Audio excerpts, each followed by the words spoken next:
Live and direct. Welcome back to another program here by the Los Angeles Tribune. I'm here joined alongside Julianne Meyer, and we're going to welcome in a couple of our co-hosts while we get the ball rolling here. We want to welcome Sandy and Sherry and Donna, and we'll welcome Ava, and we'll have a couple other folks join us in a minute. But just to kick it off, welcome to Quantum Leap Forum 2024. I'm so excited that we have folks joining us from around the world right now.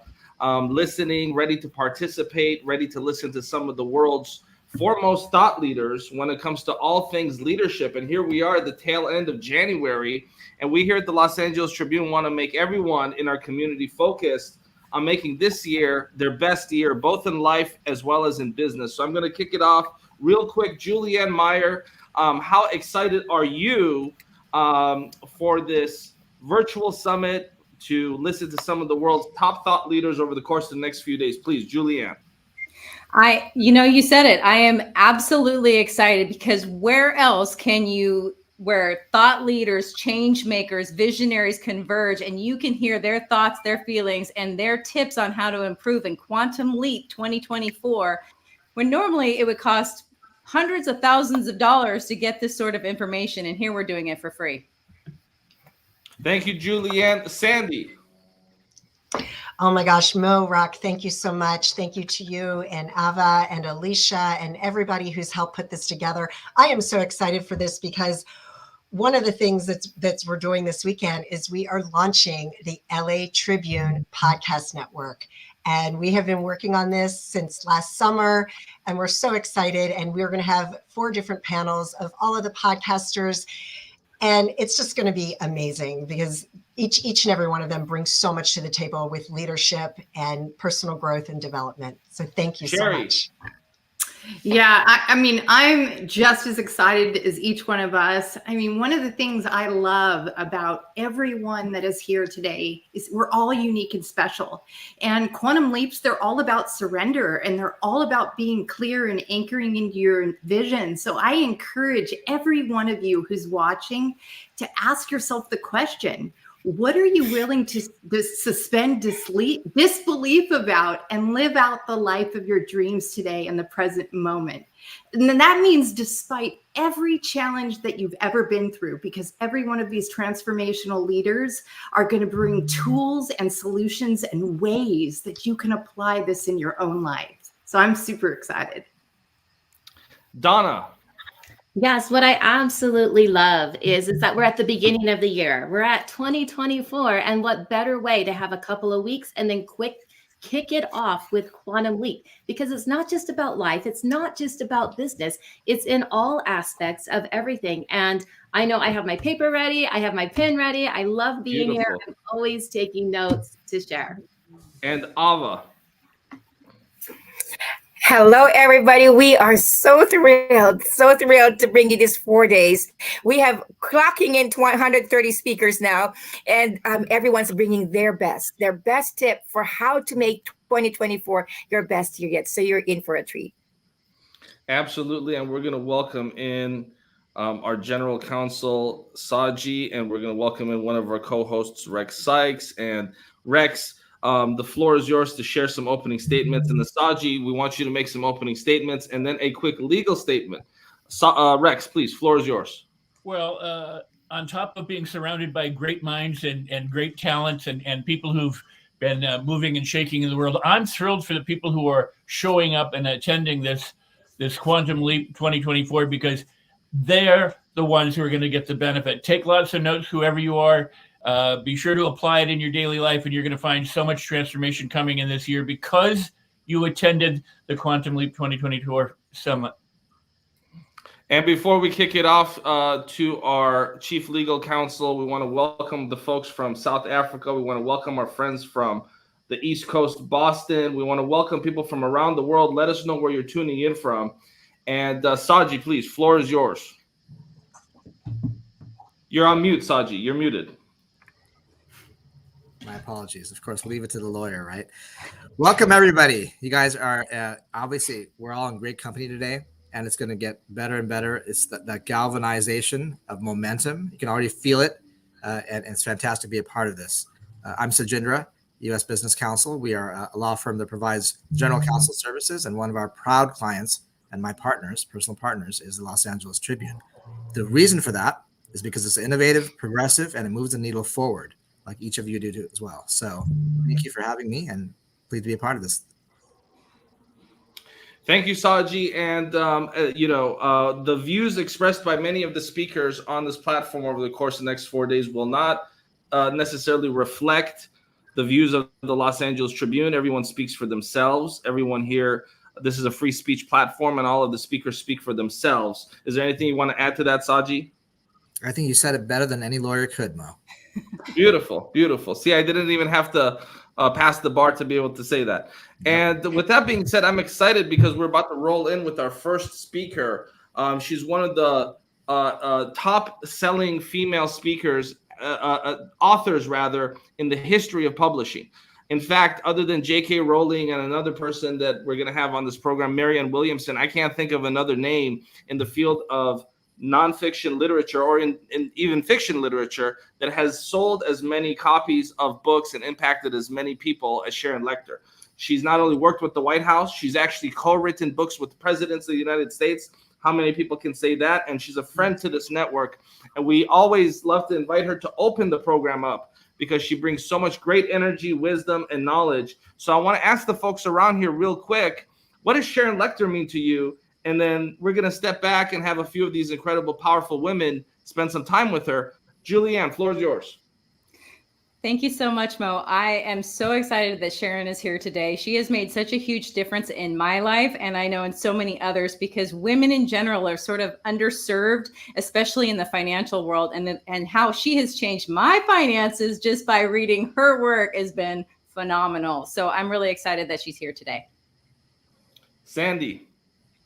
Thank you so much, Mo. And I think I said this last year, but I think it definitely, we need to reiterate it.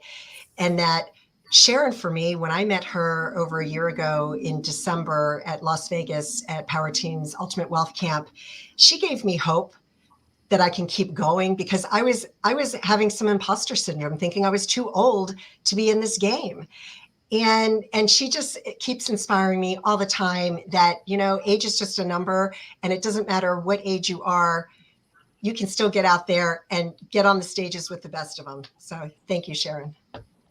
Sherry.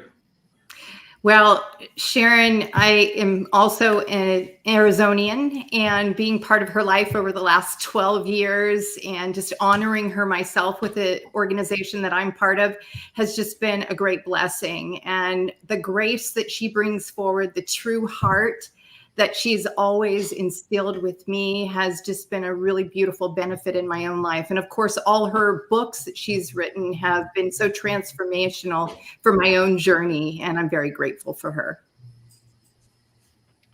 Rex.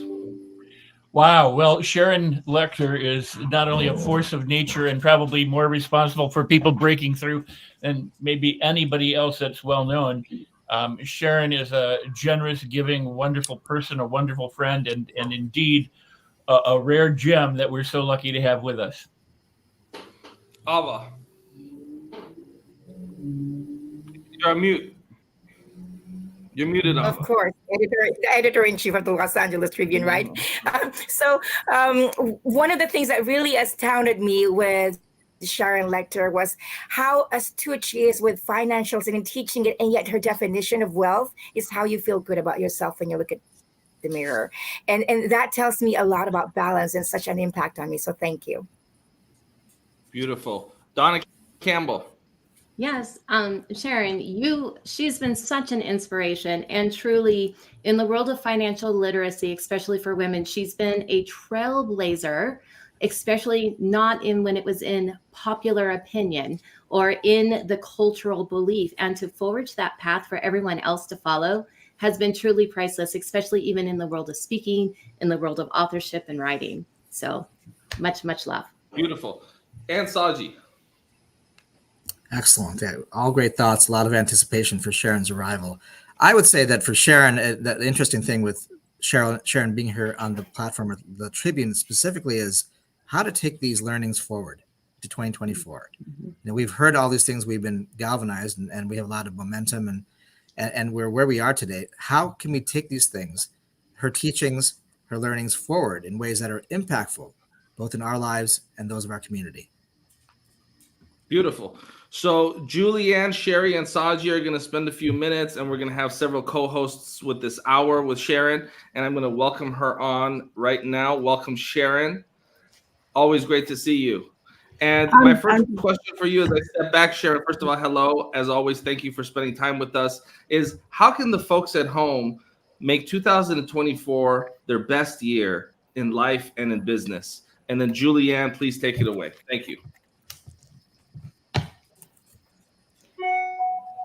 I am delighted to be with all of you. And Julianne, thank you so much for hosting this. And Sherry, it's just amazing, the people that come together for this event. And I'm honored to be able to kick it off. And I think I should just let you talk about me. You just made me a few inches taller. So I appreciate that.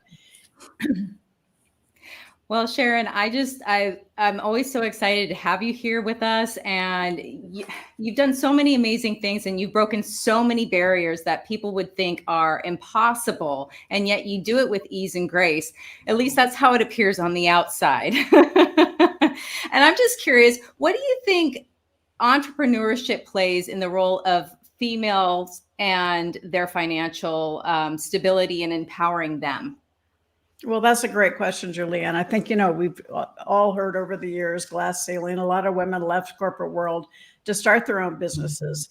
And, there's nothing better than being an entrepreneur, because you're in control of your time, you're in control of what you're doing. You have the ability to solve problems and serve needs, and you're not restricted by a superior. But at the end of the day, you have to understand how to do it correctly.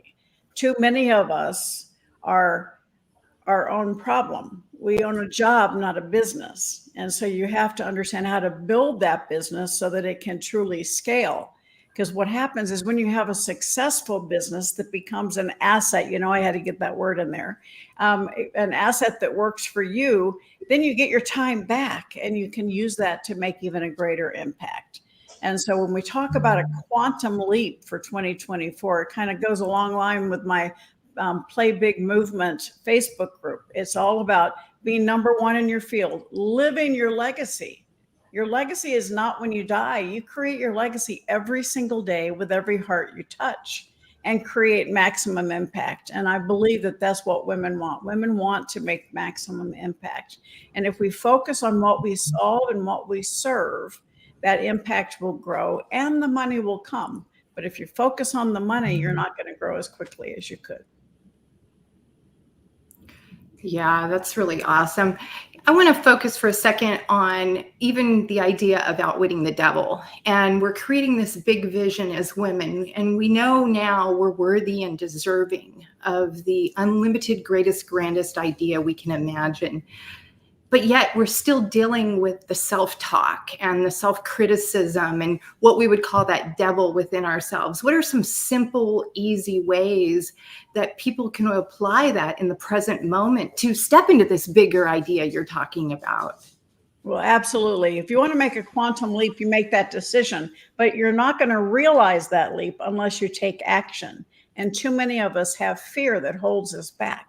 Fear of the unknown, fear of doing something different. So I challenge everybody, ask yourself, when was the last time you did something for the first time? And so my personal success equation that I released in the book, 3 Feet from Gold with the Napoleon Hill Foundation, is taking your passion and your talent, combining those. Now, my passion came from anger because we weren't teaching kids about money in school. My talent was years as a CPA, years in publishing. And I could have stopped there. Most of us do because we think we have to do it by ourselves. But true success comes from times A, power of association. Who are you aligning with? This is a beautiful platform for you to find the next best association, all right? And having the right people on your team. Do you have people on your team who are strong where you are weak? Do you have a mentor?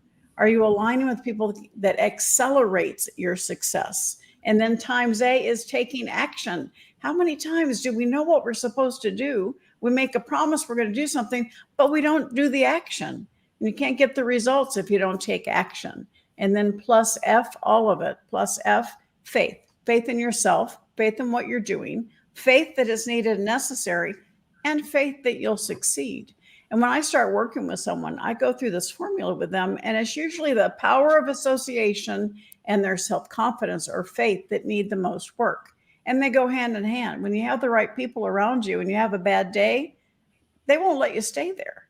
And so when you want to schedule a quantum leap in 2024, start by asking yourself, who is around me? Who's there to support me? Who's going to kick me in the you know what when I take a step back and keep focus going forward? And success is not a solo effort.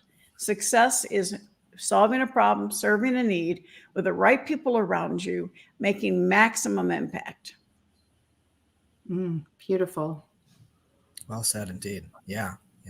Sharon, I have a question that leads in from something that was just asked here and dovetails with what you said. And so the theme here about service and serving others and serving community.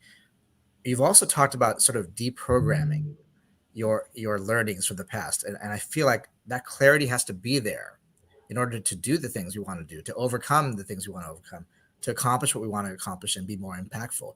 There's that initial phase of deprogramming what we've been taught that has held us back in the past. How can you speak to that as far as where we are today and that aspect of things? Oh, great question. It's a huge issue. I mean, we can use the word mindset. We can use the idea stinking thinking is one that's probably a little more appropriate. We grow up not learning about money. So we hear things like money doesn't grow on trees, save your pennies, save for a rainy day, pinch your pennies, right? Or I can't afford it. Well, just think about that statement. It's negative. You want to turn off the lights. Right. And so we have to start realizing that from growing up like that, money negative, money negative, money negative, all those statements are negative. We develop a mindset of scarcity. Exactly. And it's in our subconscious. So we're always afraid we're not going to have enough money. And then when we get a little success, we're afraid we're going to lose it. And so the first step is to look in the mirror and say, okay, I'm not going to use those words anymore. Instead of saying I can't afford it, I'm going to say, how can I afford it? That opens your brain. It triggers your entrepreneurial spirit. And you start elevating yourself from a mindset of scarcity to a mindset of abundance. Right. And then back to Sherry's comment about the book Outwitting the Devil, we talk about how to shed that fear, because that fear and anxiety, we want to turn that fear into focus, that focus into fuel to create success and move into a world of abundant mindset. But it takes action. It takes making sure you have the right people around you.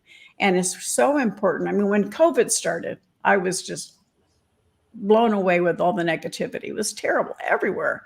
And so I started a daily motivational tip called Daily ATM, take on the bank machine, but it's abundance tips and mentorship. And I think I've done my 1400th one, 7 days a week. And it's about providing that kick in the pants people need every single day to focus on the positive, to focus on abundance, and to get rid of that negativity. Because we need to put that cone of protection on us every single day to get rid of the negativity and know that we are meant to be successful. Every one of you watching and listening was created to be perfectly you. And many of us have had things that stopped us in our tracks. Many of you know that I lost my son 12 years ago, and that stopped me in my tracks, living life in neutral. So each of you may have had a death in your family or a financial setback, an illness, but you're still here for a reason. And when I realized that I was still here for a reason, I dedicated myself to playing big again. And that's when I started the private Facebook group, the Play Big Movement, which is free to join. But it's for people who really want to be number one in their field, live their legacy, and create maximum impact. Because if you just think you're going to change your mindset by yourself, it's so much harder. Right. Get into an environment. So Outwitting the Devil talks about knowing your purpose, definiteness of purpose. It talks about doing the work, right? Mastery of self. Then it talks learning from adversity. Things happen to us. They're not definitions. They're just occurrences. But most importantly, it's about controlling your environment, what you are surrounding yourself with, what are you allowing into your sphere, and managing your time. How are you spending your time? Are you investing your time or spending it? During COVID, people were talking about watching Netflix all day. It just irritated me because you had an opportunity to retool your future, evaluate your goals, and create action plan given the new reality. And so that's something only you can answer for yourself. Understanding your definiteness of purpose, which can be what problem do you want to solve, what need do you want to serve, and then really do some self-evaluation and realize that if you are going to succeed, you have to be the CEO of your own life. You have to make those decisions and take the right actions to create the level of success that you deserve. Well said. And you hit on something there, I think that'll strike a chord with a lot of our viewers, and particularly for my business owners and entrepreneurs, being the CEO of your life. If you think about that, and I tell my CEO owners the same thing, is that starts with a sense of, to gain the self-awareness you're talking about, Sharon, self-reflection, humility, to understand the context of where you are, to know where you may be going. Could you speak a little bit to that? Well, absolutely. I think it's really important to know, in Outwitting the Devil, we talk about drifting, right? And that's when people aren't in control of their own mind. 98% of the world, Napoleon Hill says, are drifters, and they just go with the flow. They do what everybody else is doing. And so if you want to be in control of your own destiny and control of your own mind, you're going to be a non-drifter. And that means you are taking the action to propel yourself forward. I align it to when it took me a while as an old broad that I am to understand what FOMO is, fear of missing out in social media. And then I discovered JOMO, joy of missing out. And that is being in control of what you're doing and not feeling less, because social media has impacted our mental health in this world. Absolutely. Yeah. In a very negative way. You see your friends together and you weren't invited. Oh, you suffer for days. But no. Understand, if you are focused on what you want to accomplish and you're choosing how every day you're taking action towards your goal, you're going to feel so good about yourself, and you're going to have the success along with it. Well said. Indeed. Yeah. I love that so much. You said so many things that I've been writing down, and I'm going to go back and rewatch this so I can write it down then too. But something that I was thinking about, and I'd love for you to speak more into, is this idea of, action, and when things flatten you, like when there is the death, when there is the something. I feel like some of us, myself included, I've had, like any normal person, plenty of things that have happened in my life that were not fun, but it's almost like we need permission to move forward again. It's almost like, and even in general, especially women, it's almost like we need permission to think for ourselves, permission to be okay and happy and move forward. Right. And I'm curious how you were able to do that, because there's no manual. No, there isn't. Great question. You will suffer grief, and you are human. We're all human. You have to allow yourself to go through that, but then also pay attention to the environment that you're in. It took me a couple of years, and I actually thought about retiring because I had a lot of lows and not very many highs. And I got a lot of pushback from family and friends when I talked about retiring, but I also kind of heard my son in my ear saying, "Get over it, Mom. There's more for you to do." And so what I tell people is, realize that you have suffered a loss and you had a mess, whether it was illness, a death, divorce, financial setback. Turn it into your message, because you've survived it, and you can help other people that are going through that. Right. And that's why I started the Play Big Movement Facebook group, because I want to help people who are stuck. Too many people today are stuck. They don't know what to do. They can't take that first step, because they're sitting in grief. And so I want to give you a hand up. I want to support you in taking that first step. It's the hardest, but you take the first step and the second one's easier. And what happens is, allow yourself to be in grief, but surround yourself with people that are not going to allow you to stay there, and know that you are still here for a reason. And, we all have things that stop us. And it's a matter of how are we going to do, what is our perception? Is our perception, my life is over? Well, you're still breathing, so you're not over. There's more for you can do. So turn that into your message and start helping other people. I love the discussion here, particularly with my colleagues here, the fact that the empowerment of women has been so exponential in the past 10, 20 years. Yet there's still this sense of there's more to do and there's more I need to do. And hearing you guys' voices and your vulnerability is very empowering in itself. So I want to acknowledge that for everyone here on the screen and everyone who's to come here who's female professional. I'm also hearing this aspect that for Quantum Leap, Sharon, as a leader in this field, before it became a field per se, how do you take that exponential leap forward that really makes a difference in the sense that we're coming off of COVID, like you said, we're coming off of times that are dire times in some sense, psychologically speaking, economically speaking. They aren't the best of times, but they can be if you have the mindset. So for business owners, for entrepreneurs, how do you have that shift to think this is not just another year forward, but it's a quantum leap I want to take forward? Well, I love that question because it truly is all about power of association. If you're ready to take a quantum leap, hone your expertise and become the authority by hanging around other experts in your field. Express your authority and then be there to support other people and elevate yourself. But in doing that, you're going to find other people's money, time, and resources who want to align with you. Right. And when they align with you, you go 1 + 1 is 11, not 2. That's right. And that's how I built every one of my successes, from the Talking Children's book. It was back in 1987. Kids, I know it's hard to believe, dinosaur days, kids did not have electronics or screens. And so we wanted to introduce electronic children's book to get them back into the joy of reading. Sure. And so we said, how can we get parents to trust us? We're this little company. And so we aligned through the power of association with little companies like Disney, Warner Brothers, Sesame Street, Marvel Comics, and it exploded our company around the globe. And it was because parents trusted those brands, therefore inherently they trusted us.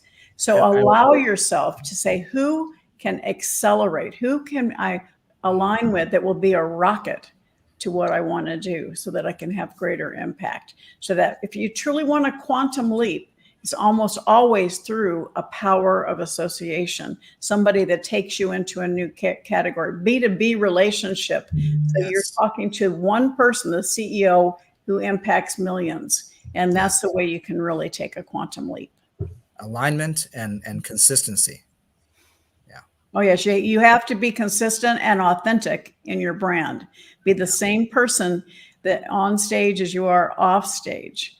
And that's really important to protect your brand. You know, anytime I'm invited to speak on a platform, I want to know who the other speakers are. I want to make sure that I'm aligned with the people that are presenting.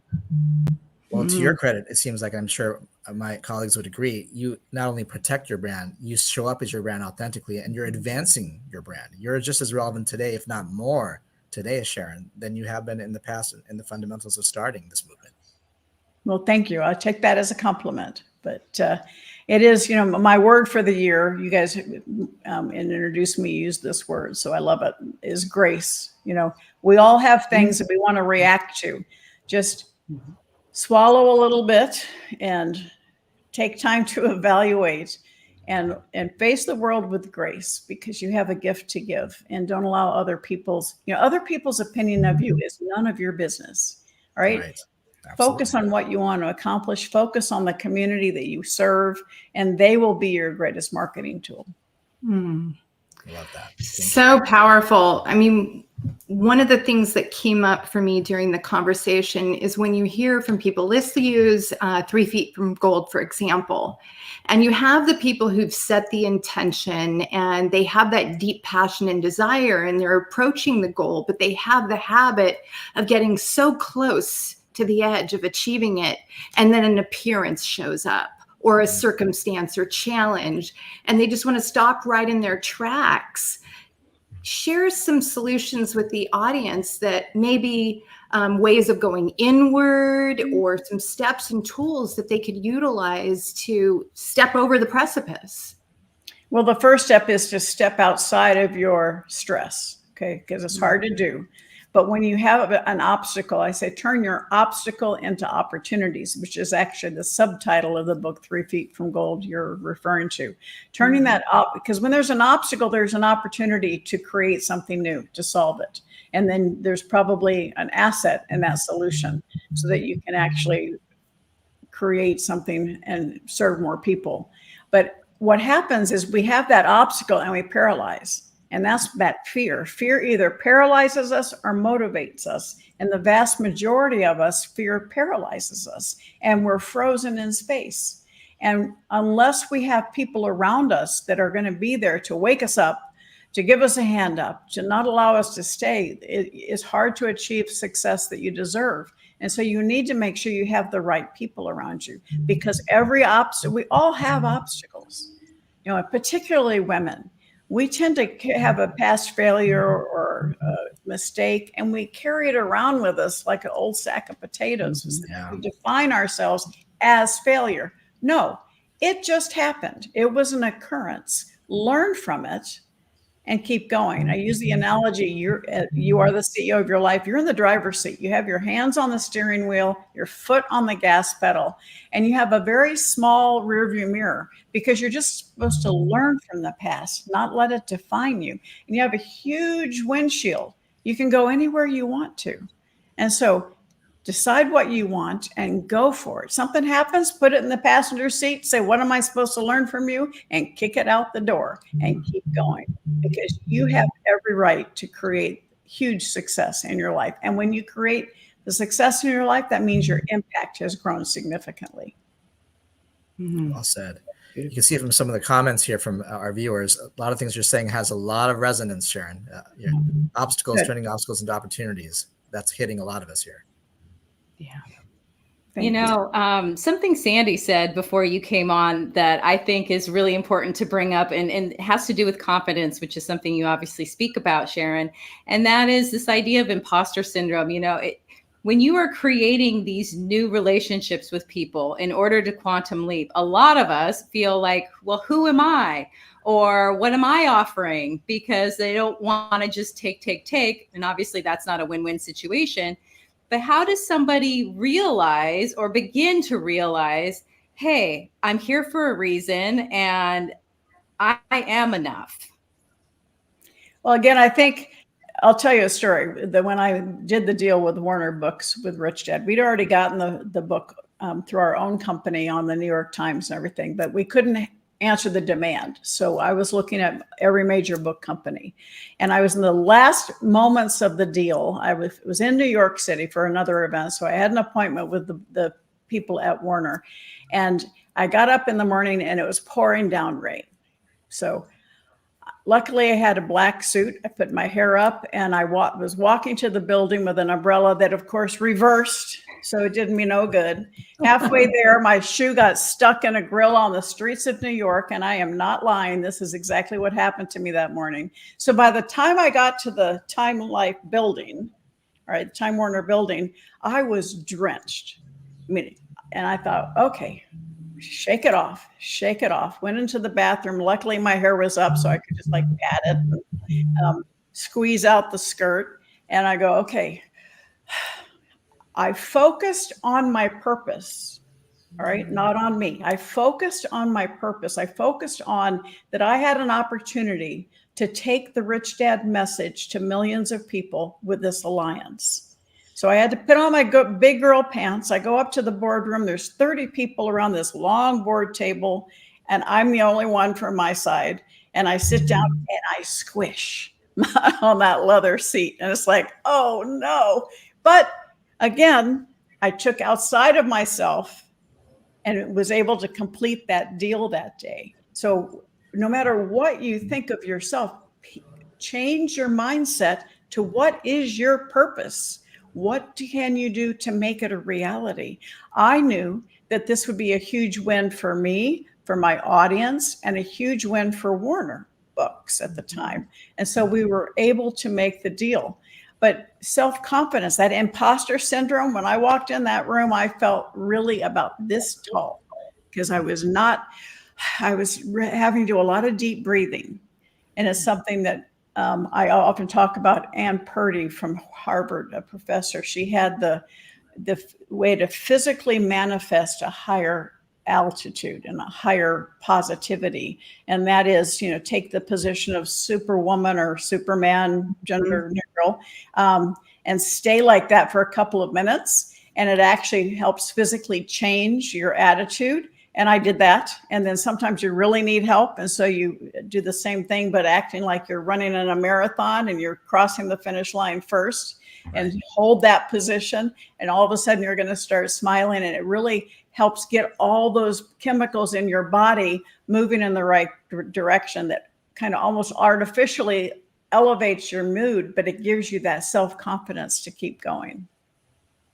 I love the idea of using your body to also help your mind instead of it just being one way, because a lot of us we tend to be human doings versus human beings. So to have something to actually get ourselves out of our head and back into our body physically helps as well. And I love the idea of not making it about us, because that really shrinks the entire universe. So thank you for that. Oh, absolutely. It's, you can go back to decision. I've been asked to come speak to a large group next week about the power of decision. So I want to share, indecision is a decision. Yes. When you say, I can't decide, you're just wasting time. Make a decision and move forward. But you have to move forward is taking action. And so whatever the circumstances, we have the above the line and below the line. We used to talk about it all the time. Below the line is making excuses, all right? And blaming somebody else, all right? Above the line is accountability, taking responsibility and say, okay, that happened, but I'm not going to let it hold me back. I'm going to keep moving forward. People feel that imposter syndrome makes you feel lesser than. You're not. We all have the same physical attributes. We all have the ability to do something positive in the world. So focus on what you can do. Don't compare yourself to everybody else. And when I'm speaking, particularly to a group of women, I ask people, say, who are you? Answer that in one word acronyms, all right? So I'm a wife, mother, entrepreneur, author, grandmother. But when I did that exercise the first time, I realized that it's very powerful to do that, because if I ask each of you to do that, only 2% of you would write your own name. And that's because as humans, we define ourselves through the roles we play. I judge myself as a mother, a grandmother, an author. But if we could take that next step and put our own name on top of the paper, because I know if I'm a better Sharon, then I'm a better wife, mother, grandmother, author, entrepreneur. And we have these lenses, all right? We judge ourselves through the roles we play, or we judge ourselves through the eyes of others.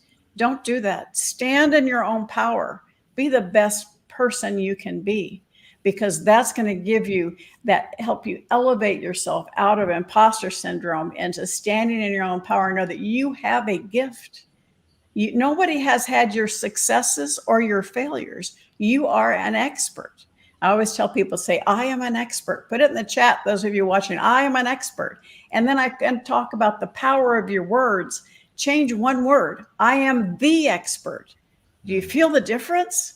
You're putting a stake in the ground saying, I am the expert. I'm not an expert. I am the expert. Nobody's had my successes. Nobody's had my failures. And then as you stand in that power and you align the right people around you, you elevate yourself to, I am the authority. So somebody write that in the chat. I am the authority. And by doing that, you truly quantum leap to maximum impact. I think you hit something right there that resonates with a lot of us. Karen was also saying that that question was very simple. Who am I? Who am I? And I've done enough reading in this area too, and my own self-development, much less my clients, and to realize that when you start the day with that question, who am I today? Who am I? You start to have, everything else flows from there. What am I going to do next? Where am I going? How is it going to be impactful? How is it going to be a day that I'm going to be so excited about? I can't wait for the next day and the next day. That question of who am I think is so hard. And you talked about a lot of the imposter syndrome things that Sherry brought up too, the things that get in the way of that. Right? For us even to look in the mirror, to be honest with ourselves and be able to look ourselves eye to eye and say, who am I? What would you say, Sharon, as recommendations as to how you overcome those things on the day-to-day? You said a lot about the greatness of who we are, but how do we overcome those things that get in our mind that make us feel like we can't be who we are really? Well, my fast response is listening to my ATMs help you do that. But I think it is, again, starting your day in the morning with positive thoughts, with gratitude, kicking off the day with what you're going to accomplish today, not what you're not going to do. Focus on what you will do and highlight those little wins. I tell people all the time, my team used to laugh at me. We have these big, hairy, audacious goals, that quantum leap you want to make, right? And what happens is we get frustrated after a couple of days because it is a long-term effort. Right. And so set benchmarks along the way and have little wins. Like I'll compare to weight loss. I want to lose 50 pounds. Well, a few days into it, I'm going to get frustrated because 50 pounds is a long way. But if I set my goal at 5 pounds, I can accomplish that in a few days. And so that's a little win. And celebrate the little wins because that gives you that motivation. It gives you that pride, and it gives you the steam to start rolling forward and hit the next little win and the next little win. And all of a sudden you're going to wake up and you're almost to the full big win. And it's because you allowed yourself to feed and to celebrate. Many of us as type A personalities don't take time to celebrate. We finish something and we go next. We're going.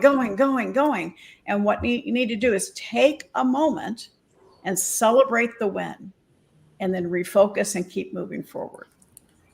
This is incredible. And I want to thank Saji, Sherry, Julianne. We have about 10, 15 minutes left with Sharon. I'm going to bring a couple more folks to join this conversation. And if you're part of the folks watching in the virtual auditorium, let us know what part of the world are you tuning in from. And keep us posted with where you're watching this from. And I want to welcome Donna Campbell, a few of our friends and co-hosts, and I want to welcome another person that I consider to be a true North Star with financial literacy, my friend Deborah Morrison. And Saji, Sherry, and myself will step back. Donna, please take the lead with Julianne, and I want to welcome Deborah Morrison to the program. Donna, please. You're on mute. Of course we are. That's what we do as hosts in the background. So Sharon, thank you so much for spending your time and being here with us today. What I'm curious, as you've been talking, I've shared that you've been a trailblazer in financial literacy, especially for women. And what I'm most curious about, and maybe Deborah has something similar too as well, is what do you see as the biggest obstacle as women that we had to overcome in the financial literacy realm? And is it the same today as it was 20, 30 years ago? Great question, Donna. And there are a lot of similarities, but things have changed. And I just happened, perfect question, to have just released a new book, How Money Works for Women. And this is what I'm very, very proud of this because it's a 4-color book. It's not intimidating. It's easy to read. And I take women from every decade of life, from 19 to 86, because women face different issues throughout their life. One is college, which applies to men and women. One starting a business. One is a gal that has 2 children. She's in real estate. She gets out of an abusive relationship and doesn't know what to do. She has to start over. So we talk about the resources. There's one who's been married 25 years, looking forward to retirement. The husband comes home and divorces her. And she's in her 50s or 60s, and she has no credit of her own. This is a huge issue for women. You have to stand in your own power. You have to create your own credit. Another one is a young mother who has a 4-year-old with special needs. And so she has to retool her entire life to be able to care for this child. And so we talk about these issues that impact women throughout our lives and how to deal with them. I'm really proud of it. It's just it was a fun book to write, and it's a very impactful book. So if you can go to my website, SharonLechter.com, or Amazon to pick it up, How Money Works for Women. And it really is take control or lose it. Because too many times women put their head in the sand and they let their husband or someone else handle the financial matters. Don't do that. Because when you start educating yourself, financial education is the gift of a lifetime. Once you understand money, once you understand the vocabulary of money, you never look back. You have the opportunity to not just make more money, but to keep it, invest it, and have it grow, and with the goal of creating generational wealth. We all want to take care of our kids. It starts with taking control of your finances. Wow. I love that. And I never really thought about it in terms of all the different phases of life and the roles that we've played. Can you show your book just one more time? Oh, let me see. Maybe just one more time. How Money Works for Women. I love it. I love it there. Take control or lose it. Take control or lose it. I love that. I love the subtitle. I love the stop sign. Deborah. Well, I couldn't be more delighted than to be speaking with Sharon, and I just pay so much honor to you, Sharon, because you've been such a trailblazer and influential in empowering women around their money. And I think one of the issues, Donna, that has been with women for so very long is that I think women are hardwired with common sense, and that socialization, especially for mature women, was so damning. It kept us outside the money conversation. And so I was raised on a farm. We kind of have, as women, have kind of taken the money side over here in a silo, like away from our true north. And we're doing everything else, picking up this kid and that kid and juggling. And yet when it comes to money, because it's a little unknown or a lot unknown, we feign, oh, can't do that. Too stupid. Nonsense. Step into our power. It's so true. And so you have a tremendous opportunity to help other people realize that they need the education about money, but they have to take the first step. We can't do it for them. And, one of the biggest issues, my complaint department for personal financial planners is they are prejudiced against women. They literally go to a meeting with your spouse and the guy or girl talks to him because he's supposedly making the decision. Right? That's not quite the case in my relationship. So I'm not going to allow that to happen. And women will tend to sit in back and wait. But what happens is 85% of the times when a male spouse passes away, the woman changes financial planners. And it indicates that she did not feel respected. And so as women, we kind of become martyrs. I mean, I grew up in that kind of house, was put myself last, And yet we need to stand in our own power and we need to demand respect. And by demanding respect, there's also a responsibility. Women already control, in 42% of the households, women are the primary breadwinners. And so with that comes a responsibility to not just make the money, but to understand money and understand how to invest it and make it grow. And so women have come a long way. It makes me very excited, but there's still so far to go. And we are already control over 60% of the personal wealth in the United States, and globally is a high number too. And so we are going to inherit trillions of dollars. So we have to take the time to understand money or we're going to lose it. I love that so much. Don't put your sorry, money go where ahead, your mind Deborah. isn't welcome. I'm sorry. I just say to women, don't put your money where your mind isn't welcome. So to Sharon's point, if they're always looking to your partner, it's a lot of times male, then you need to walk, right? You need to get into relationship with someone who can listen to you because you have a point of view, you have a why, and it's often different from that of your partner if you happen to be partnered. And so often the women don't focus on their own credit rating. And so what happens is you get divorced or your partner dies and you have no credit.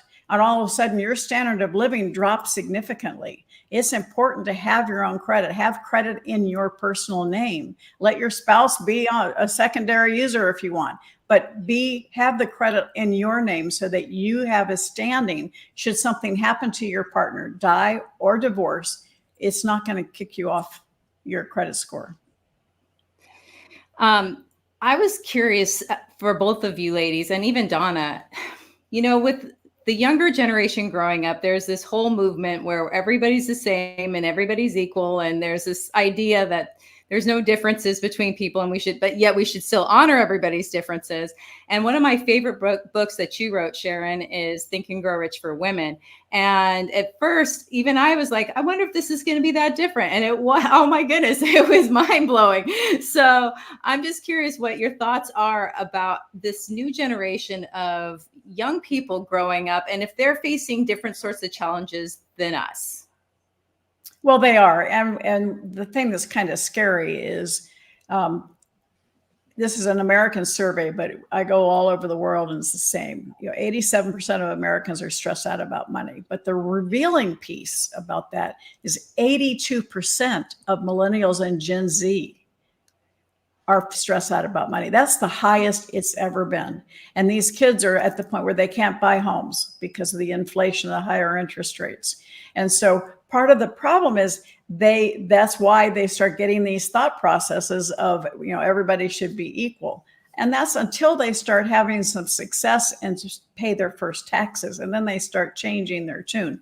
But it's really important that, it moves us towards a socialist environment. And so I am a free enterprise advocate, champion. To speak about America for just a second, I know I have people from all over the world, but free enterprise gives you the ability to have control over your life, and free markets and free people. So we have been given this gift in the United States and many other countries around the world. Take control and allow yourself to be the driver, be the CEO of your life, and understand you have every opportunity. With the internet, it's never been easier to start a job. It's never been easier to meet, to greet people, and to welcome people, and to support people around the world, just like this event is going around the world. I had an event yesterday. I had people from 110 countries online with me. I love that, because we truly can join forces of being independent and standing in our own power and learning about money. I love that. I love that there. And one of the things that you said earlier there, Sharon, in one of the answers was about moving forward as women and the future. And because you have been in this industry for so long, where do you see the future moving towards for women with financial literacy? Well, we've already made significant strides, and it's continuing to be a wake-up call to us. And, the sad state is that the number of households with married couples is dwindling. It's not, it's the lowest it's ever been. So women we're kind of being forced to figure it out and stand on our own. And it's something that we will continue beating the drum. I'm going to continue working with women to get them to take control. Hence my new book, How Money Works for Women. But things are changing. More and more women are getting into management positions. We have, many more women CEOs. Over half managerial positions in corporate America are now held by women. So it is happening. Higher than 50% of college graduates are women. So it is a slow move, but we can accelerate it by bringing the women we care about together and learning together. I mean, that's the kind of fun to learn together. Stock picking groups of women tend to outperform those of men because they do their research. But the problem is when men and women come together, we get the greatest results. Women tend to get into this problem solving because we're better problem solvers. And we get into analysis paralysis. I know a few people are going, yeah, that's me. And men tend to be much more strategic thinking and decision makers, but sometimes they act rashly. So when we come together, we have the best of both worlds. Thank you, Sharon Lechter. And we're going to be joined in a couple minutes again with Donna and Deborah. I just want to give you the floor, Sharon, to share any final messages you'd love to share with the folks in the virtual auditorium. You know, you're a fan favorite here, Sharon, so I'm just curious if you have any final words you'd love to share with our audience, please. Well, thank you, Mo. I'm honored to be here and absolutely delighted to be able to kick off this incredible event. I want to thank you for the relationship we have, the power of association. This is one that I have value very highly. And for all of you watching and listening, you know, congratulations for being here, and really pay attention, take those notes, but they won't do you any good if you don't take action.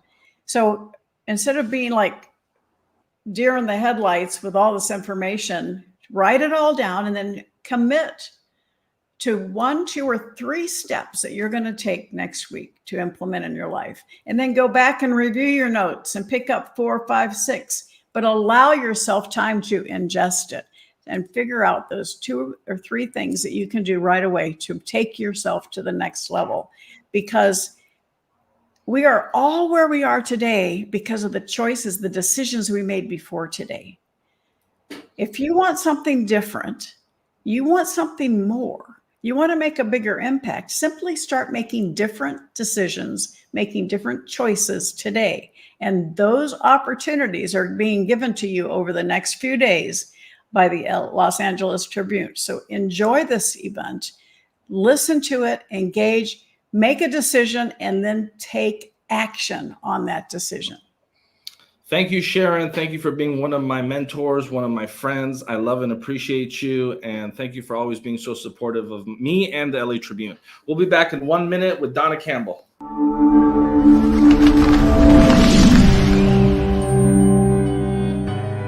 Welcome to the Los Angeles Tribune page.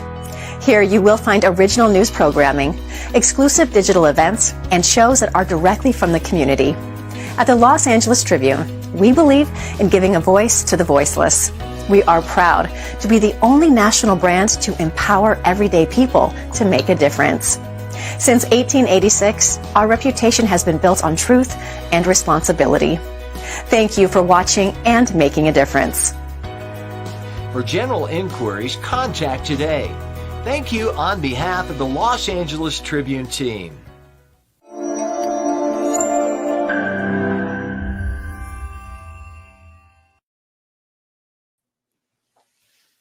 Donna, that was absolutely incredible. What a powerful conversation. I mean, every time I hear Sharon, it's like as though in 1 hour, I elevate 20 or 30 hours worth of wisdom and knowledge, the way that she can condense ideas and say something so profound in just a few words, and the way she can articulate ideas in such a simple way with parables, and the way she explains things is truly remarkable, and we're so honored to spend some time. I'm going to bring in Rex and Ava Manuel here as well to just share some thoughts on what they heard in the last hour before we give the floor back to Donna, who's going to have a wonderful one-on-one with Deborah Morrison. Rex, please. Well, Sharon, exemplifies, her own personal power and the application of it to be able to change the circumstances from which she is living within. And that's an example for all of us. A lot of people don't think they can do something or can't make a better choice. And if you think about that for a second, what usually is happening is people are thinking about their thoughts and believing their thoughts instead of thinking different thoughts that get them to move in a direction that would be more useful. It's kind of like if you're driving down the street and you realize you've made a wrong turn, why would you continue to go down the same wrong turn? Stop and turn around and go back the other way. And for most people, what they need to do is learn how to change their thinking so that it's more productive and more beneficial for them. And Sharon has for decades helped people to do that. And so I love Sharon, and I appreciate what she shared and the power that she exhibits and exudes, and the power not only that she exhibits and exudes, but that she shares so freely with others to be able to do likewise. Ava. Absolutely. Well, Rex, thank you so much. That's so well said. My heart is just like really exploding with the amount of like nuggets that was just dropped to us. And if you look at the comment section from our audience, there's just so much wealth that our audience is receiving right now from everything that Sharon has said. And, with that, I want to encourage our audience. We have an ability for you to register at quantumleap24.com for you to be able to receive resources and gifts from our speakers. And definitely Sharon gives a lot of things for free. She's so generous, and we want to get that to you. So make sure you register.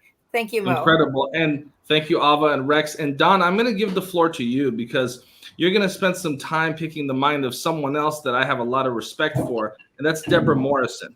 And I see my friend Rich there in the back as well. I believe that. And so, Donna, the floor is yours. All right. I love it. Thank you so much. And Deborah, I am so excited to have you here with me today. And of course, following with Sharon Lechter, she said so much priceless wisdom. And I know you're in the same space, sharing things, helping women, mature women with everything financial. So share with us and our audience, what truly inspires you about what you do? Well, thanks so much for this opportunity. And I've been working in the financial field for 42 years, practicing as a certified financial planner, and the last 2 as a financial and leadership coach, particularly for mature women, again, because I have such empathy for that horrible socialization. And many women play that role, that arm candy. And then, as Sharon said, their husband dies prematurely or comes home one day and trades them in for 230s. And I do not want a woman to be, quote unquote, suddenly single and clueless. And so I'm all about uplifting our confidence. And then we're going to be educated, gain that knowledge, and that's going to give us that personal power. Wow. I love that. So in doing that, what are some of the different ways or tips or how you work within the client realm doing those exact things? Well, I want to start with where a woman sits now. And I say we want to be We Can Do It women. That's a company of mine. And I am so impassioned about having women take radical responsibility for where we are. Yes, we'll look at our past and maybe some of the missteps in our past. And I say steps because it connotes action and movement. Like mistakes is kind of like, cement shoes, if you will. So I want us to take radical responsibility, which includes recognizing our past for the lessons and then facing forward for the next steps towards our financial empowerment. And when women can be as truthful as that, and it takes guts, they have taken a stand for themselves. And I am impassioned about us taking stands for ourselves because we've got a lot of work to do and we've got kind of a shorter time span in which to achieve it. So there's no time to waste. It's our time and we want to be in the flow of money. And one of the things that I always think about is we don't just arrive where we're at. We have our own pathway. We have our own journey to get to where we are. And now, notably, you are an expert in your field. Was there something in your life or in your past that really got you moving into this is my purpose? It's one of the things Sharon talked about, to know your purpose and to move forward with that. So what was that for you?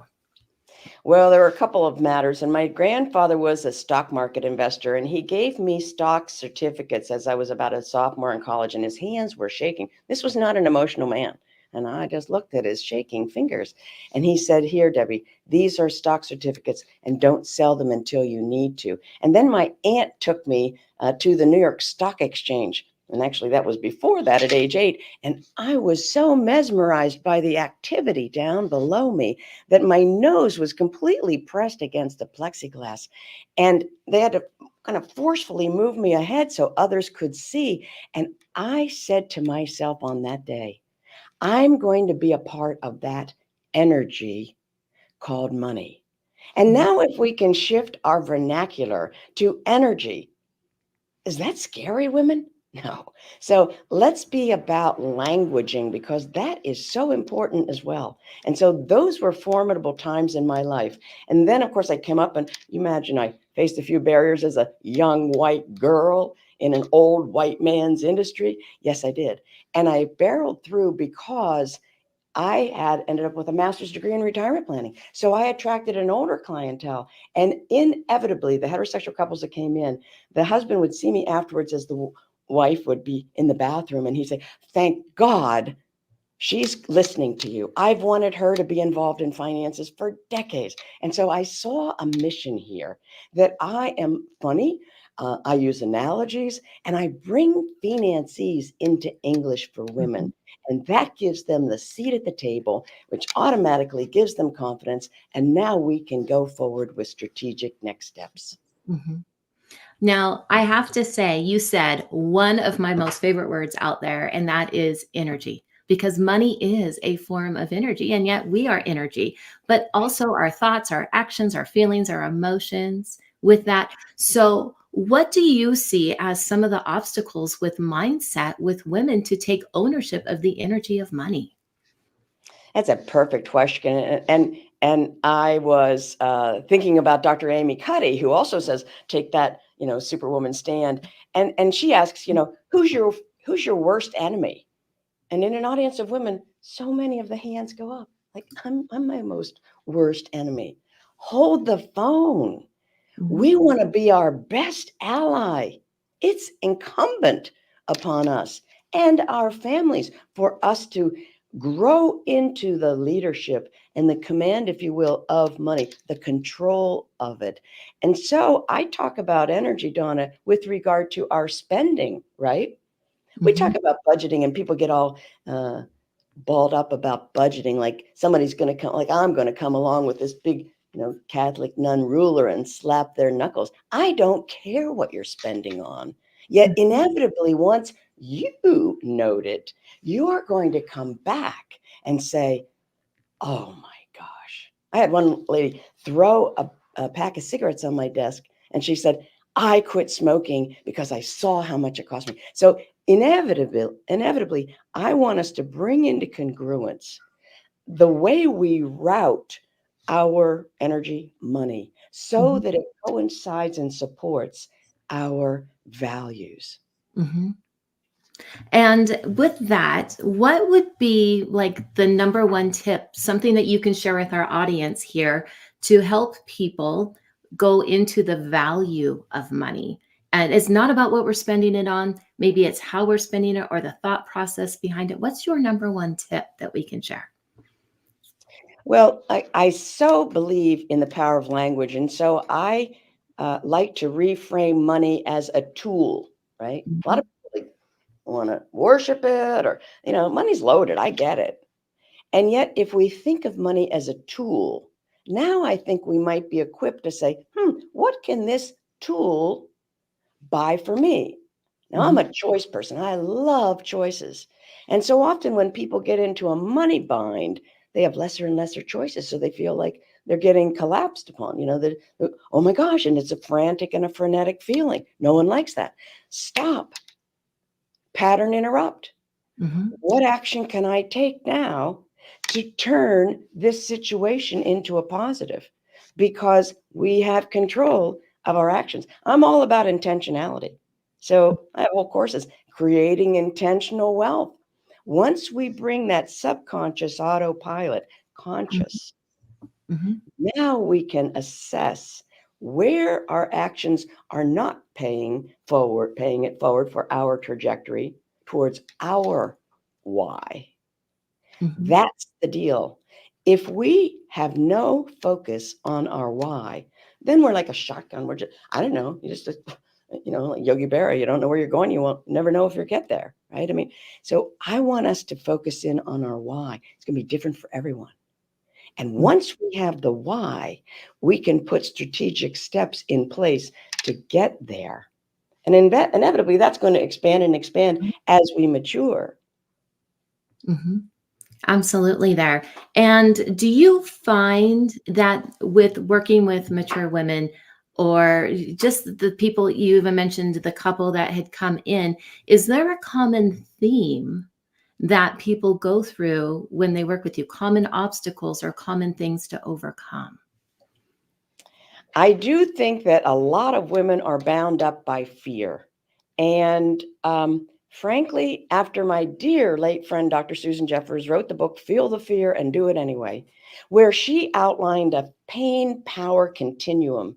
Because she said, if so many people are out there doing it despite their fear, then we must conclude fear is not the problem, rather how we hold the fear. And so she said, we have a pain end of the continuum and a power. This is helplessness, indecision, paralysis, but we can slide over to choice and to action.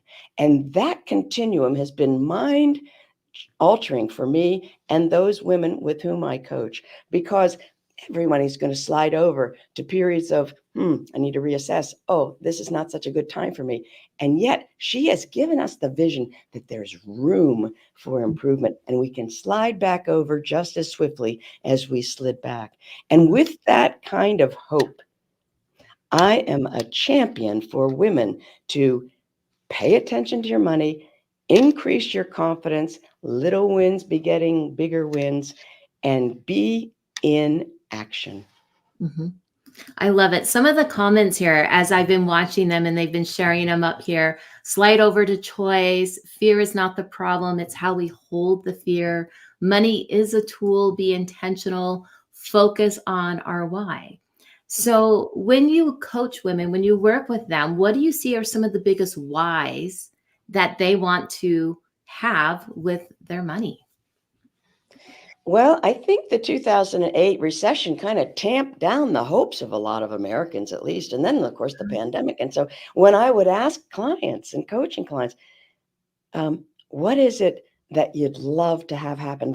Share with me your dreams. And it's like deer in the headlights. Like, people kind of got that tamped out of them. And so I'm all about teasing that out, because once we unleash that, there'll be a lot of outflow of what we'd really like to do.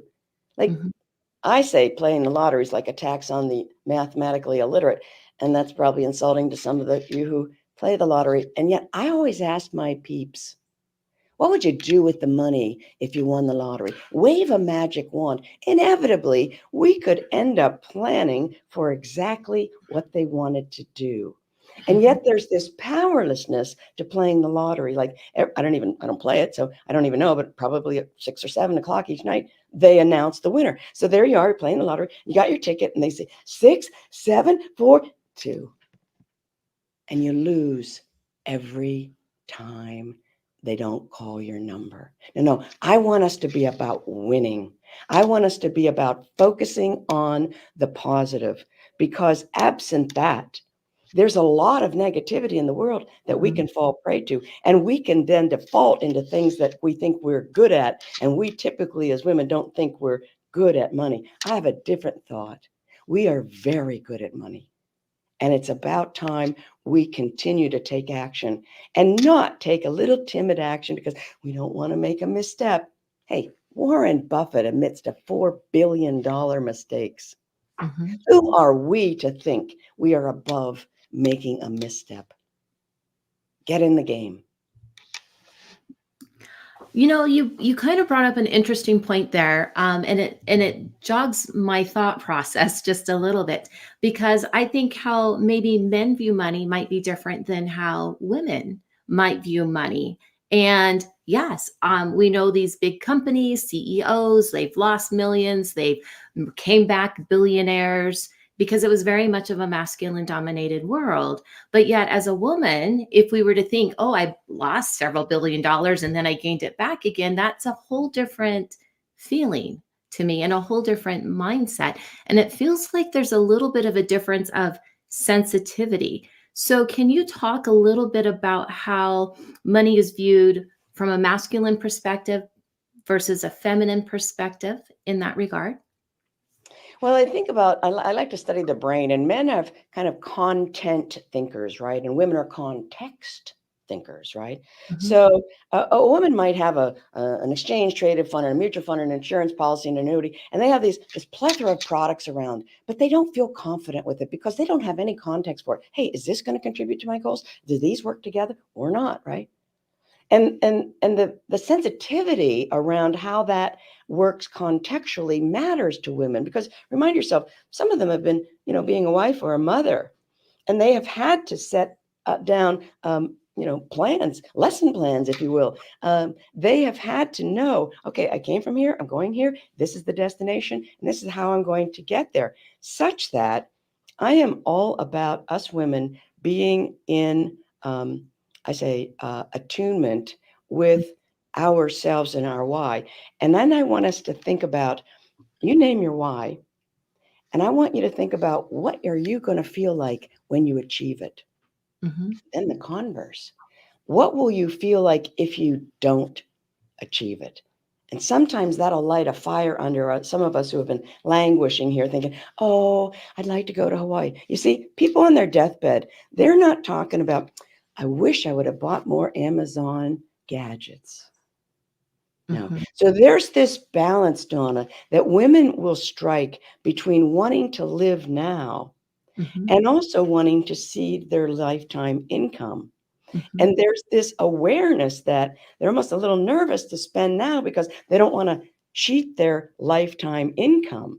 And Mm-hmm. so with a good financial plan, you can give that woman assurance, and you can give her bumpers and say, okay, you can spend an extra $10,000 a year without endangering your financial security.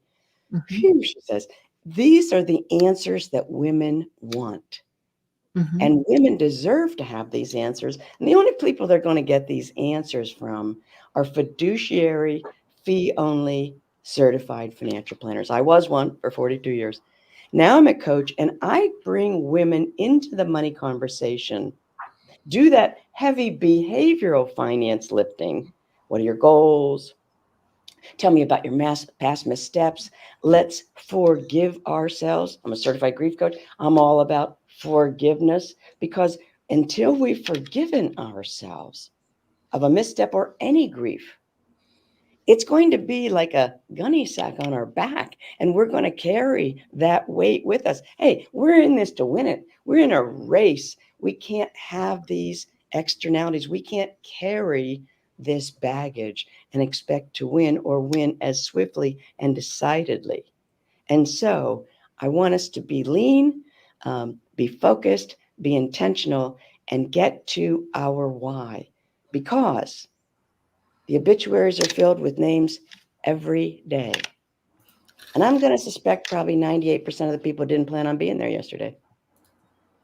Deborah, I want to thank you. Deborah, you have done such a great job of sharing your wisdom with our community here. And I want to thank you. And I know earlier we had a cameo appearance from Robert. And I want to say hello to my friends at Actionera. How has it been working with Actionera real quick, Deborah? I couldn't be more complimentary. Such professionals. And boy, they have just fast-tracked us in. So download my app. We Can Do It Women. It's on your Apple device right now, and probably Android as well. What a beautiful testimonial. And Mr. Evans, you're welcome. I got that for you live on the air. Put you on the spot a little bit, Deborah. And, you've done a great job of helping folks think about the mindset. And up next, we have one of the world's premier speakers when it comes to mindset. Someone that has discussed the subject matter for many decades, and that's Jim Lutz. So I'm going to bring Jim up here to join the conversation. Deborah, thank you again for being with us. And Jim, I want to welcome you to the Quantum Leap Forum. You have a very powerful background in personal development and NLP, mindset training, best-selling author. As people joining us here are planning their year and planning the future of their life and the future of their business, let's go into why mindset needs to be front and center in the conversation in order to make this truly their best year in life and in business. Jim Lutz and Donna Campbell, you're going to lead the way. All right, Jim, you're muted there. And Jim, you are muted, so we're going to want you to click the unmute button. There you go. I'm not muted anymore. Mo, what would I do without you? Hi, Donna. How are you? Hello, hello. Welcome, and welcome to the Los Angeles Tribune Quantum Leap. So, thank you so much. So really, truly, with Mo's question. Say what? Oh, well, Mo had a question there as you were unmuting there. So what really, with the NLP and the mindset, how important is that today to really quantum leap your life, quantum leap your business? Sure. Well, mindset can be fleeting because it can just be a superficial decision that I'm going to have a good mindset. And while that's better than nothing, my background is in hypnosis at a high level, and NLP and psychosomatic parenthetic, psychoneuroimmunology, and the modalities that compare it to scuba diving versus just snorkeling across the top. What happens is the two, in the interest of time, the two main mitigators to progression of success is fear of criticism and need for approval. Because we're conditioned repetitively as youngsters, as young people, to be accepted. And so that's where the doubt comes in as we progress and get older and we move into careers that may be entrepreneurially risky, or we work into sales or something to where we're putting ourselves in a pool of potential percentage of disapproval. So when you're able to go back to those origins and create what I call a progressive genesis, meaning that when 1 minute ends, something else happens at that minute, another minute starts. And so if we look at what we want to leave behind, and think of yourself as an objective observer over your thoughts, they don't just all need to come in and mix up. If you're an objective observer, you can actually learn to select what thoughts progress you forward, what thoughts serve you, and which ones you just simply want to discard. And that allows you to create congruency, efficiency, and fluidity in your thoughts, which ultimately end up in your reality. Mm-hmm. I'm going to add someone to this conversation, and Donna, you're going to help lead the way, and that's Rex Sykes. And one thing I know, Rex and Jim, the two of you have a background in NLP. And two of you have been involved in that space for quite some time. And Rex, you're going to wear multiple hats, sometimes a host, sometimes a speaker. Right now, I want you to be one of the speakers, because there's a lot of folks that don't even know what that means. What is NLP, right? And the two of you are very qualified to have that conversation. So Donna, I want you to take the helm. But Rex, Jim, the question I have for each of you, and I want to hear each of you give your take on this, is first of all, Rex, what is NLP? And then when you're done with the answer, I want Jim to answer the same question. What is NLP? And maybe we'll get two different answers. Maybe we'll get the same answer. But Rex, let's start with you, please. You're muted, by the way, Rex. Well, hi, Jim. It's great to see you. It's a fascinating question, and Donna, thank you, and Mo. It can be answered multiple ways depending on how you want to parse it. One way of thinking about it is NLP is a body of knowledge, and it does nothing in and of itself, but requires a person to use it in ways that are either, as Jim would say, it either serves you or it doesn't. So it's some people think of it as a tool. I think about it as a collection of different aspects of human experience that's designed to help us move forward in life. But it depends on the person, not on the information.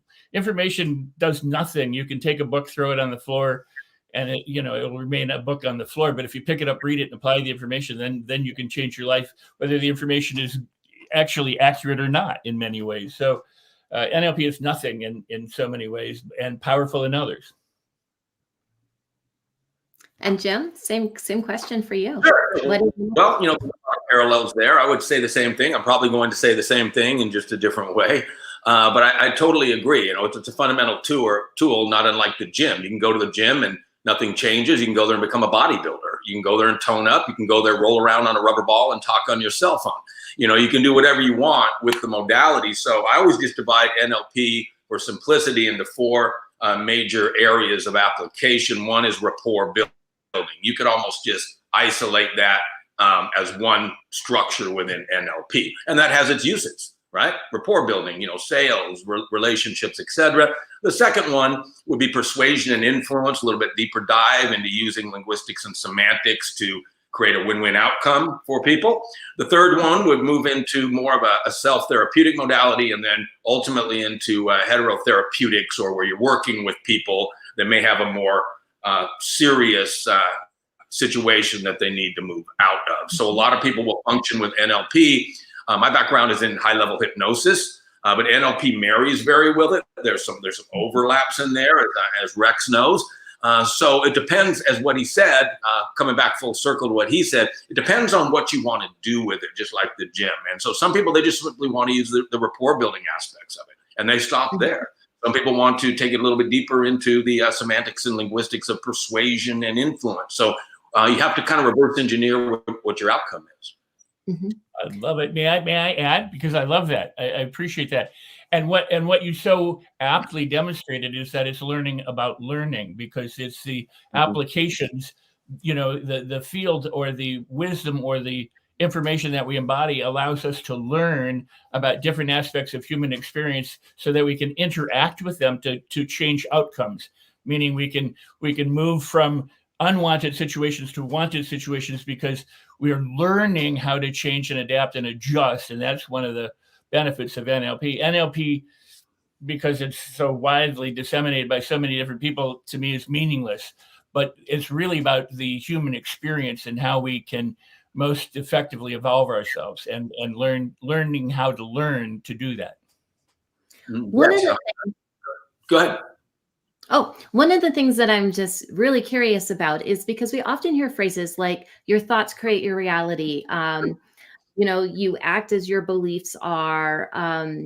But yet what I find sometimes is underneath a belief that's holding it in place is an emotion or feeling. So with NLP, with mindset, do you address or take a look at the emotions and feelings underneath that might drive a belief or that might drive a thought process to shift and change in the neuroplasticity world? I do. I'm sorry, Rex, if I'll just jump up first. Go for it, please. I use more hypnosis as it applies to that because we're programmed primarily through authority figure, repetition, and traumatic incidents. So if I told you right now what is Nike's slogan, what would you say? Go for it. Do it. Do it.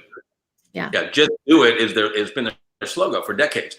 Did you memorize that? No, you did not. No, repetition and authority figure, Michael Jordan, and authority figures installed it in millions of people's heads. So go ahead and get it out. You're incapable of getting it out.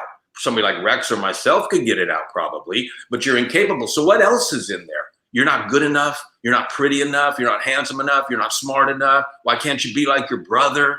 And so what happens is those imprints need to be resolved, or they are going to mitigate the progression of just mindset alone. You can wake up with the greatest intentions, but once that little drop of doubt falls in, think of it as cyanide in a gallon of spring water, it's tough to filter out. So that's why you should seek out somebody that is skilled in doing that, because the hourglass of time is always ticking for all of us. So, I'm a believer in folding time. I know both of you know what that is. It means let's get to where I need to be sooner than later, because then I can be that version of me to carry on through the rest of my life and help others, inclusive of myself. Beautiful, beautiful.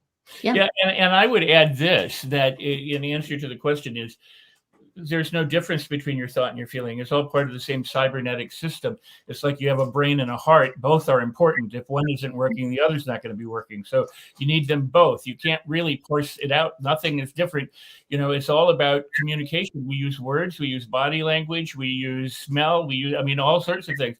So, if you're going to build a house, you have to design and plan it and then build it. But you're not, and all of it goes to building, but sometimes you're planning, sometimes you're sawing, sometimes you're hammering, sometimes you're screwing things in, sometimes you're taking things apart, but it all goes towards the outcome that you want. So a person who's skilled and knows what they're doing, sometimes they'll be sawing and sometimes they'll be hammering and sometimes they'll be running the electrical wire. But the thoughts and the emotions are interconnected, that you don't really have one without the other. Your thoughts affect the hormones and the chemicals that you release, and the feelings that you have affect your thoughts. So they go hand in hand. If you want to change your feelings, you can do so by changing your thoughts. Because if you think I suck and you change it to I'm great and you feel different, you've affected your feelings because you changed your thought. But you can also change your thoughts by affecting your feelings and by standing differently and moving differently and thinking, so it's all interconnected. It's just where you choose to begin to work with the changing. Everything is communication. Hypnosis is communication. Not hypnosis is communication, because there's, it's all part of the human experience. But knowing how to use Jim does or other people is important.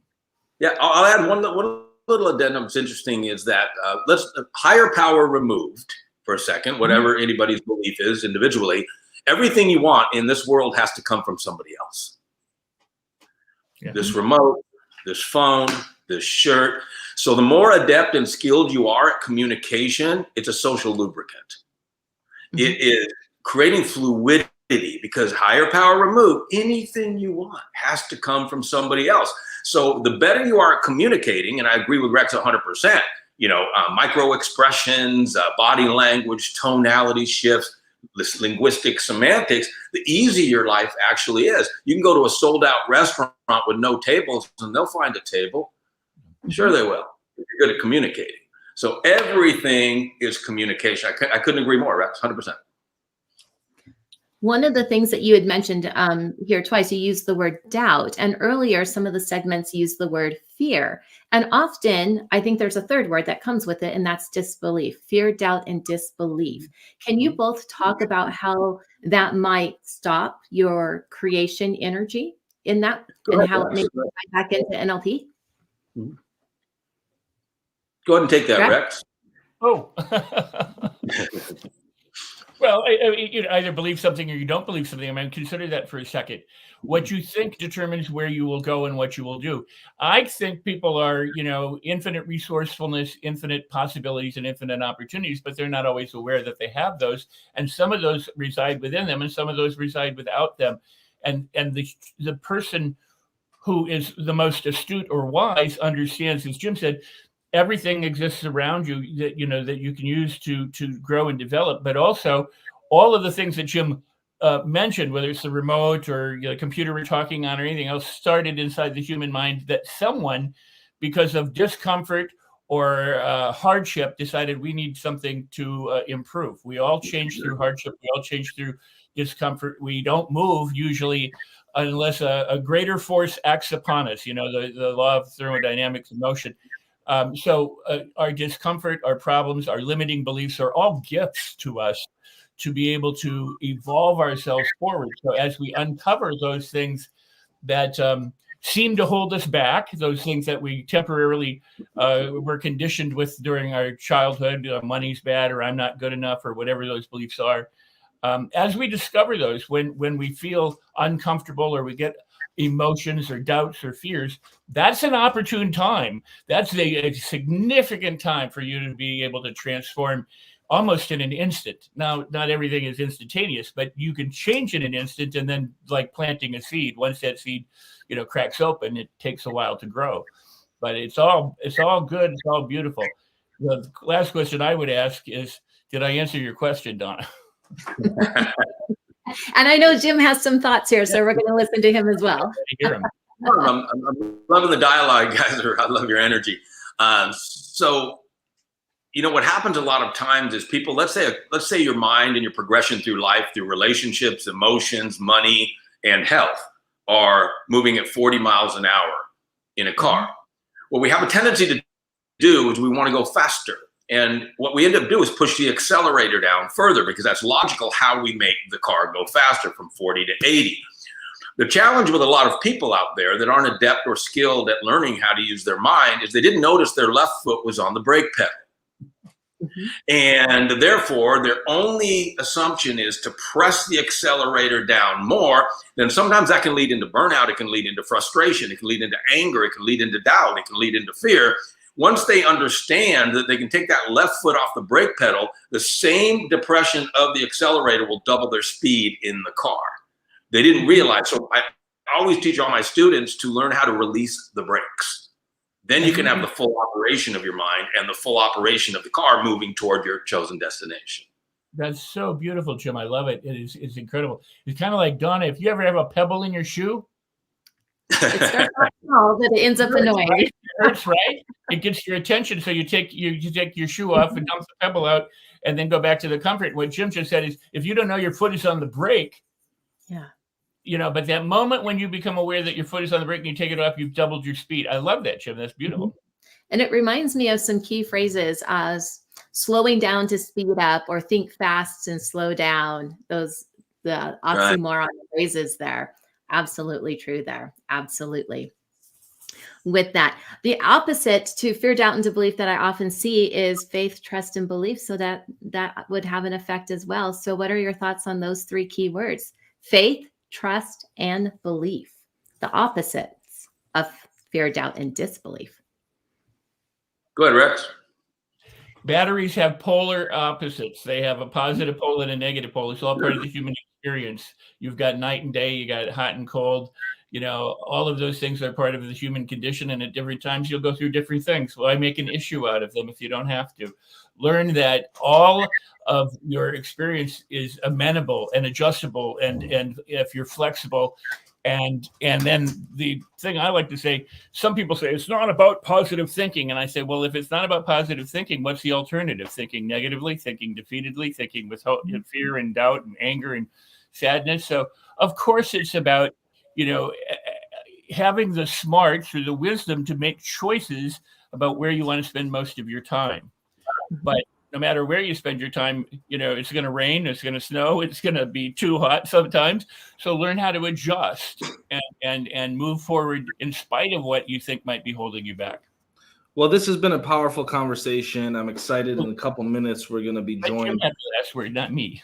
We're going to be joined in a couple minutes by Lori McNeil, which I'm very excited about. But Jim, I want to thank you. Rex, I want to thank you.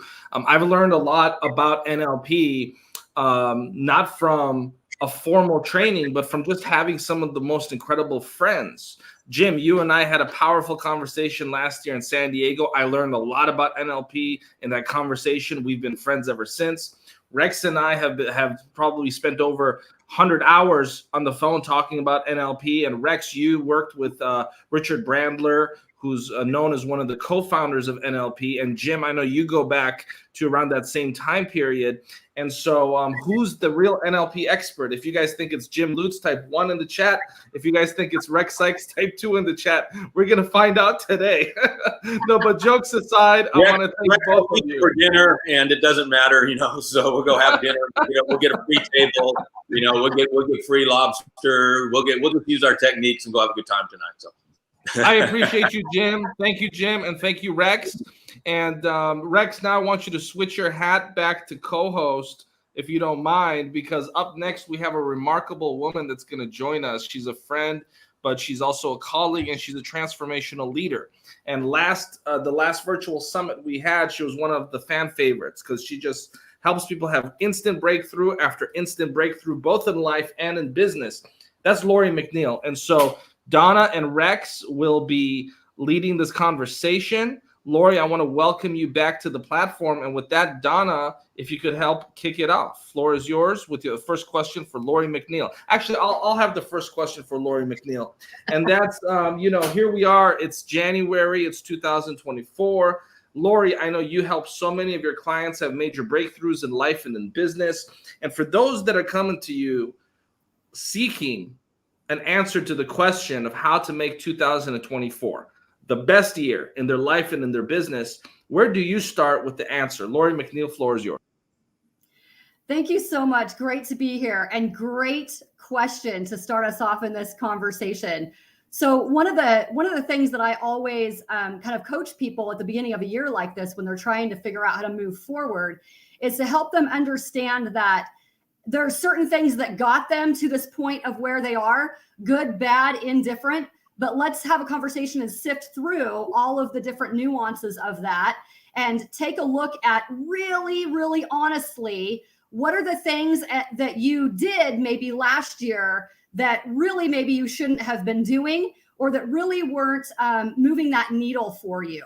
Sometimes we get that emotional connection, that emotional attachment into pouring our heart and soul into something that's not actually moving that needle in the direction the way that we want it to, but we just keep pushing forward thinking that it's going to be the thing. And really, sometimes we have to do that deeper dive within ourselves and actually ask those tough questions with what should we actually be doing that's going to be moving that needle to really have the impact that we want to have. And sometimes that's not actually doing some of the daily things that we think that it's doing. And so having those conversations and getting really real with yourself, getting really real with your time management and your mission and your goals really helps you to understand how you can be thinking differently moving forward. And then once you have that different mindset shift, how does your action and your behaviors and your habits actually stem from that? And sometimes that can be a tough conversation to have, but a very, very pivotal one. Mm-hmm. Absolutely there. And you're reiterating a message and a theme that we've been hearing throughout the morning about getting in touch with your why, getting in touch with your purpose. So 2024 can be your best year ever. So for you, what really inspires you to help the people that you help with the work that you do? I love doing what I do. And I think it was a process of a journey that I have gone through in the fields of education and business all along the last 28 years. So throughout the process of working with, whether it's students in a classroom or whether it's as a consultant in brick and mortar, before I started traveling the globe, helping people in the way that I do today, it was definitely taking in all of the information as I work with people to really hear their pain points, hear their struggles. It's more than just the resources in a book or a podcast, and all those things are great in supporting our overall journey. But really, what were the deeper struggles and the deeper issues that people were facing? And then realizing that I have amazing tools in my internal toolbox that only I was created to help people solve in the world in an external way in order to help them carry out their mission and their legacies. So it's really understanding who I am, right? My deeper why and what drives me to do what I do. And that is that it pains me that people are struggling in so many different areas of life and business, but they don't even really know how to fix it. They want to, maybe they have a passion, they have a why, but they don't, they're good at maybe their one passion thing, but they don't know how to put all the pieces together. So through my unique background in education and in business, I know how to put those pieces together. So the educator in me comes out when I see what I call the light bulb moment, which is when I've worked with someone, I'm able to see that their mind shift has forever changed. I know that they will never be the same because they can't unlearn what they've just learned, that has completely shifted the trajectory in the direction of their life and in what their goals are and what they're really, really after. And I love that. So I love being able to help people unlock and those mysteries that they've maybe been struggling with and put the right foundational pieces together in business in order to really catapult themselves. And I get to help people move that needle every single day. And I love it. Well, that's fantastic. Let me ask, given the fact that, when you work with individuals, everybody has maybe have a different presenting problem, although one could argue that there's only so many presenting problems that are available in the world. That a lot of people have the similar issues, different circumstances, but similar issues. As thought leaders, a lot of people say, well, start your morning right, have a ritual, think happy thoughts, do some reading, do some exercise, meditate. But aside from that, because that's the stuff we always hear and we always advise because it's purposeful and useful. If somebody's stuck and they come to you, what's the first thing that you do that, like the people who are watching right now, somebody would be home having a problem. What can they do to start getting some traction to move towards what they want to be able to accomplish, even though you don't know their personal particular issues? Sometimes people are stuck in ways that they're stuck subconsciously and they don't even understand the reasons why they're stuck. So I love to have those deeper conversations, but if that time does not allow, then there's several different tricks that I maybe just really quickly give people. And that's what I call the 10 before 10. Now, I actually implement this in a different way. So if you've heard of the concept of 10 before 10, which is doing 10 things before 10 o'clock, I actually take it a step further. And I'll say, if you're stuck, and if you're trying to be more productive and if you're trying to have better time management and all those things, then I want you to focus on 5 personal things and 5 professional things before 10 o'clock. So it's taking that concept to a different level that unlocks your productivity, that makes you feel more empowered, more fulfilled, so that no matter what happens throughout the day, that allows you to continue to feel stuck to where you feel like you're not getting traction. you actually are on a subconscious level, and then also a conscious level, you're able to see that you are productive and that you are moving forward. There's a lot of people that need to unclutter their space, right? They need to maybe do the dishes. They need to maybe do, prep for dinner, whatever that is. There's certain things that have to be done in the morning before they can even concentrate and get to their computer or get to their clients. And so one of the things that I encourage people to do is that you will start to unstick yourself in all kinds of ways if you feel like you're being productive, if you feel like you're making traction. And so that's why it's not just about the 10 before 10 in a personal realm or a professional realm, because we all know that those things go hand in hand and one affects the other. So when you consciously think about breaking that up into 5 and 5, then you feel like you're productive across the board, so to speak, before you have even really done a deeper dive into whatever it is that's waiting for you with the rest of your day. And the rest of your day maybe does not go planned at all, but you can say, you know what, I actually did accomplish quite a few things today. And then in that mindset shift and in that fulfillment, in that productivity, it's amazing what will begin to shift and surface. Mm-hmm. Now, you bring up an interesting point. I love the 10 before 10, but never once have I thought about it between personal and professional. So that right there is just a little mind shift for me in that. But you bring up an interesting point in that, because a lot of times people look for that perfect work-life balance. But I found over the years that does not necessarily always mean that it's equal time at work, equal personal time, equal spiritual time, and all of that. Can you share some insight on that and that work-life balance for people to obtain? Absolutely. And that's a great question, because it's a conversation that people have often, and they're always trying to figure out, the secret formula to have everything balanced. And the reality is that there's a lot of things spinning in the air around us all the time. A lot of different responsibilities, a lot of different things going on with both our work, and our personal life. And there's going to be times when you need to maybe just double down and focus and work on your business. And maybe there's some other responsibilities that temporarily get, kind of put on hold.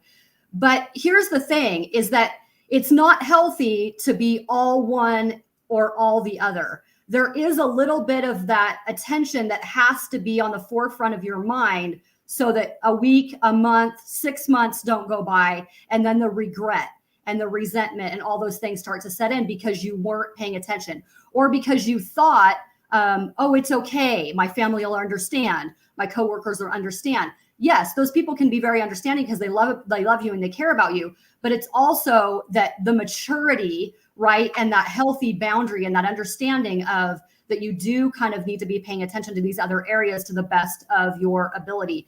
Now, when you think about the balance, it's really not possible to be, if you think about it in terms of percentages, right? Or a checklist. I did 5 things here and 5 things here and 5 things here, because stuff happens. That's not realistic. But if we are aware when something needs our attention and is out of balance, then we are thinking about the priority behind that. So for instance, we may have a lot of priorities on our list, and we may think, oh my gosh, all this stuff needs my attention. But really what I've found is that, again, when you kind of take that step back and you look at the total list of things that maybe you have to accomplish for that day or for that week, there's usually several things on that list that can be altered or moved or rescheduled or whatever it is, more than you would want to admit. If you really take a look at that, it's like, okay, what realistically needs to happen here in order to not have that anxiety, not have that guilt, not have that regret, but kind of make sure that, everything feels a little bit balanced. When I think about it in terms of business balance, a lot of people have thought about the work balance, for instance. There's certain things that you're good at, that you were kind of created naturally for. And then there's other things where you have to add those tools to your toolbox, or maybe service out or whatever that is. So when you think about the concept of the 3-legged stool, you have product and service, you have branding and marketing, and you have the financial aspect of that. So you do need to pay attention to all legs of that stool. Now, what happens in real life when you have that 3-legged stool that's not balanced, it doesn't stand up. So if you think about that in terms of your life, you need to be paying attention to all of the different areas that are in balance so that one doesn't completely crash. So you have skills that you were created for, that you are only you are uniquely qualified to do. So what can you do to actually maintain that balance that maybe you are not the only one doing? So let me put this in a different context. In business, there's certain ways that you can maybe hire certain people or do things that way. When you're trying to maintain that business life balance, some of you may need to be realistic with time for dollars. So certainly you might be the one that says, oh, I can clean the house, I can do this, I can do it all, right? But realistically, what is that actually costing you that's taking time away from another area? Now, for some people that may be, you know what, I hire a housekeeper once a week because I get time with my family back, right? So it might be the time with your family, or it might be, you know, gosh, that $50 or whatever it is worth being able to, you know, gain time in my business so that I'm not juggling that. So there's ways to solve the problem that you may think, oh, I can do that, I can do that. The thing is, entrepreneurs are used to juggling all of the things. But when you do that deeper dive and you really evaluate what makes the most sense for me to be spending my time on, not that you can't do it. This is not a skill. This is not a skill question. This is not an ability question. It's how are you going to maintain that balance and really allow you to live that fulfilled life that actually allows you to step out into a world in only the ways that you can. And when you are busy doing all of the things, no one's questioning your ability or your skill level, but it's thinking smarter, not harder. So how can you actually implement some creative problem solving, even if it's getting time back with your family, time with your business? Hire someone to clean your house once a week. It will do you amazing good for maintaining that balance and your sanity level, and you'll feel like you're gaining that time back no matter what you choose to do with that time that you no longer have to spend cleaning your house, for instance. So that's a great question, but it's always something that you should be aware of and constantly adjusting, because things in your life are constantly moving and constantly adjusting. And that means that you maybe don't implement things in exactly the same way that you did last month, but what needs to be done this week or this month in order to maintain that healthy structure, that healthy balance in your life. So, you know, you're talking about prioritizing essentially, and, you know, making some things more important than other things. And some of those make sense. And yet a lot of people will get caught up in doing the busy activities that they think are making, you know, like you hear people say, well, you know, you should be, if you're in business, you should be focused on money making activities that bring money into your business. And some people do everything but that, and they think they're being productive. So how do you direct someone's attention so that they know what to prioritize, as opposed to just saying, well, this is important, then I've got to go do it? That's a great question, because there's a lot of people that I talk to that are really great. They're really good at being busy. And I'm sure we all maybe have fallen into that trap at one time or another, or can think of, you know, several people right off the top of our heads. But it's very easy. It's a very easy trap to get into. And so when you actually start to, and this may sound simple, but it's powerful. When you start to hold yourself accountable and track your own time of how you are spending your time, then you have a document, whether it's handwritten or on the computer, doesn't matter, but you have a document of an accountability that you have said, this is what I did with 3 hours in the evening. I unwound watching my favorite shows. Now, everybody has the different things that are important to them and different things that they do. But the point is this, it's not a judgment of that. It's a literal account that you are looking at, that you have recorded, saying, this is what I did in the morning. This is what I did throughout the day. And maybe I went to a 2-hour lunch, and pretty soon all of that time is adding up to where it's staring you in the face and you can't deny how you spent your time. It's like if someone is trying to eat healthier, or they're trying to have a better health and wellness balance in their life. How many nutritionists or gym trainers do you talk to that say, keep track of what you're eating, what time you're eating it, how often you're working out, all those things? It's really the same type of a thing. You're holding yourself accountable by keeping track of your own actions.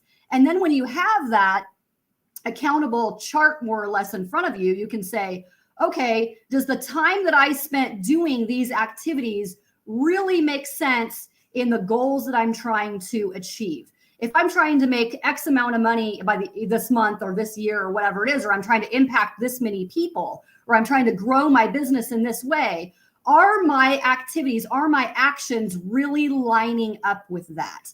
And how do I make adjustments that are being true and honest to myself in order to get there? You have to know where you're going. You can't be too upset about where you end up if you don't have a roadmap and you don't know where you're going. When you know where you're going, it makes it easier to back that up and make sure that your daily actions are aligned with getting to what it is that you're wanting to accomplish. And it's the little things. You know, we've heard in this space a lot that it's the little actions that add up to be the big actions, right? It's all of those bowls of ice cream that add up. It's the same kind of thing. It doesn't matter if you say, oh, but that, you know, that just only took me 10 minutes.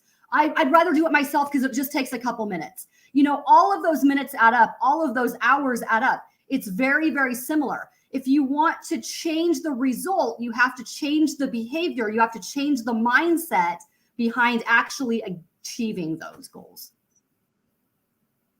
I love that. And I know some of the comments here going into, you know, being busy, and we stay in that. Oftentimes I hear the counter word as we're really productive. But what I really hear you saying is it's time to be efficient in our time and how we're doing our time management. Yes. Yes, absolutely. Because in the world of entrepreneurship, there's so many things that we have to juggle, and it's so easy to get busy being busy. And we really have to do a clear, deeper dive evaluation of what are the results of the different activities that we are doing throughout the day. In some cases, maybe that's waking up earlier. In some cases, maybe not. Maybe you're saying, but Lori, I get up at 4:30, 5 o'clock, and I'm going strong all day long. Well, then we do a deeper dive as far as what are you doing within that time, and how can we actually get that time back, make it more efficient, and get those results that you're after. So there's a couple of different ways that you can really kind of unlock the mystery behind this that gets you going in the right direction that can literally make all the difference in the world. Rex? I had to unmute. Sorry about that. This is really awesome, and I appreciate it. Now, you have the 10 before 10. What about the person who goes, that's why I go to bed at 1 o'clock and get up at 1 o'clock, because then I only have to do one thing? I think you cut out there a little bit. I didn't quite hear the full question. Well, my point is, some people, you know, when they think about doing things, they find, you know, doing 2 or 3 or 4 things daunting. So if they have 10 before 10, how do you break that down so that they don't feel overwhelmed by, oh my gosh, I have to do 10 things before 10 o'clock? How do you, where it's still productive? Because as we're talking, one of my examples is, you know, you can be stuck in the mud and you're stepping on the gas and the tires are going around, but you're not getting anywhere. So people who have this aversion to actually doing anything, much of anything, how do we help them? So that's a great question. So in order to prevent the overwhelm, especially if this concept is new to you and you're really trying to establish some new, like brand new habits of how you're even starting your day and how you're even accomplishing your day, then it's really important to be realistic with where you start. You know, again, going back to the gym analogy, you wouldn't, be in what they call a HIIT training the very first time you go to the gym, which is high intensity interval training. You wouldn't do that your very first time. You'd work up to that. So in this same context, it would be the same way. You can't just go from, 0 to 60 and all of a sudden you're going to be this, really great manager of your time, because the reality is you're going to be overwhelmed. You're going to be burned out in similar ways that you're trying to change other habits. So if you're starting from 0 and you just really need to start some new habits, then you start out small. So for some people, it may be don't get into social media necessarily, but do you need to return a few messages that maybe need your attention before you dive into work? Maybe do you need to load your dishwasher? Do you need to put a load of laundry in? Do you need to, get your mail? Whatever it is that's just really, really easy that's not overwhelming, that's not overdoing it. And again, when you break it down into 5 and 5, that actually helps you eliminate right away the overwhelm. Because a lot of people think that in order to maintain the balance, and they've heard the 10 before 10, this is why I break it up. Because then they'll think, oh, I need to do 10 things in either life or in business. And so sometimes that actually can seem overwhelming, when as you break it down into a list of 5, it actually seems a little bit more doable. And then within the time, whatever time you wake up, it doesn't matter, but then you're able to break those down into, do you need to make breakfast by a certain time, for your family? Do you need to do a quick workout, whatever that is? But it's very doable things that are super simple. Maybe that's brainstorming, a list of clients that you need to get a hold of that day before you forget, whatever it is. But it's really simple things that you start with, and then you build from there, because you have to establish that habit. You have to establish that routine. You have to establish that mindset. So whenever I'm coaching people through starting all kinds of new things, it's really starting them off in baby steps and building from there, and then not getting caught in that comparison. Well, gosh, it doesn't feel like I'm accomplishing much. You're starting from that foundational building standpoint that you need to, in order to be able to build those building blocks that allow you to do bigger and bigger and bigger things. And this is so powerful, Lori. So powerful. And for the folks in the virtual auditorium that have enjoyed Lori, we will be having her back on the program. She's going to make another appearance. And Lori, I want to thank you so much for sharing your wisdom with our community here. And again, folks, we're going to have more of Lori McNeil, not just in this program, but in many more productions at the Los Angeles Tribune. So if you like Lori, stay focused on what we're promoting here at the Tribune, because she's going to be one of our key contributors this year and beyond. Thank you, Lori McNeil. Thank you so much for having me. And I'm going to bring in Loretta, because Loretta is going to take charge here in a few seconds and help us lead a remarkable panel of thought leaders. And so, Loretta, what can our audience expect? First of all, welcome. Loretta is a friend to this network. Many people in our virtual auditorium already know who Loretta is. The work that she does around the world is incredible. And Loretta, I just want to ask, what can our audience expect from this incredible panel that you're going to be leading, please? Oh, absolutely. First, thank you so much for allowing me to be here and spend time with you. We have influential and extremely successful individuals on our panel today, and we're going to bring to the forefront the subject of influence, not just any type of influence, integrous influence. Now, why? Why do I want to do that? I asked a question because powerful people ask powerful questions, and questions steer focus. And you only get in life what you focus on. So I asked this question about integrous influence because this event is called Quantum Leap. And in order to take a quantum leap in your life, in your business, you must be able to understand and imply integrous influence. So that's what we're having a conversation about today. I love it. You love it? You think it's great? I think it's great. I'm pumped up. You got me pumped up. So we're going to go ahead and bring in these incredible thought leaders that you have invited to join the program. And I know that Fernando, his camera is off. So as soon as there we go. And Loretta, we're going to give you the floor now to lead this dialogue. I'm going to step back and I'm going to take notes. My friend Parisa Rose just shipped me a bunch of brand new pencils because she knows I love taking notes. And so I'm going to sharpen a couple of them and take some notes while we listen to you lead this incredible panel. Loretta, please. Absolutely. Thank you so much. And I will do some brief introductions. We will jump into questions. My panel today, I'm so excited that the bold statement of integrous influence, the superpower of integrous influence, is really the only way to take that exponential leap. So first we have Diego Ibarra, and Inside his 18 years at Grupo ACIR, which is a Mexican media company, specializing in radio stations, and Diego is the CEO that has acquired the exclusive license for iHeartRadio for all of Mexico. We also have Quintus McDonald, who is a man of God, a serial entrepreneur, an author, a member of the 1986 undefeated Penn State University team, retired NFL player, and his nonprofit organization, which he's an executive director of, is with the express intent to end the school to prison pipeline.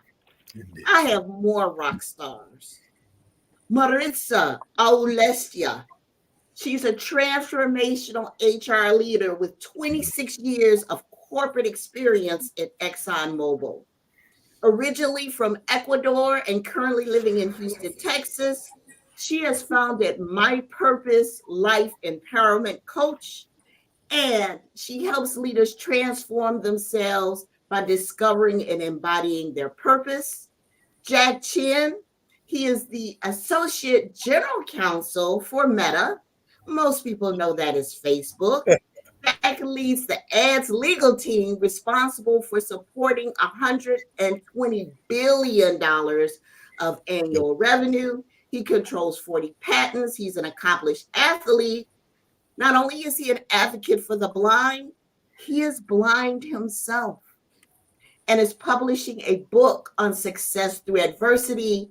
And finally, another powerhouse individual is Fernando Valencia. Only 9% of the businesses in the US ever generate $1 million. Fernando built his first $1 billion business by the age of 21. He was recognized as one of the top 15 most influential and philanthropic immigrants by the Ellis Island Honor Society in 2023. In fact, he received higher scores as the host than the one and only Dr. Oz. Here's another fun fact. At a ripe young age of 32, Fernando is a coach for many of us on this panel, and he's a co-founder of Unblinded. Let's rock and roll. This is how this is going to go.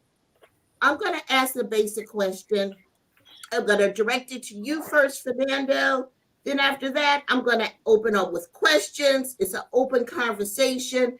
Jump in where you feel that you add value, and then at the end, we'll say for closing remarks.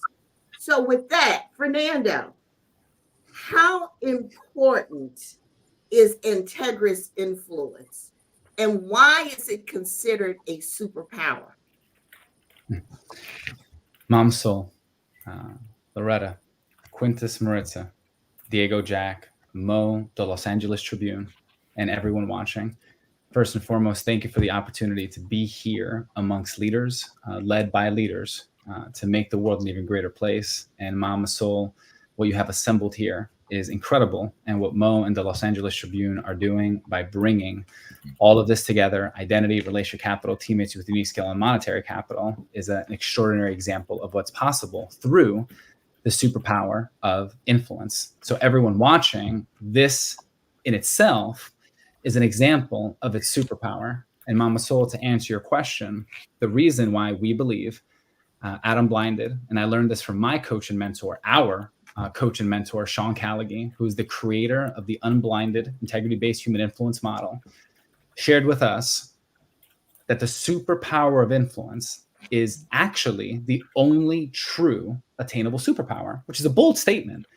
What science and backings do we have for this conversation? Many and much. But here's the answer to that question for now, Loretta, as we hear from all the incredible masters on this call who we've introduced, is Oprah Winfrey said, when she was asked how and why she held the microphone for so long for so many people, is that I hear you, I see you, and what you say matters to me. Now, what does that have to do with the superpower of influence? Here's what it has to do, everything. Because the truth is, many of us watching right now do not feel seen, heard, and understood at home. We definitely don't feel seen, heard, and understood in the workplace. And because of that, unfortunately, we don't feel seen, heard, and understood in the world. And through the superpower of influence, not only can we express ourselves, but as Loretta, you're showing right here, right now, and everyone's about to share, and Mo and the Los Angeles Tribune are guiding that ship through this incredible ecosystem merger. It's through this superpower that we can cause others to become the greatest voices of themselves. And that's how, Mama Soul, we come together to make 1 + 1 = 1 trillion. Yes, my mathematicians, 1 + 1 = 1 trillion units of value to continue to make this great nation and this great world an even greater place. So thank you for the question, Mama Soul. Fernando, thank you. Yes, people want to be seen, heard, and understood in their personal life, in their professional life, as we bring people along, which is a perfect segue into why integrous influence is so important in leadership.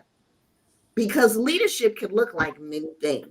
You know, some people say, well, it could be blind leading the blind, or it could be an emperor who is leading his constituents with no clothes on, or it could be leading people successfully to their dreams. So integrous influence. Who would like to jump in? What say you about that answer? Integrous influence and leadership. I can share a little bit. Leadership is really about connecting with people and being present. And how do we feed ourselves and our teams to be able to progress business objectives? That is in business, but also in our families, with our friendships. So at least is that one that can actually listen, but is listening on how can I provide value. So when we say integrous influence, it's about me first understanding what the other side needs, and then offering what can I either connect or what can I offer to the other side with the intent of both sides growing together. So that is what effective leaders can do in their businesses and in their personal lives to grow both sides at the same time. I love that, because isn't it also energy too? You talk adding value.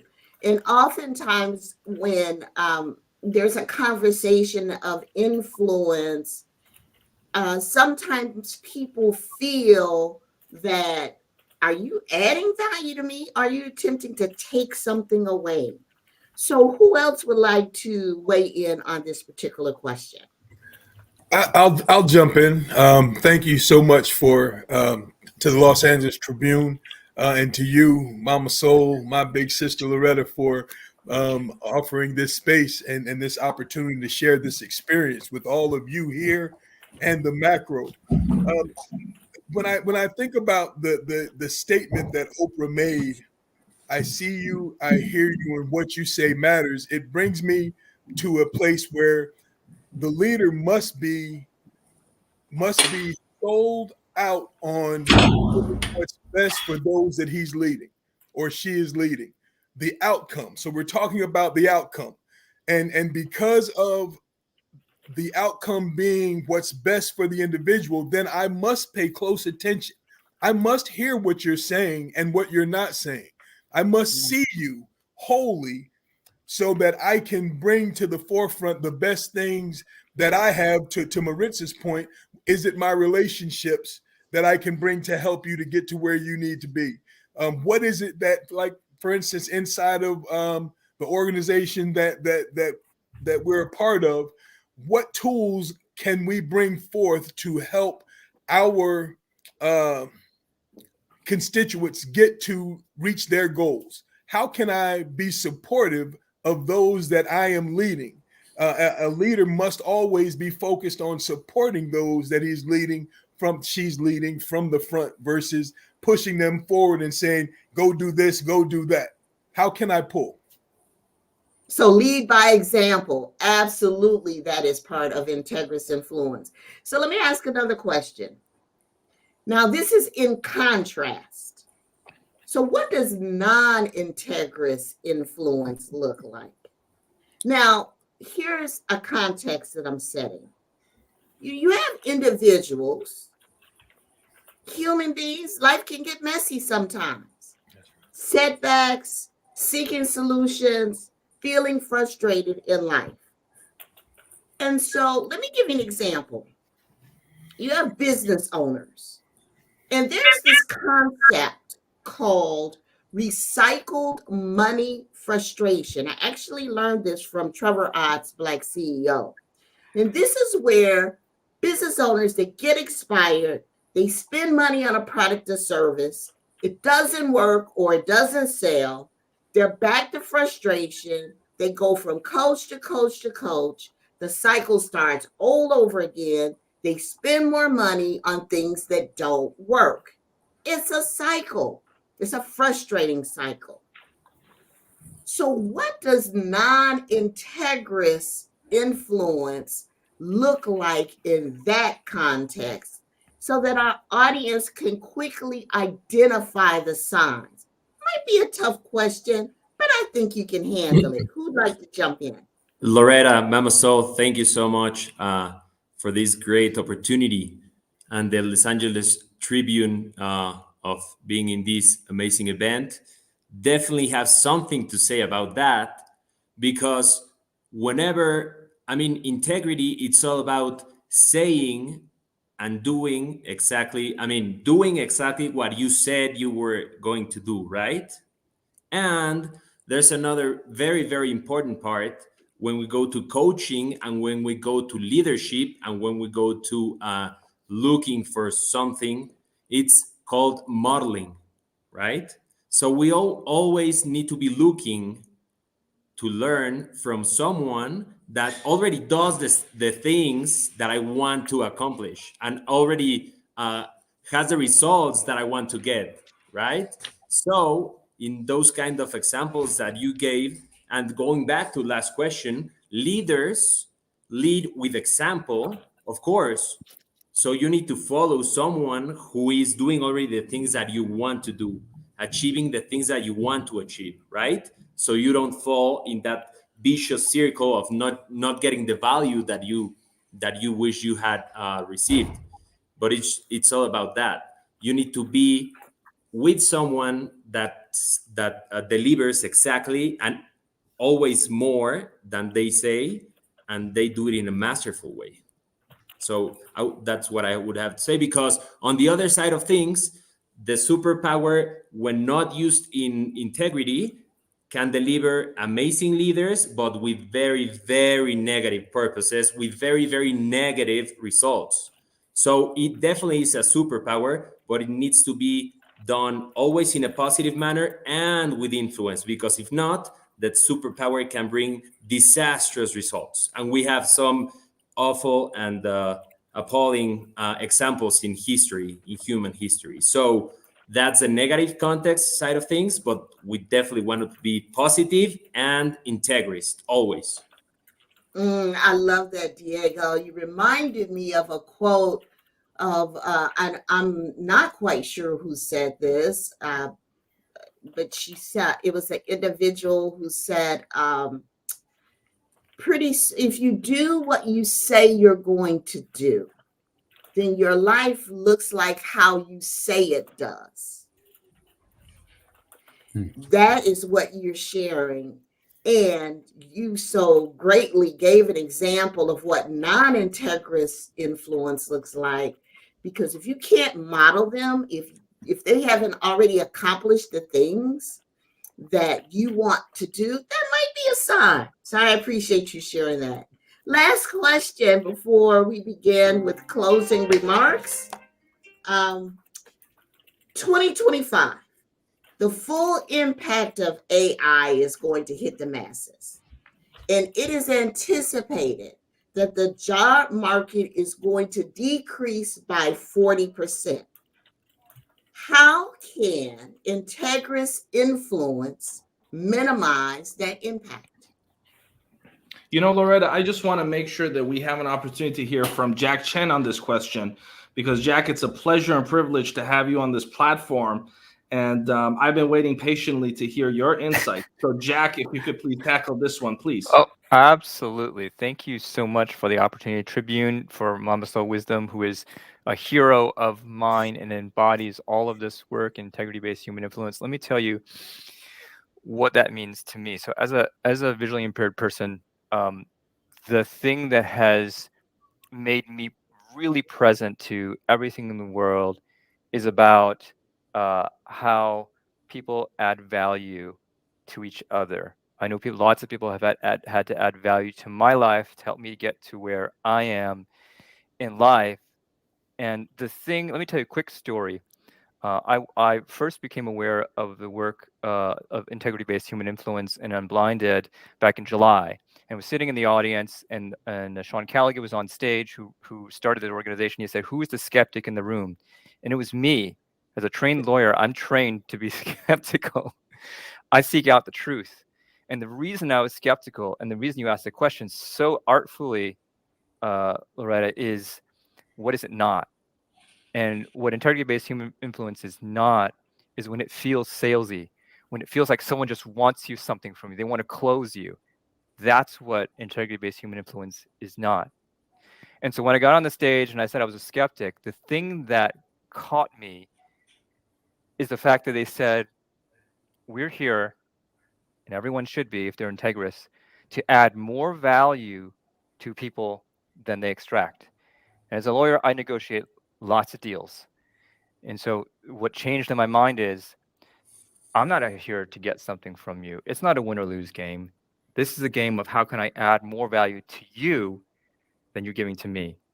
And as a manager and a leader within Meta, I've always used this opportunity in my leadership style to say, I am adding more value to the people on my team than they are giving to me. I know everything about them in their life. I speak into their lives. I care about them as people, not as just opportunities to grow me or grow the organization. While that's incredibly important, first and foremost, it's about caring about people. It's about adding value to them. And so that's the thing I strive for in all of my life. The book, the movie that I've produced, and all the work that I'm doing is adding value in the world. And that is my mission, vision, and purpose now in life, is to add that value. So beautiful. And a bit more about your movie that's coming up, Jack. Oh, sure. So another quick story. I'm totally blind, and about 6 years ago, a friend of mine and I sat down. We said, "What's the toughest thing you could ever think of doing in the world?" He said, "Ride my bike across the country." And he's blind, and he was the CEO of Rodell, which is the largest vanilla extract company in the world, in the U.S. And we just did it. We rode our bikes across the country in 7 days as part of this race team. We filmed a movie about it because, talking about adding value to the world, 70% of people like me who are blind can't get a job. And our goal was to change that to 7% and lower by the power of film. So we created a full-length documentary that we're taking around to build an endowment for an organization, $70 million endowment for an organization that's going to end unemployment for the blind.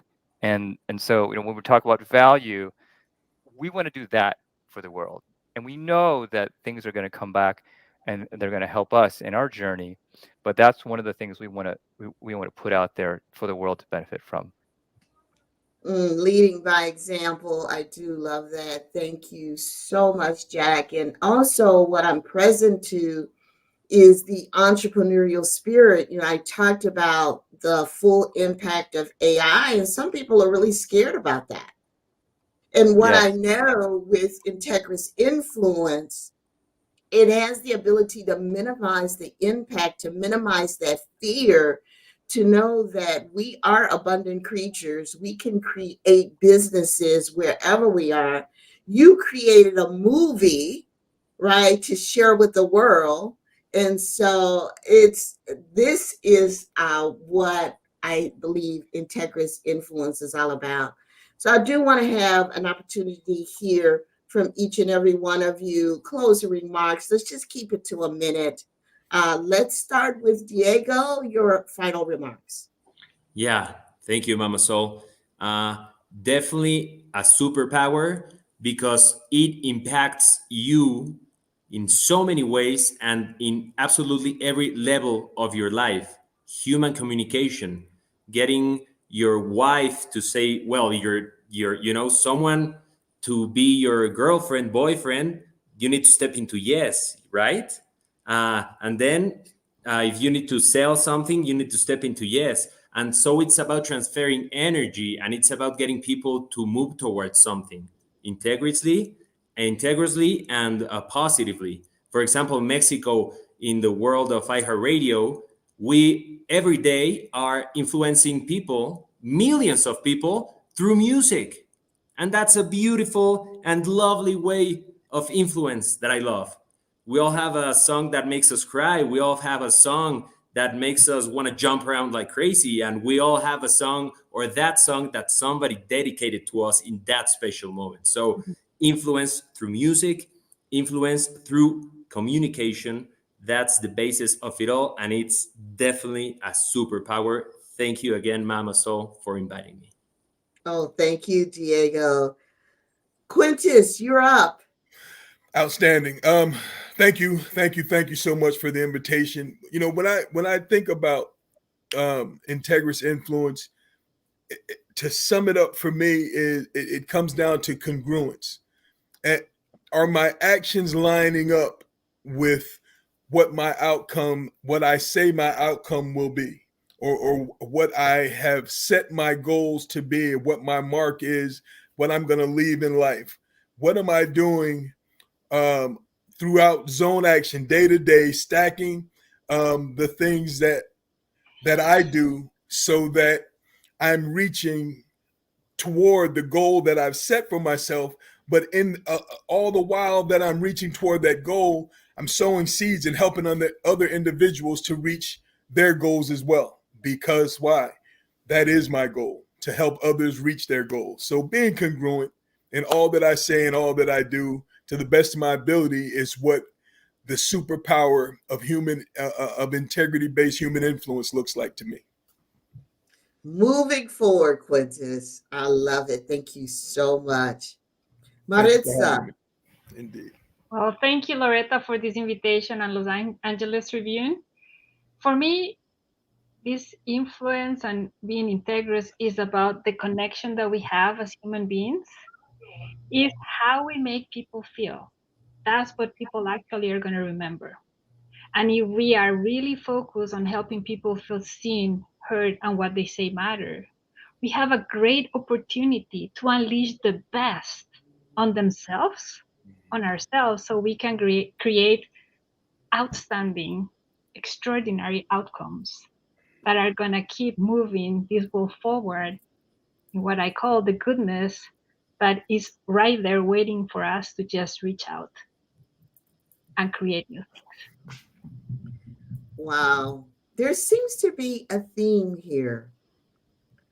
The pursuit of relevant truth, intentionality, and moving forward in life, all within the context of integrous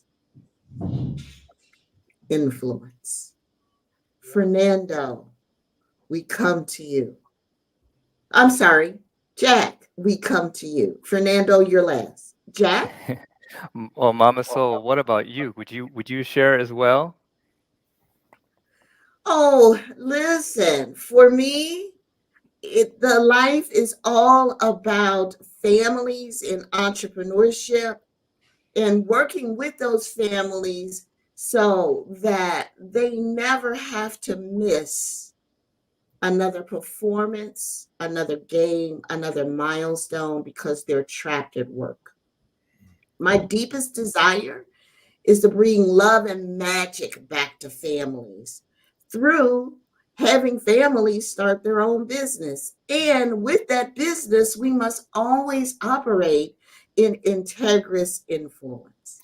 So, being the host, I always have an opportunity to share. But me, I love to serve my guests. So, Jack, back to you, please. Well, thank you, Mama Soul. It is one of the thing I've realized I forgot to say is that all of this work that Unblinded has so masterfully put together is really based on whether and how we love each other.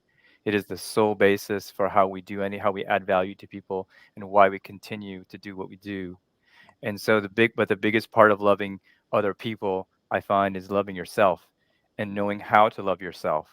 And to know that, for example, as a person with a diversity like me, learning to see how lovely and amazing and incredible it is that I became blind, and what a gift that is to me. How amazing I see that I am in that context, so that I can go out and love other people and add value to their lives. And I'm putting out a whole book on that in March, but that's critical to how you add value to other people. You know what? I just heard you shift your context of blindness being a disability to something that is allowing you to achieve the success that you have in life. Yes. How beautiful is that for all of us in whatever we have going on in our lives? And Can I just do finally, a quick plug for this book? Is called, you can find it on the Accelability website, and it is a transforming work that I would like everyone to know, purely because I want everyone to know how to love themselves through whatever adversity they come through, because I know that is going to have exponential impact for you and for all of me and everyone else on this call. thank you, Jack. Thank you so much. And finally, Fernando. Mama Soul, I want to be respectful of the space and time we have here. A big thank you again from Mo and the Los Angeles Tribune. And I will end with this. My coach and mentor, Sean Callaghan, co-founder of This Work, taught me that Albert Einstein said, make everything as simple as possible, but not simpler.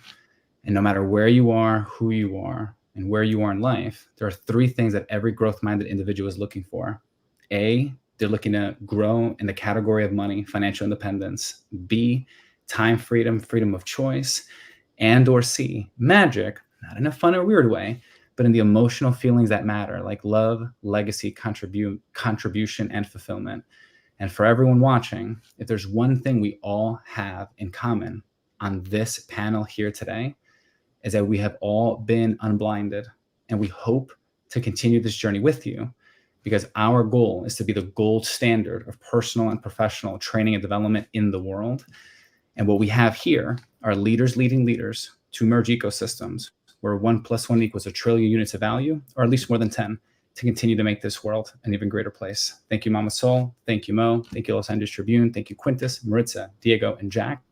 And over to you, Mama Soul. Thank you so much, Fernando. I appreciate each and every one of you being on the panel today. I promised you a powerhouse panel, Mo, and I believe— Yeah, you delivered. You over-delivered, in fact, Mama Soul. And I wanna thank everyone. I could honestly listen to this group of folks speak all day, and it's my pleasure to have an opportunity to be on the screen with such distinguished leaders. And thank you so much, Mama Soul, for inviting such an incredible group of folks. And I look forward to getting to know each and every one of you on screen better. And I will be looking up your work. And thank you again. We'll be sending out more invitations in the future. So thank you so much, Mama Soul. And thank you to this incredible panel, Quintus, Fernando, Diego, Jack, Maritza. Thank you very much. And I'm so excited, Mama Soul, because up next, we have another powerful group of folks that are going to be joining us. And just in closing, Mama Soul, if you have anything you personally would like to share with our audience while we go to the next segment, please. Oh, thank you so much for allowing the additional time. And this is what I will share. I'm a co-founder of a movement with my husband called We Do the Impossible Movement. It is a nonprofit organization, and we inspire the next generation of dreamers to do the impossible. And one of our impossible missions is my husband and myself. We have been married for 43 years. We are bidding to become the first African-American married couple to travel into suborbital space. Now, it's going to take some steps. We just don't go straight into space. So one of our first events is we are sponsoring a zero-G gravity flight, just so we can experience weightlessness and what that's like. But more importantly, people believe that things are impossible, that they can't do the things that they wish to do. And we're here to say we were designed to be abundant creatures.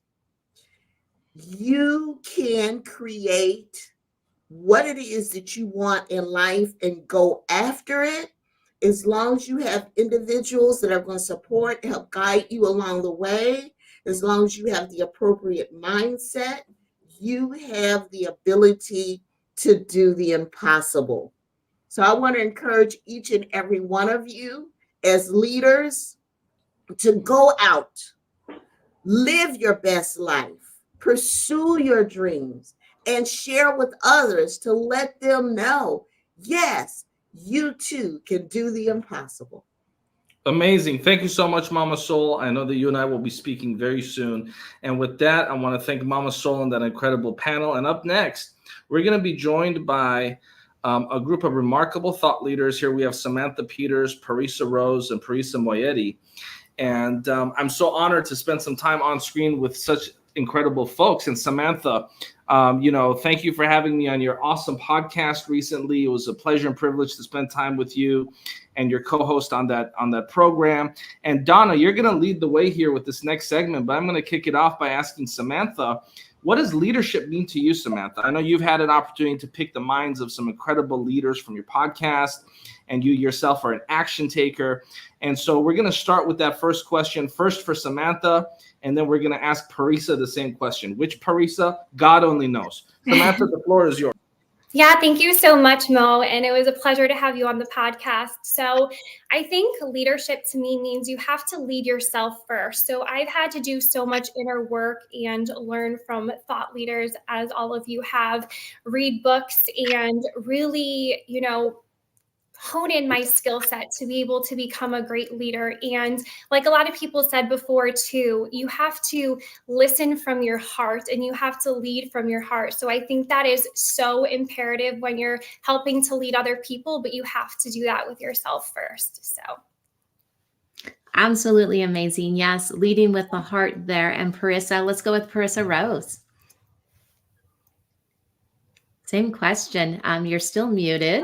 What does leadership mean to you? I was like, I know this. So question, what does leadership mean to me? Very similar to Samantha, is that leadership is all about owning and acknowledging and accepting that it really starts with yourself. Mm-hmm. And it can seem redundant, right?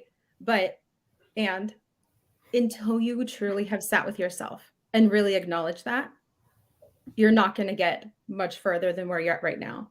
And leadership within yourself means that, to me, it's you really value what you do on a daily basis. And it's something that I say more often. It's your reps matter. Like what you do in repetition matters, and what you do with repetition matters. So if what you're doing every day, if you don't truly value it, then how are you really leading yourself? Because as a leader, you're going to value what leaders are doing. You hope to value what leaders are doing, right? And I think that if you don't start with that value within yourself, with what you're doing daily, then your leadership is really going to suffer. So absolutely starting with yourself and really valuing what you do. Mm-hmm. And I'm going to agree with that, because it's really truly what you do on a daily basis. It reinforces, gives the intention, moves you forward in that heart space there. So the other Parisa, let's see if we can add to what we've been creating here so far. Yes, what does leadership mean? Absolutely. So yeah, for me, leadership is number one, having the foundation of being in integrity always, and knowing what the intention is and sticking with that and being aligned with the intention. Most of all, it's doing whatever that needs to be done in the most, again, in the most and highest integrity, and being and accepting that being liked, being popular, being, the most admired is not probably going to always be the case. It's not about people pleasing as a leader. It's about doing the right thing. It's about doing the right thing for the collective. It's also very important to know that no matter what, the job must be done. In essence, doing all of that, making sure that as a leader, you're also creating other leaders as well, not just turning your back and just saying, I'm going to do it the right way. Well, yes, you're going to do it with the most integrity, but you're also going to do it with the knowledge and the wherewithal, rather, with just knowing that you are actually going to be passing the torch, and it's important to pass that torch and to move forward as a collective. Mm-hmm. Absolutely. And that is such words of wisdom there, because it's not just about you as you learn about yourself moving forward into leadership, but how many people you can bring along with you in that space, because there's over 9 billion people on the planet. We're all going to touch everybody a little differently. Yeah. One of the things that I think about in leadership is words of the year, because it came out at the beginning of the year. I think it was a Webster's dictionary said the word of the year was authenticity. And then a friend of mine recently asked me, Donna, what's your word for the year? And I'm like, I guess I have to have one. And for me, it's going to be unapologetic. I'm going to be unapologetically myself, even in the leadership realm. So if you had a word to describe your leadership style for the year, what would that be? Samantha, we can start with you.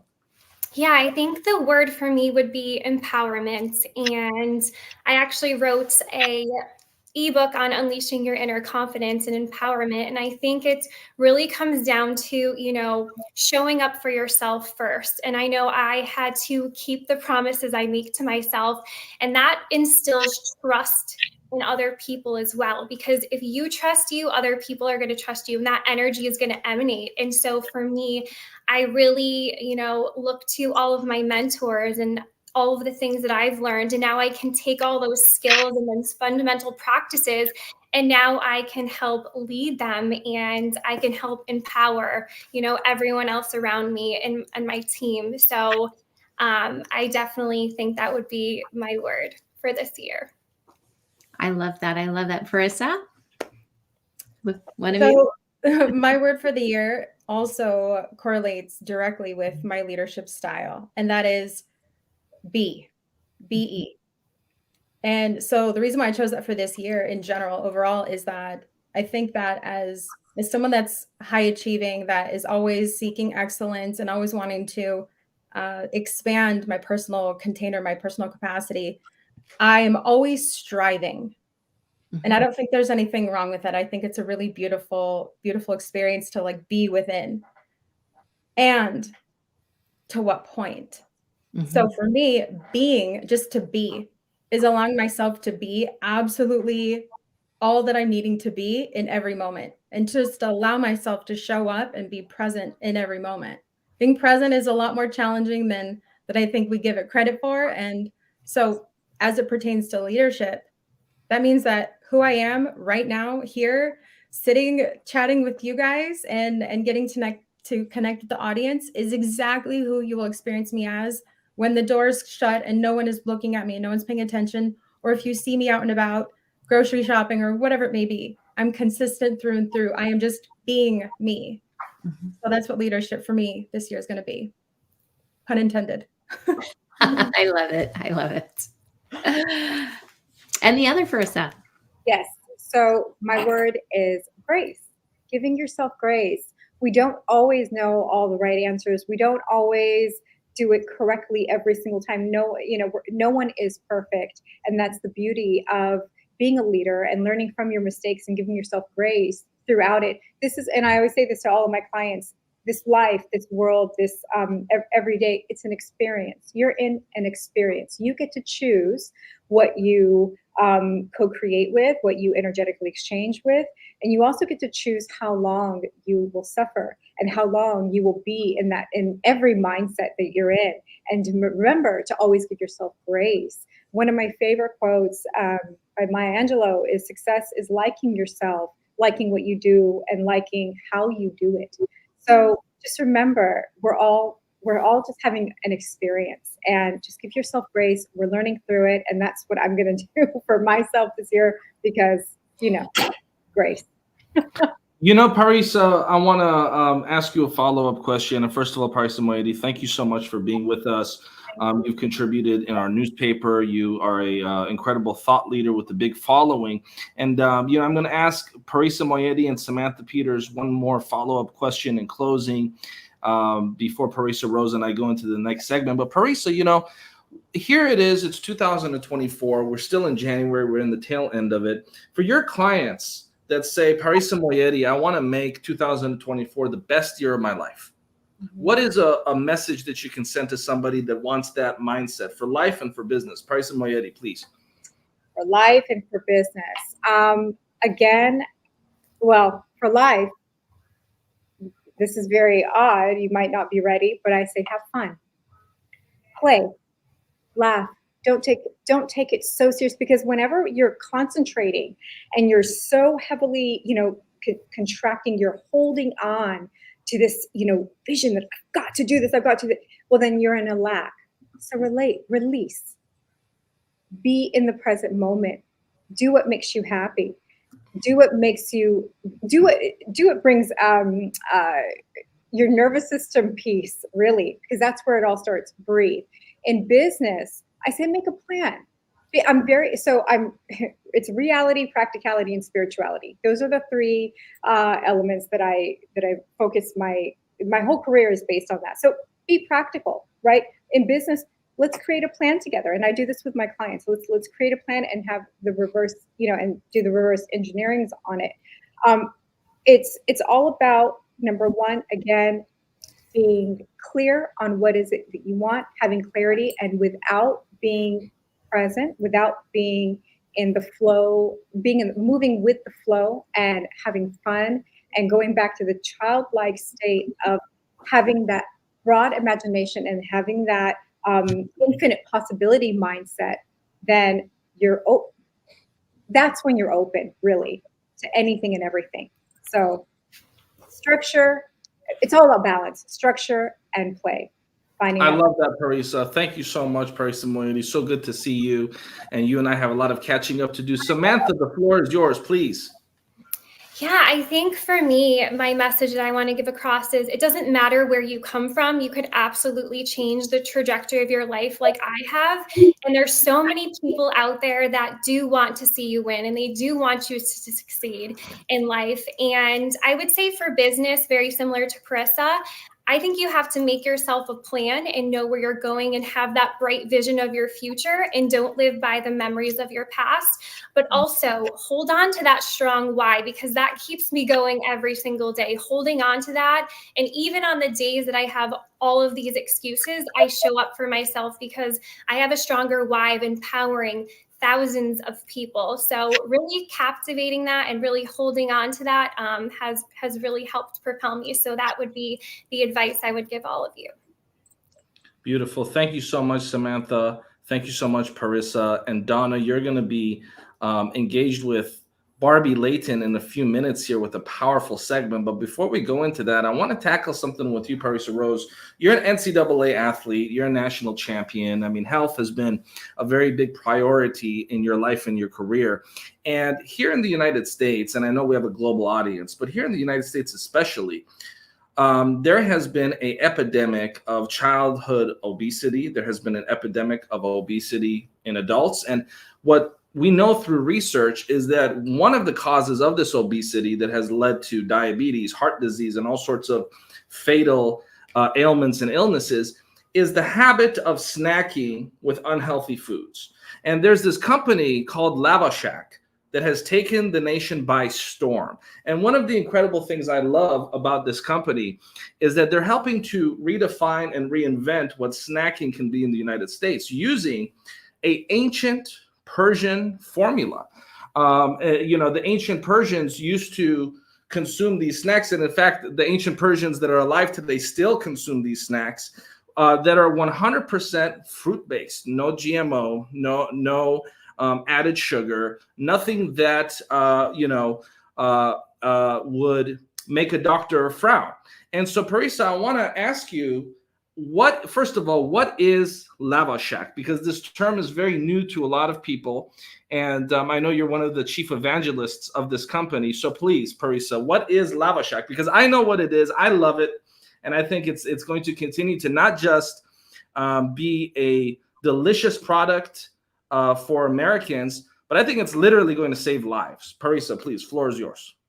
Well, thank you, Mo. And I would have to agree. And I say it because of this. So Lava Shack, first of all, I would describe it as fruit leather. Okay. Just think about fruit leather. And there's 4 ingredients, literally just 4 ingredients. And it tastes amazing. A lot of them are super sour. Some are more tangy. It just obviously depends on the fruit itself. And the point that I really want to just let land is that when you mention child obesity, there is probably not one topic on this planet that pains my soul more than that one topic. And I think as kids, we really think about food and this more of this condemning spirit about food and about health. It has to be hard. It's got to be complicated. No. Something that Parisa Moayedi said just a few minutes ago was saying that, just have fun. Let it be lighter. And that's the thing that I think this company, Lava Shack Lovers, does, is they bring the goodness out of a culture that's been here for so long. It's one of the oldest, most rich part of Persian culture. They're bringing the goodness of it and bringing people together to enjoy this. And when you can enjoy something that tastes good, right? And you're enjoying the people you're around, you're just enjoying the moment, you're able to connect with others on it. It allows this heavier burden of having to eat healthy and do the right thing and all that. It just releases that. And I think that we get to release a lot of these harder things in life, because life is always going to life. It's always going to be lifing. It's always going to be good, bad, and different. It's all the things. And because of that, we get to allow there to be more ease, more joy, more happiness into each moment, including what we're eating as well. Mo, you're on mute. And we're going to have you back on later, Parisa, to actually have a more in-depth conversation. But I love what Lava Shack is doing. And, it's truly incredible that this company has just exploded the past few weeks. And in about 15 minutes, we're going to be joined by action movie star Sean Kanan and Carlos Sequeira. Many people know Sean from the Karate Kid series and Cobra Kai, and he'll be live with us in about 10 to 15 minutes. But before his incredible segment, I'm going to bring back Donna, because you're going to be speaking with Barbie Layton, who is known as, I call her a modern day philosopher that will help expand the way you see the world. And here at the Los Angeles Tribune, we've had an incredible lineup of folks here so far today, whether it's co-author of Rich Dad, Poor Dad, Sharon Lechter, whether it's one of the chief counsels at Meta Legal, and whether it's folks that are speaking about practical applications of life, whether it's folks that are speaking about different modalities. Here at the Los Angeles Tribune, we welcome all ideas. And Barbie Layton, whenever I hear her, I hear something new. And she helps me see the world in a new way. So if you're ready to expand your consciousness, this next segment is for you before we go into action movie star Sean Kanan. Donna, Barbie, the floor is yours. Donna, I know that you speak Barbie's language. Sometimes I myself have to really meditate because her ideas are so powerful and profound that it takes me a while to process. But that's why we have replay here at the Los Angeles Tribune. So I want folks to replay these segments. Parisa will be joined by you later. Donna Campbell, the floor is yours with Barbie Layton.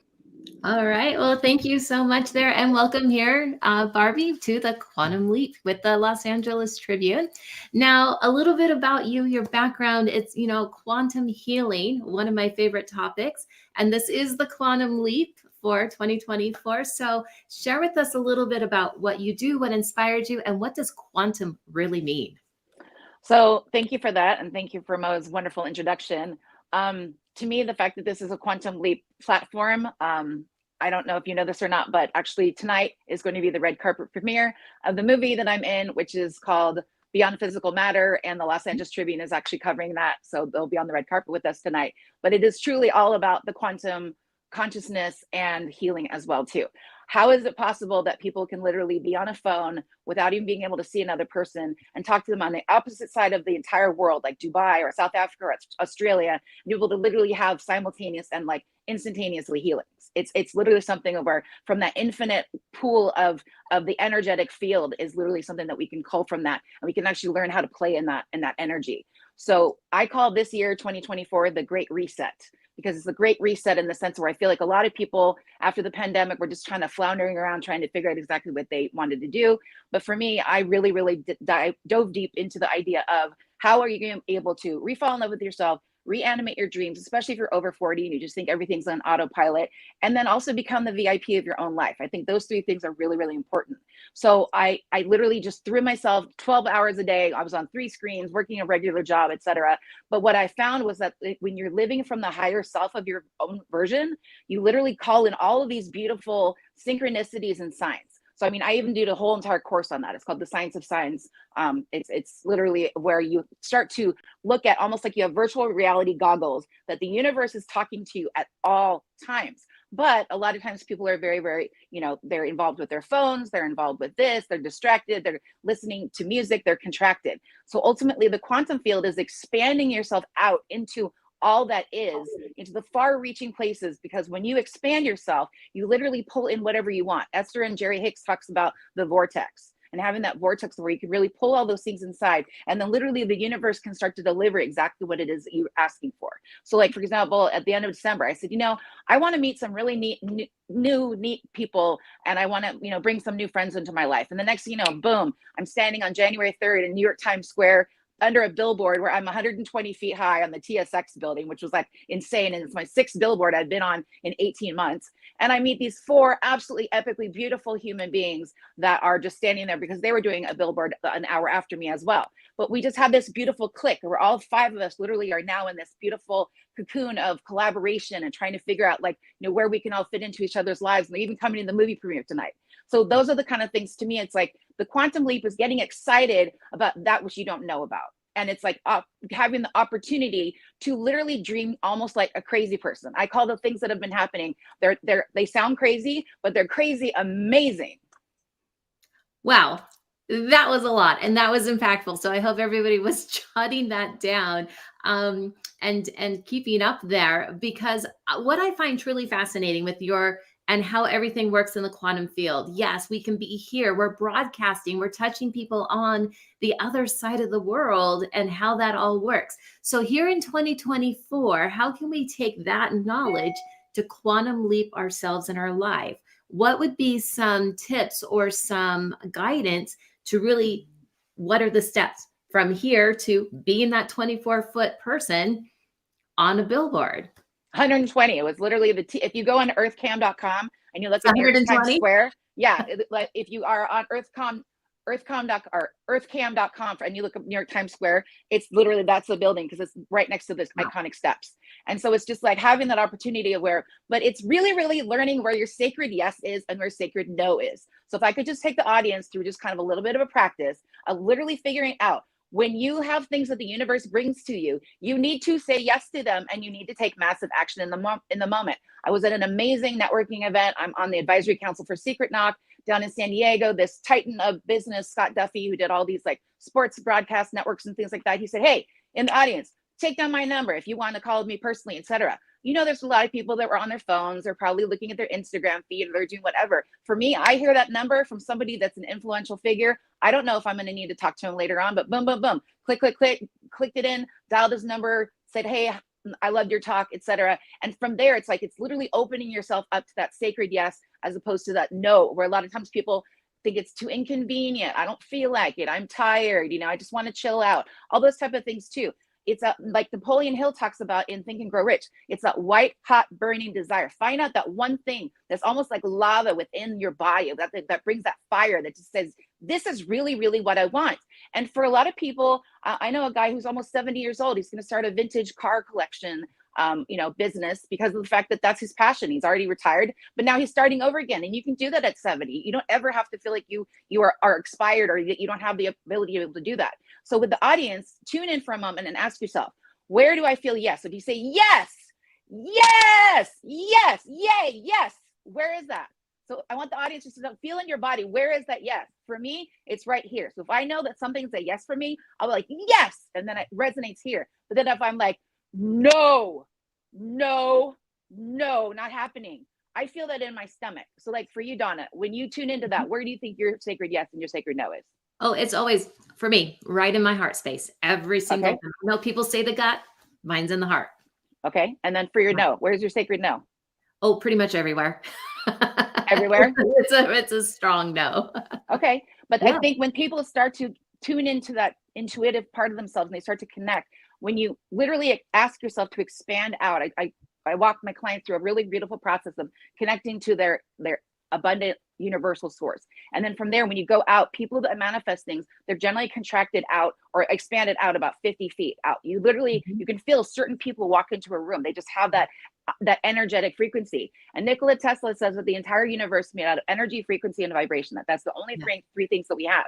So when you can learn how to tap into that, and then also working from your higher self. So like, for example, this is one of my wigs that I like to play with when I manifested my TV show and other things like that too. I like what the lady said before, one of the baristas, she said, you really, really do need to be on the energy of play, because the universe loves it when you're playful, but that's where I teach people how to look for those signs and synchronicities that are meant just for you. But when you find those things that are there, you have to acknowledge, thank you, I received the message, I understand what I'm supposed to do now, and bring me more.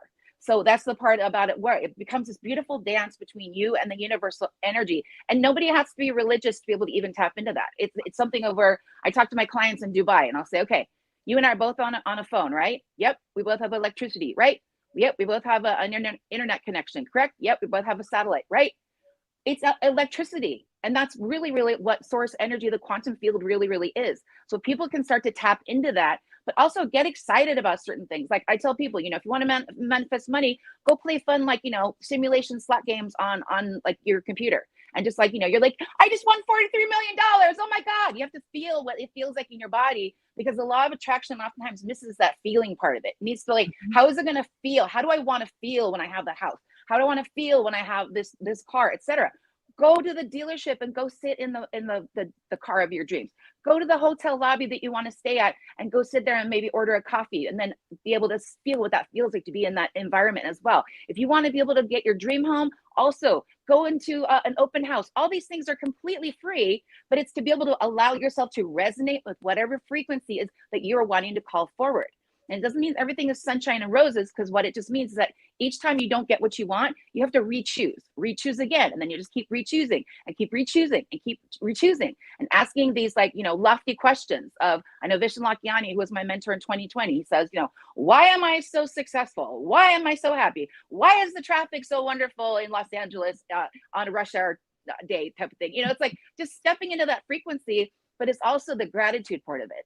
I remember when, gasoline went up to $6 a gallon, I had a hybrid and now I'm in an EV, but at the time it was $6 a gallon, but I knew that I could sit around and complain about it, but it doesn't change the price of the gasoline. So instead it's like, I am so grateful I have a vehicle that's taking me to this beautiful place. I was taking my mom to the Ritz-Carlton in Laguna for Mother's Day brunch. I'm so grateful I can take her to this place. I'm so grateful that I'm literally able to see this beautiful coastal line driving on Pacific Coast Highway in Laguna Beach too. It shifts the entire perspective on how you can think about it. And that's the thing that's so important, is shifting into that other space of it's that childlike wonder, as if you're literally, every day is Christmas and you have presents under the tree and you're just excited because you can't wait to see what you're going to co-create with the universe. This is a powerful. See, what did I say, Donna? I said that when it comes to expanding, absolutely. And Barbie, we're going to give you the floor to share some final words. We're going to re-invite you back because we need more time with you. And so we're going to re-invite you back very soon to continue this dialogue. But we're heading into the next segment here, and I'm very excited to hear your closing remarks and final words of wisdom that you'd love to share with our audience. Barbie Lechter, please. Thank you. So I just want to let you guys know that ultimately 4 years ago, I was literally just working a regular job, all this amazing, wonderful stuff. It's really, really say yes to the universe and you say yes to yourself. And as a result, being on 6 New York Times billboards in the last 18 months, I was on 2 international best-selling books in the last 2 years. I have 4 other books that are coming out this year as well, before now and June. One with Dr. Khalili Camacho Ali, Muhammad Ali's former wife, which I know you're a big fan of, Mo. And it's this kind of stuff where it's like, it's because you're saying yes to yourself. And yes, sometimes it's going to be a stretch financially, but you need to, in business, we also need to leverage ourselves for that white hot burning desire, because then we can go out and inspire other people and say, look, you know what? I'm not 20 years old. I don't have the figure of a supermodel. I'm not perfect. There's nothing easy about any of these kind of things, but taking that massive action and believing in yourself and just allowing yourself to be quantumly magnetic, which means to expand yourself as often as possible. And my last thing I want to say is that 528 hertz is the jam. On the solfeggio frequency and on the consciousness scale of David Hawkins, 528 is actually the frequency of love, creativity, and DNA. Look it up on YouTube for free. Or if you want to go to my website, barbielayton.com, I also have a meditation on there that's totally free. But it's something of where if you listen to 528 hertz for 30 days, I know miracles will start happening for you, because I've watched it happen for so many people. And that's the best part. The more you have, the more that you can share. Wow. I absolutely love all of that. All of it. Everything. Thank you so much, Donna Campbell, Barbie Layton. And for the folks that want more of Barbie, stay tuned, because we're going to make that announcement very soon. And up next, Carlos Sequeira. Carlos, we're going to bring you on here in a few seconds. I see you're on the phone in the green room. Hopefully you can get off the phone, because we're about to bring you on live. And Donna, I just want to check in with you, because that last segment was so powerful. And I want to hear from you. What is a breakthrough or something insightful you heard that you'd like to share with our audience about that last segment? Please, Donna. What was really interesting with what Barbie was saying, we always say yes or we say no, and where it's really located out in the body, but she used a different word in front of it, and she said sacred yes, sacred no. And when you say yes to the opportunities, then things start opening up into your life. But it wasn't just about saying yes and sitting around and not doing anything. There was always this action piece that came along with it. And it was having the fun, having the play. But when you took that small little action piece, like say you want a new car and you go down to the dealership and you sit in the new car, then you can fine tune your request. Do I really want this? Do I want it a little bit different? But you're still saying yes to the opportunity. And as you say yes to that opportunity, it's opening up the doorway to the universe to deliver those things. And so truly, that's what I took away from everything that she was saying. As we expand ourselves out, we're saying yes, we're in our sacredness, we take those steps. And as we do, the universe starts delivering and bringing them back to us each and every time. Absolutely. And I want to bring up Carlos Sequeira. And before we get started, Carlos, we want to share this with you, because we know that it's your birthday today, Carlos Sequeira. So happy birthday. And, you've been a friend and you've been a colleague for a long time. In fact, Carlos and I, we almost had to fight somebody in a pizza shop once, Carlos. But that's a story for a different time and a different day. And I'm really excited. First of all, Carlos, happy birthday. Secondly, I know that we have an incredible segment of you and Sean. And Sean is much more than just an actor. And I'm very excited to hear this interview that you're going to have with him. And of course, if you're a fan of the Karate Kid series like myself, you know Sean very well. And I'm going to actually bring him up, because I know he's on set right now. Sean, welcome. Hey, guys, how are you? Hey, Mo, tell the truth. The fight was really you trying to fight Carlos for the last piece of pizza. Well, you know what, Sean? I didn't want to reveal it, but that may be true. I won't confirm or deny. I may have seen Karate Kid one too many times, you make it look easy. But the thing is, Sean, I know you are, and you and I, we crossed paths at the Oscar watch party last year. We never met, but I know, we were both at the same event. I wanted to say hi, but we didn't get a chance to. So it's nice to see you here. And Carlos, happy birthday to you. And I want to start off by just saying that Karate Kid 1, obviously historical film. Karate Kid 2, historical film. Karate Kid 3, in my view, never got, until recently, thanks to Cobra Kai, the dues that it deserved to get. Karate, if you like Karate Kid 1, you should love Karate Kid 3, because it's sort of like Karate Kid 1 on steroids, right? The villains are just a lot more aggressive. So I just wanted to say, Sean, it's a pleasure to have you here. I consider you not just an 80s icon, but you also do so many incredible things that people may or may not know about. So we're going to step back and let Carlos now take the lead And Sean, thank you again for being with us. Carlos, happy birthday, and the floor is yours. Oh, what's up going on? Thank you, guys. I appreciate you, Mo and team. I want to give a shout out to the LA Tribune and Mo Rock, the founder, and the team, the staff. It takes an army to put events like this together, and I am super excited. Just to give you guys a little run, Sean is actually on set right now filming, and I am traveling, speaking. So that's how we do. We do things in real time with real people on the fly. So Sean might have to go within the next 20 minutes. So we're going to rock. And I'm very excited about this segment, ladies and gentlemen, unleashing the Cobra. This is going to be an electrifying episode. We talk about mind over chatter, where we're going to dive deep into the realms of personal growth, leadership, confronting our inner demons. I'm your host, Carlos Siqueira, and today I have a truly special guest. As Mo introduced him earlier, a means of not just known for his iconic role as Mark Barnes in Karate Kid 3, but also a writer, a father, a husband, an author, a comedian, an Emmy award-winning producer of Studio City on Amazon Prime. Check that out. And in 2022, Kenan reprised his iconic role, receiving critical acclaim in the pop culture hit series 5th season of Cobra Kai, now streaming on Netflix. Check that out. And as an author who's delving into the depths of personal transformation, ladies and gentlemen, the one and only Sean Kenan in the house. Thank you, brother. And happy birthday. I'm wishing you all the best. Thank you, my brother. I appreciate you, my friend. And Sean, we're going to go. Your story is fascinating, right? From Hollywood to speaking on the stages to authoring The Way of the Cobra. Transform yourself and you can transform the world. And you traverse a path, my friend, many dream about, but seldom walk. So let's kickstart this conversation with a bang, Sean. Reflecting on your career. How have you seen your own personal battles, like perhaps like your own inner demons, shape your journey, right? Both in the camera, off camera, and then in your writing?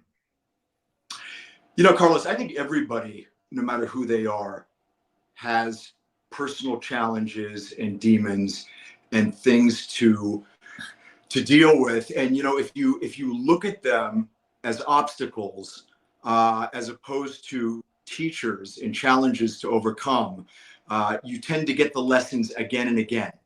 And about the time I was 50 years old, I had just received a star on the Palm Springs Walk of Fame. There was a big event, the mayor came, all of this. And when all the smoke cleared and the parties were over, I looked in the mirror and I kind of felt like a fraud. And the question I was asking myself was, okay, what now? I was 35 pounds overweight. I had no prospects for work at the time. And speaking of demons, I was interacting with a lot of old demons more frequently than I probably would like to admit. And I could feel myself slipping into mediocrity. And it really scared me. It was the first time in my life that I really felt as if I wasn't going to reach the potential that I'd always believed that I had inside of me. And so, as it is with most challenges in life, the solution is generally very simple, but it's not easy. Yeah. And I made some very significant changes in my life. I decided that there wasn't going to be any more of this waiting for my ship to come in crap. I was going to build the damn ship. I just had to figure out how to do it. And I figured out how to do it. And Way of the Cobra encapsulates the strategies and the philosophies that I use to do it. And I started doing things very differently, and I started achieving some amazing results very quickly. But, you know, people tend to, we've all heard the analogy of success in the iceberg. You know, people tend to see when you're successful, just the shiny piece of white ice sticking out above the glassy water. They don't see the iceberg that goes down 5 times deeper into the bottom of the water, which is the sacrifice and the self-discipline and the quote unquote failures and all the hard work and all of that. And, you know, I always tell people, before you think I'm living on top of some mountain in Kathmandu, meditating 3 feet off the ground, I've made every mistake in my book a dozen times. I am the kind of guy, or at least I used to be, that would just have to bang his head again and again and again until I finally got it. Wow. And so if I'm able to if I'm able to help people circumvent some of the well-worn traps along the path to success and learn to get out of their own way, then that's the intention of my book. And we're in our 5th printing now. Way of the Cobra just came out on Audible. The sequel to Way of the Cobra, Welcome to the Kumite, is out on Amazon. And my wife and I are actually writing the 3rd installment of the Way of the Cobra series, which is going to be called Cobra Couples. Wow. And I'm really excited to be working on that with my wife, Michelle. Shout out. To Michelle, yeah, man. the boss, Queen Cobra. That's such an incredible insight, Sean, because, you know, it's like almost like a testament, right, of facing our own Cobra, so to speak, right, which is leading into that. Our listeners are eager to know, like, in a world where motivation can be fleeting, like in the hype often phase that you and I know, right, on the stages, on scene, when we are with our clients and having a great time. But how do you maintain? So, like, for somebody right now is struggling, mental health right now is a big problem of society. You and I often talk a lot about that. We help a lot of people with that. But how do you maintain that discipline, so like to do the work, like when we don't feel like the mental process where you go in when just it doesn't fade away like as it happens for most people? Right. What is your strategy that you apply for yourself? So I'm a huge proponent of, if you want to achieve results, ignore them, which of course sounds antithetical. It sounds oxymoronic, but it's not. I'm a big believer in creating a bulletproof process for anything that you do. People ask me, how can you learn 35 pages of dialogue for your soap opera? And for me, it's because I've built a bulletproof process that I know works. For instance, you know, I'm guessing that you and I, and probably everybody, drive a car about 99.8% the exact same way. We unlock the car, we sit down, we put the safety belt on. You put something in the nav, you check your mirrors, you throw it in reverse, you check the mirrors, throw it and drive and obey the street signs and the traffic lights. You don't drive going, oh my God, I hope I make it, I hope I make it. The reason is you've built a bulletproof process for driving a car. You don't worry about the results, you expect to get to your destination. And so I believe that if you can build processes for everything that you do in life and apply them effectively and consistently, and of course you want to be checking and doing self-diagnostics to see what's working and what's not working. If the process works and you apply it, you don't need to worry about the results. The results will come. They may not come exactly when you want them to come. They may not come exactly in the form that you would like to see them, but you will get results over the long haul. And you know, with my ability to stay impassioned and self-disciplined and all of that, it's all now just integrated into my life. It's all part of the processes that I use on a daily basis. And so it doesn't even really seem like work anymore. It just is what I do. And believe me, I struggle with self-discipline and I struggle with motivation the same as everybody else. You know, and I'll tell you one thing, that I'm very fortunate that I'm in a position where I can afford to have a personal trainer, because I have a lot of trouble self-disciplining myself to go to the gym. So with my schedule, so what I do is I farm it out to somebody who provides the discipline for me. You know, self-discipline is the guy that wakes up at 6 o'clock in the morning and goes to the gym himself. Discipline is the guy who goes to the gym at 6 in the morning because his trainer's calling him saying, get your ass out of bed. There's certain things in life that I need discipline with.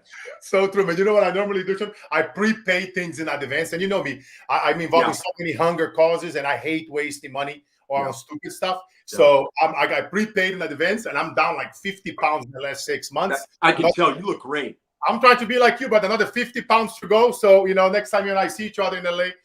But there's such a powerful insight, Sean. And it's like almost like harnessing that inner strength, right? That Cobra mentality, right? Carlos, I want to tell everybody what Cobra stands for, though, so they know. Cobra is an acronym. It's formed from the words character, optimization, balance, respect, and abundance. And those are the 5 pillars that make up the way of the Cobra. Yeah, and I love that title. I was going to literally ask you that, right? The way of the Cobra. What a powerful title. Fascinating, right? Can you delve in like into one of like a super ultra ninja strategy of way the way of the Cobra means. And not only that, how can it be like a game changer for our listeners right now in their personal and professional lives, especially when shit hits the fan. Nothing else works, right? The motivation on YouTube, the audibles, the spouse, their business, everything is falling apart. How is something like a powerful tool inside that book? And I want you guys to watch, to listen, and to read that book, because it's very powerful, ladies and gentlemen. You can check it out on Amazon, The Way of the Cobra. But listening from the man himself, can you delve into what does that mean, my brother? And how can it can be like a game changer for someone listening to us right now to deal when the shit is hitting the fan and nothing else works? Look, here's the thing. If you want to be successful, there's two things that you need to do.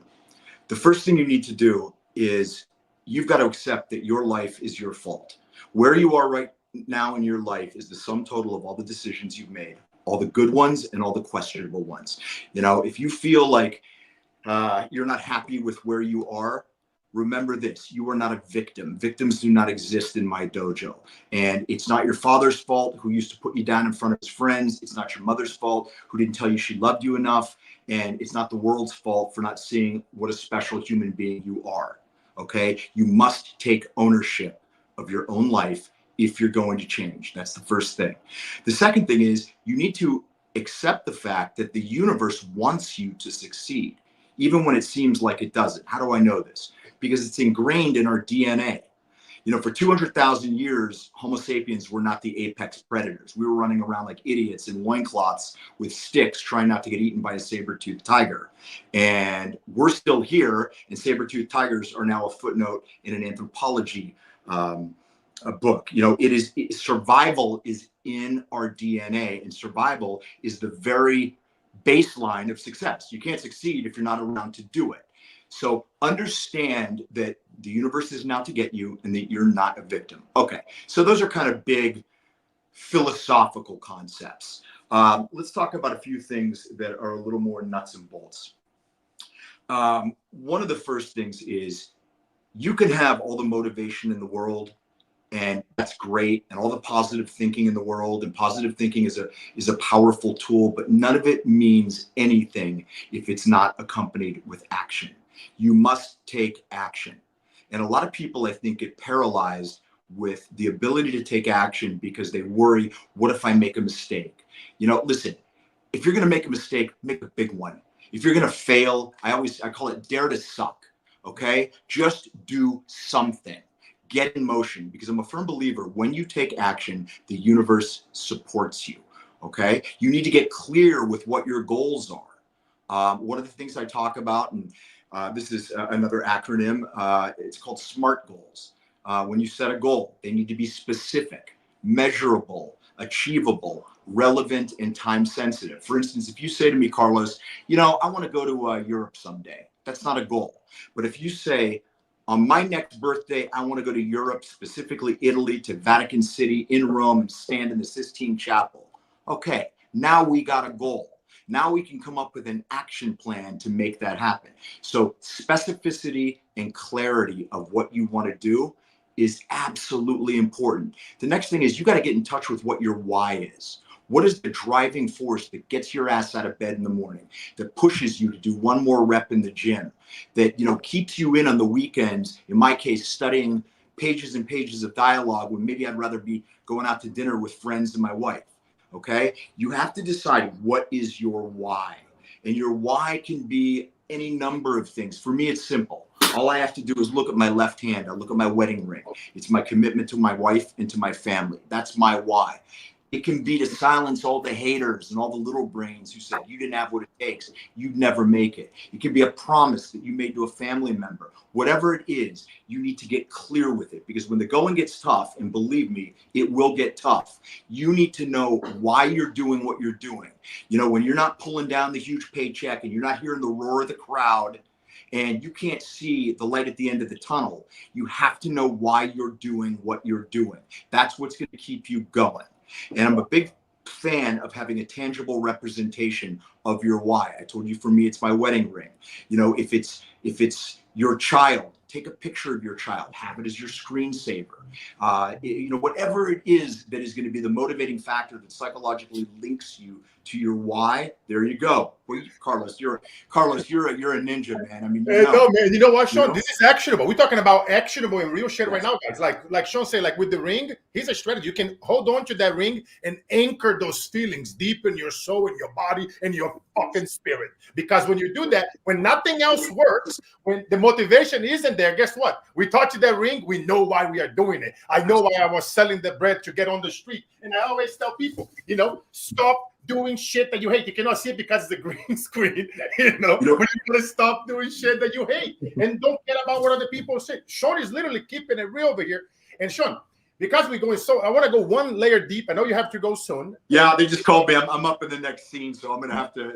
But we have some time. We have one or two last questions here. This is important one because in your experience, how important is to mentally prepare for the worst case scenario?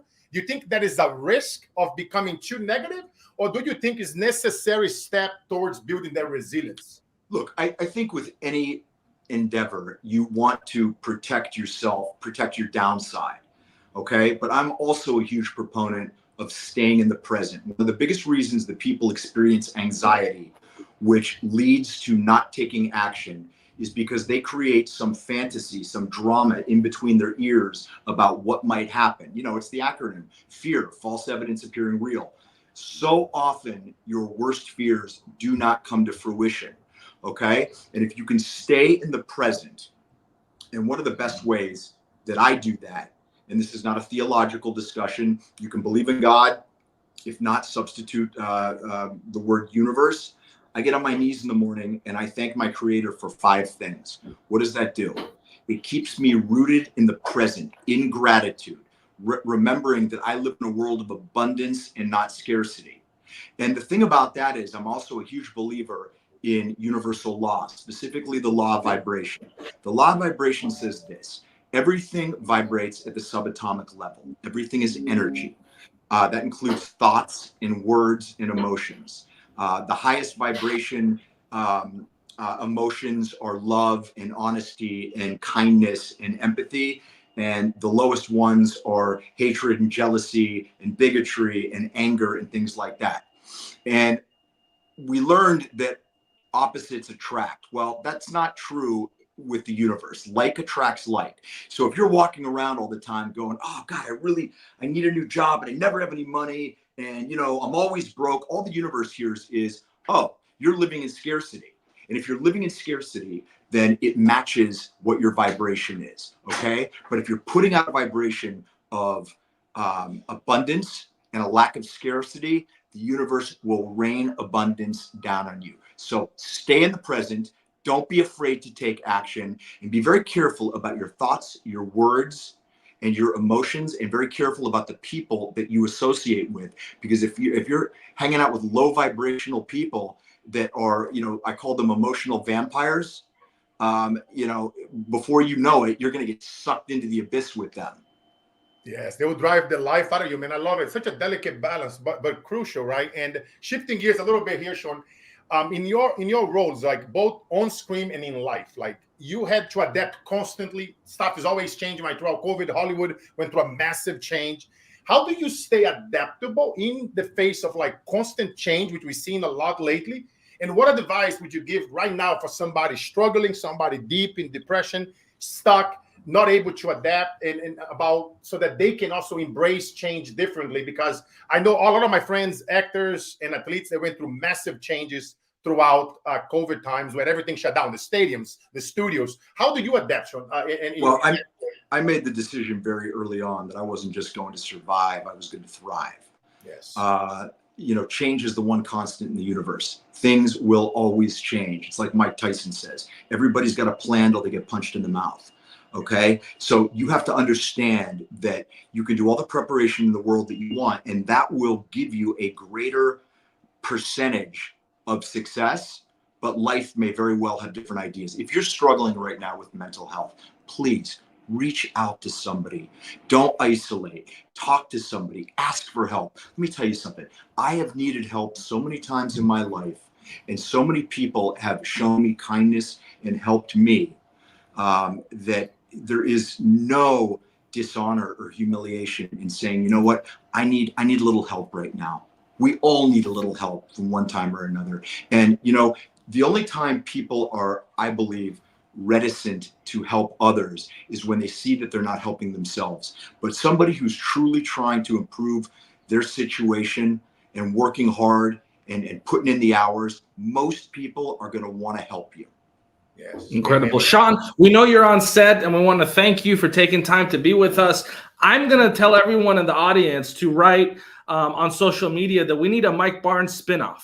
We need to keep this universe growing. And I just want to say final question, Sean, and we'll reinvite you back when you're not on set because you have so much incredible wisdom. I want to actually thank you for embracing your connection to Cobra Kai because I think that's awesome. Some people are attached to a moment in pop culture and they don't embrace it the way that they should. So I love your books. We'll definitely love to invite you to talk about these books. Do you have a Pat Morita story you can share or something interesting on set from Karate Kid 3? Our next panel is actually a martial arts panel, so it's very apropos. Do you have something you can share from your time filming the original Karate Kid 3? And also, follow-up question, what do you think about how Cobra Kai expanded this universe in such an incredible way? And I almost feel like they breathed new life into Karate Kid 3. Right. Do you feel the same way? Floor is yours. Absolutely. And I mean, I can neither confirm nor deny my participation in season 6. All I can say is keep watching. It's going to be exciting. You know, I grew up with Pat Morita as Arnold on Happy Days, so I was so excited when I got to meet him. I'm going to have to go out to set. But I'm going to close with one thing. There is an amazing story about how I almost lost my life while I was filming Karate Kid 3. It's in my book, Way of the Cobra. It's an incredibly inspiring story, and I hope everyone will pick up the book. Guys, thank you both for doing what you're doing. You're both awesome. Carlos, happy birthday, brother. I love you. Mo, take care of yourself. Thank you, brother. It's good to see you again. Appreciate you, my brother. That was incredible. And we see here Michael Silvers, the always assertive Michael Silvers. We love it. He just blasted himself here on screen. Thank you, sir, for doing that. And Carlos, happy birthday again. I miss you, my friend. It's time for us to go. It's time for us to go to a pizza shop one of these days. Yes, sir. We gotta go. And Michael Silvers, welcome, sir, to the program. And Carlos, I just want to thank you again. That was so powerful. And we would love to facilitate part 2 of that conversation with you and Sean here soon. Definitely. Appreciate you, my brother. Thank you. Michael, up next, you're going to be leading the way. And it's so appropriate that we just had one of the stars of the Karate Kid series, which is arguably perhaps the best known series in the world when it comes to martial arts. I know that the Karate Kid series helped bring a new generation of fans to martial arts and helped lead a whole new generation of people that started to study karate and other forms of martial arts. And do you want to talk a little bit, Michael, please? First of all, welcome. Secondly, about this next panel and how exciting it is to go from Karate Kid 3-star to martial arts panel. Michael Silvers, please.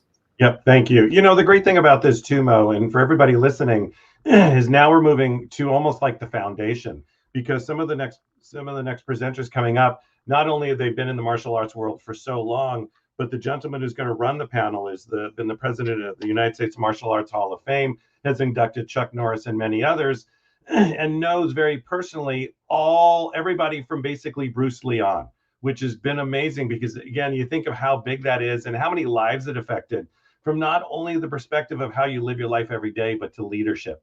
So with that being said, it's really exciting to have everybody on. I'm going to bring Sandy up. Go ahead and come up, Sandy. She's going to introduce the panel, and then we're going to be off and running. And I wanted to let everybody else know one of the panelists is here, but he is coming in from Paris because he just actually did a competition and he's foreign with us, and he will truly bring and rock the world to all of you.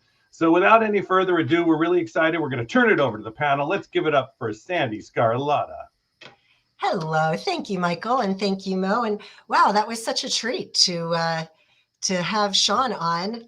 And yeah, that was just amazing. I wasn't expecting that because I didn't see his name on the schedule, so thank you so much for that. And Carlos, you are amazing. Happy birthday to you. So our next guest is John Terry. He is the president of the United States Martial Arts Hall of Fame. He's CEO of the International Martial Arts Council of America and founder of the Black Belt Leadership. John, what a pleasure to see you again. Thank you so much for being here. Sandy, it is so good to see you again, and just very excited to be a part of this event today. And Mo, I want to say thanks to you and the LA Tribune for putting this on. It is a great service that you guys are doing, and appreciate the opportunity to be a part of it. All right. So you have, you actually have two people that are going to be on the panel with you. So let's bring them up to the stage. And John, if you can introduce your guests, that would be great. And then I'll just step back and let you guys go at it. Absolutely. You know, I am honored, Sandy, to have in our martial arts panel today two good friends of mine that are inductees into the United States Martial Arts Hall of Fame. Randy Boom Boom Blake, you'll get a chance to hear his story in just a minute, and Rodrigo Antunes, who, as Michael shared, just recently competed, in fact, I think yesterday in Paris, France, and took the gold. Rodrigo, is that what you did?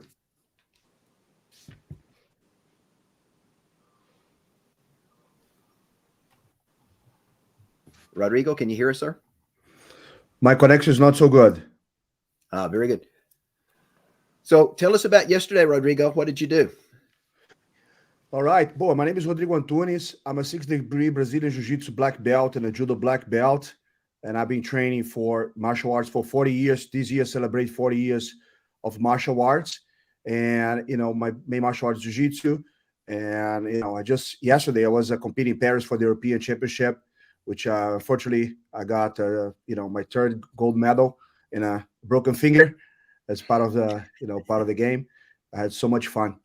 Thank you for having me in the panel. Appreciate you, sir. Absolutely. And Randy, why don't you give a little bit of your background for those that don't know the incredible Boom Boom Blake? Yeah, so my name is Randy Blake. I'm a martial artist of 31 years, 5th degree black belt. I'm a multi-time Martial Arts Hall of Fame inductee, 5-time world champion kickboxer and Muay Thai. I've done it in 2012, 2015, 2016, 2018, and 2019. Life coach, speaker, author, Presidential Lifetime Achievement Award, and my favorite title of all is I'm a proud father. Absolutely. Well, Randy, I want to start with you as we're talking about martial arts and leadership. You know, you got in the martial arts, you had this great break in the Combat Sports League when you had an opportunity to compete as an alternate. But for you, when did martial arts become more than just learning to punch and kick? And when did you really begin to discover the leadership aspects of martial arts that have made you the person you are today with an incredible book and an opportunity to speak to audiences all over the country? Yeah, so it really wasn't until I reached my adult age. I mean, I got into martial arts when I was bullied. I was spit on, picked on, and my parents enrolled me in the martial arts. It kind of built up some confidence, and I was able to kind of deter the bully, and I felt good about myself. But you know, I kind of had my ups and downs in martial arts. I wanted to quit just because you just kind of go through the push-ups and the running and all that cool stuff.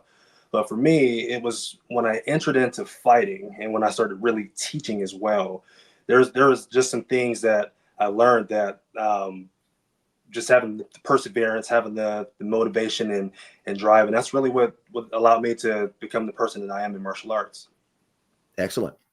Rodrigo, for you, I know you've taught several times at our Hall of Fame event. When did you discover for yourself that martial arts was more than just competition and there was an opportunity to lead and influence and make a difference?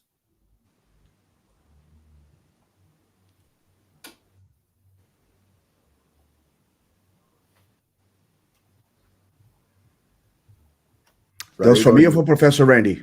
For you, sir.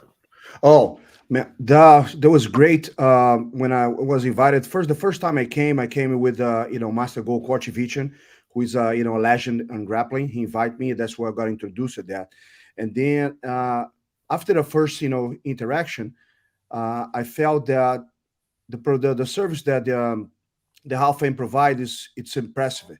I see some kids like 10 years old attending there, and we were able to inspire them. to continue and pursue the martial arts, journey. It's not necessarily a career, but just the journey, and they was able to look in the eyes and see the eyes shining and see us there on the stage, and inspire them to just to be a better person. Because sometimes martial arts, they're not necessarily going to be a fighter or an instructor. You just keep going. And the thing that I most take from martial arts, the value of that is not quitting. It's simple, like having a task, the math task, and I have to study that for tomorrow, and I have to do it. And to today, 40 years later, I broke my finger at the semifinal, and I said, I just got to keep going. There's no way out. Once you pursue a dream, you got to just focus on that and just keep doing.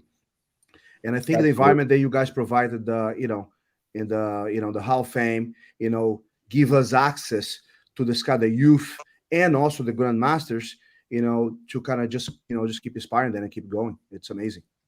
Absolutely. One of the things we see each year in our Hall of Fame event that we host the third week of July, and this year we're going to be in Las Vegas and excited about celebrating our 25th anniversary, is an opportunity to make a difference in the lives of the next generation. Now, Randy, you just had an opportunity for the very first time to be a part of our event this last July when we were in San Antonio.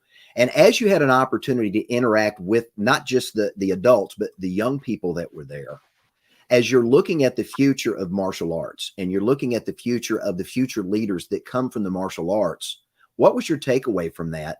And what would you say to parents that are looking to maybe thinking about putting their kids in the martial arts to give them an opportunity to learn those important character values that will help them become all that they can be and grow into the leaders that they should be? Yeah, so my experience at the Martial Arts Hall of Fame last year was amazing. I had a chance to teach to about maybe 100+ people, and there were some kids in there, and everyone was focused. And that's what I loved about the vibe. I thought the event was well ran, and I had a great time. Got a chance to meet some cool people, and we're lifelong brothers, and that's what martial arts does. You have all different types of styles, and we all come together, we all learn, we all grow from each other. But if it was one thing that I can say to the parents who are looking forward to maybe signing up their kids and are kind of skeptical, just do it. If you want your kid to have confidence, if you want them to learn the core values of the principles of respect, honor, dignity, integrity, self-discipline, sign them up, whether it be karate, taekwondo, it could be jujitsu, it doesn't matter. It's all the same. And if you want to build a champion, put them in martial arts and watch them grow and watch them become somebody special later on in life. Absolutely. Rodrigo, I want to come back to you. One of the books that I've just written, it's going to be coming out at the end of March, is called The Black Belt Secrets of Success. And one of the principles I talk about in the book is the price you have to pay to be successful. Now, you've been a multi-time world champion. Can you talk about the journey of what it takes to get to that level and what you've learned from that? Well, that's the perseverance is like, it's just something that that's embroidered in martial arts, right? Because you don't go from don't sign up for martial arts for the belt, or just you sign up for a life skills. So that's what I tell most of the parents when they sign up for, you teach life skills. And there's many times I joke around that I said, how many times I quit jiu-jitsu? And they said, how many? Like 1 million, but I come back, a million times. And that may happen as well, in your career, in a job, like, you just don't feel that's the right fit, but just kept going to find, a better opportunity, in your studies. Sometimes you don't like the material, the discipline, but you have to kind of just keep going, and that endurance that you get, towards, achieving your goals. So I think that's a very, important tool that we get through martial arts on that. Absolutely. Now, Randy, one of the things John, Michael, I'm going to step in just for 1 second. You guys are great. By the way, I'm Michael Silvers with the Los Angeles Tribune Podcast Network and one of the hosts of the show. Thank you, too, for being on. John's a really good friend of mine, and I will be at that next event in July, let me tell you. But one thing I just wanted to say, what you both said, it's been so much about leadership for both of you. I keep hearing this over and over, and John, too. But it's always about the next generation and how we're really affecting them. And I just wanted to say that back in, my gosh, I'm way too old, but back in 1977, when I walked into an Ed Parker Kempo Karate studio, right? And I just had this confidence issue I was dealing with.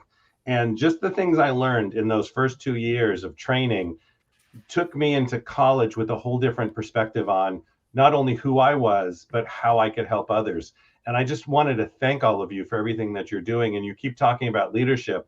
And it's just great that, John, you just run this all and you take it to that next level. And it's really, I just wanted to thank you guys. And back to you, John. Absolutely. Michael, thank you for that. Michael, you brought up a point that I wanted to go to in this next part of our conversation with these two great guys. And that's in the area of belief.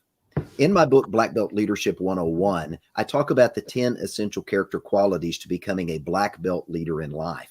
And the first of those character qualities is belief. And one of the things I teach in that chapter is you cannot achieve what you do not believe. Randy, can you speak to the power of belief? When you were called out, you were an alternate when you had an opportunity to really make the big stage when you were fighting in that sport fighting venue. What did the power of belief do for you in that moment when you got your chance to be on television, have an opportunity to show up, show out, and become the Boom Boom Blake that you are today? Yeah, so when I got my chance, I mean, it was almost surreal because I was told I wasn't even going to get a chance to perform. And next thing I know, I'm getting a slap on my back saying, hey, you got to get out here and go fight these lions. But the part of belief was simply I had coaches. So it was the seed that was planted in me that, hey, you can do this. Win, lose, or draw. You can do this. I got faith in you. You're one of my black belts. I love you. Get out there, use your reach, and just do what you know how to do. You've been in martial arts your whole life. And that's what instilled the confidence in me to get out there and go deliver those 2 spinning back thrust kicks. And that's how I earned my nickname, Boom Boom. Yeah, you had what, 2 consecutive knockouts in a row? Well, it was 2 knockdowns. So 2 the first, knockdowns, okay. Yeah, Yep. so the first spinning back kick knocked him down. He got a standing 8 count, and then he got back up, and I hit him again, and then I put him out for good. But the cool part about that story was the fact that Chuck Norris was there, and he was right there just applauding and cheering me on, and that gave me more confidence, and then that let me know maybe I should believe in myself a little bit more. Absolutely. You know, Randy, you brought up a great point, and that's the coaches that we have in our lives. And, you know, Dr. John Maxwell is a friend, and he's been a mentor of mine for many years. And Dr. John Maxwell has always said, you know, if you're the best person in the room, you're in the wrong room. But it's those coaches that come alongside us that oftentimes see something in us that we don't yet see in ourselves. And as you just said, you get to borrow their belief until your belief in yourself gets to the point that you can actually act on it and make something happen. Rodrigo, you've also been a world champion. What does belief play in having that confidence in yourself to be able to go and compete at that world-class level? Yeah, well, first, I think that that skill is not something that you necessarily is born with. You know, you're born with it. You can develop those skills, right, with the right leadership, with the right approach. You know, in whatever your life and whatever skill set that you would try to develop that. You know, I think part of the believing, you understand the whys. You know, in the society right now, we always question ourselves the whys. Right, not only the what and the how, but why I'm doing that. Right, once you understand the why and you kind of observe that, and you kind of that's take part of your journey, that make easier for you to believe in something, right? You know, so that you can pursue that. I think in martial arts, the most part of my success is to believe in myself. I was not the most talented in the room when I was young, but I just didn't quit. I believe, you know, on myself. Or actually, my coach believed more than on me, you know, back then. Now, once I develop that skill and I have that kind of confidence, now I'll be able to achieve bigger goals. But it's really important that you find the right leadership in the early stage of your career or your journey, actually, not necessarily a career, you know, to give you to the right path. And I always tell that, you know, like, you don't have to do what I say. I just want to go north. If you go northeast or northwest, that's okay. We are going in the same direction, but just not, you know, just don't go south, because, you know, that's the right way to do it. Absolutely. Now, Randy, thinking past belief and learning the skills that you've learned, you talked about the fact that you saw yourself go to another level as a leader and as a martial arts instructor and student when you started teaching. When you start equipping the next generation to learn martial arts, what does that do to your confidence? What does that do to your skill set? And where does that challenge and stretch you as an instructor? It's a great question. Yeah. So as an instructor, as a leader, I mean, the pressure's on, but it's really not because it was already instilled in me. But having two daughters, I got a 13-year-old, I got a 2-year-old. So that alone, I'm already constantly being a leader in the leadership role in my house. But taking the martial arts, giving it back to the next generation, we want to hold this stuff on most of the time. And I'm learning sometimes you got to just give it away. How do you give it away? You give the kids, you give the younger generation your skill sets, and then they take it on and they run with it. So it's kind of like that grand master journey is, you want your kids, you want your students to become better than you. And so what not better way as to give them your skill sets. Absolutely.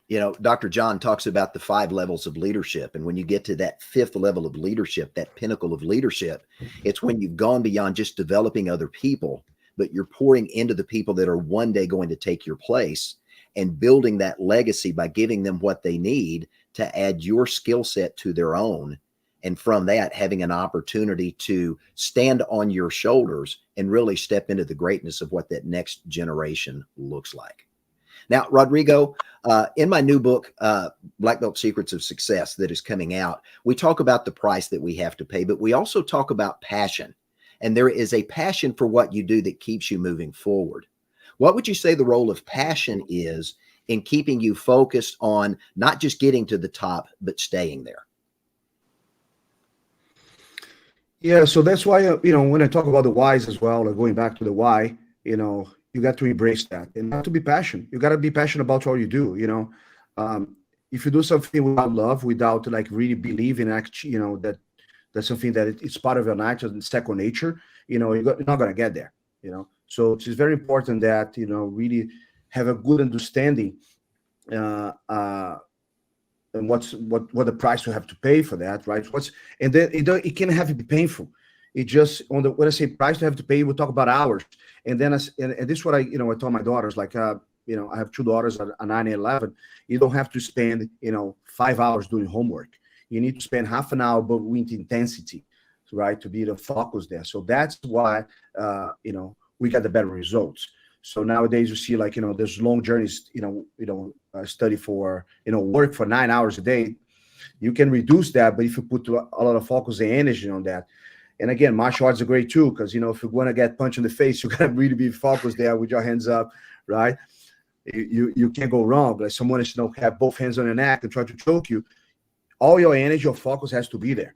So that's Absolutely. And it looks like we lost Rodrigo with the connection issue. Randy, I want to move to you because as a world champion, as you've been having an opportunity to have the belts that you've got a lot of wins that you've gotten under your belt. But one of the things that you and I've talked about offline, and we've talked about when we've been together at different events, is the role that failure plays in our lives. And we often learn more from failure than we do from our successes. Randy, if you were to think back to one of your greatest failures that you've had in your martial arts career, what was it and what did you learn? Well, so to kind of segueing off of how I got my nickname Boom Boom in the World Combat League, my very next fight, I suffered my first loss. And I learned that it's not necessarily a loss, it's a learn. If you take that L and you'll put it in parentheses, the next part of that word is earn. So I learned from my opponent. I started doing some of the things that I heard him over having a conversation, telling the guys what he did to prepare for me. And so I took that, and that is what segued me into meeting him 4 years later. So we met 4 years later, and these titles behind me is how I ended up getting them, is because I ended up beating him. But I would say you learn most from your losses, but never call it a loss. It's only a loss if you didn't learn from it. That's right. We talk often in the martial arts, it's not how many times you get knocked down. It's how many times you get back up after you've been knocked down that determines whether or not you're going to keep moving forward. Michael? Yep.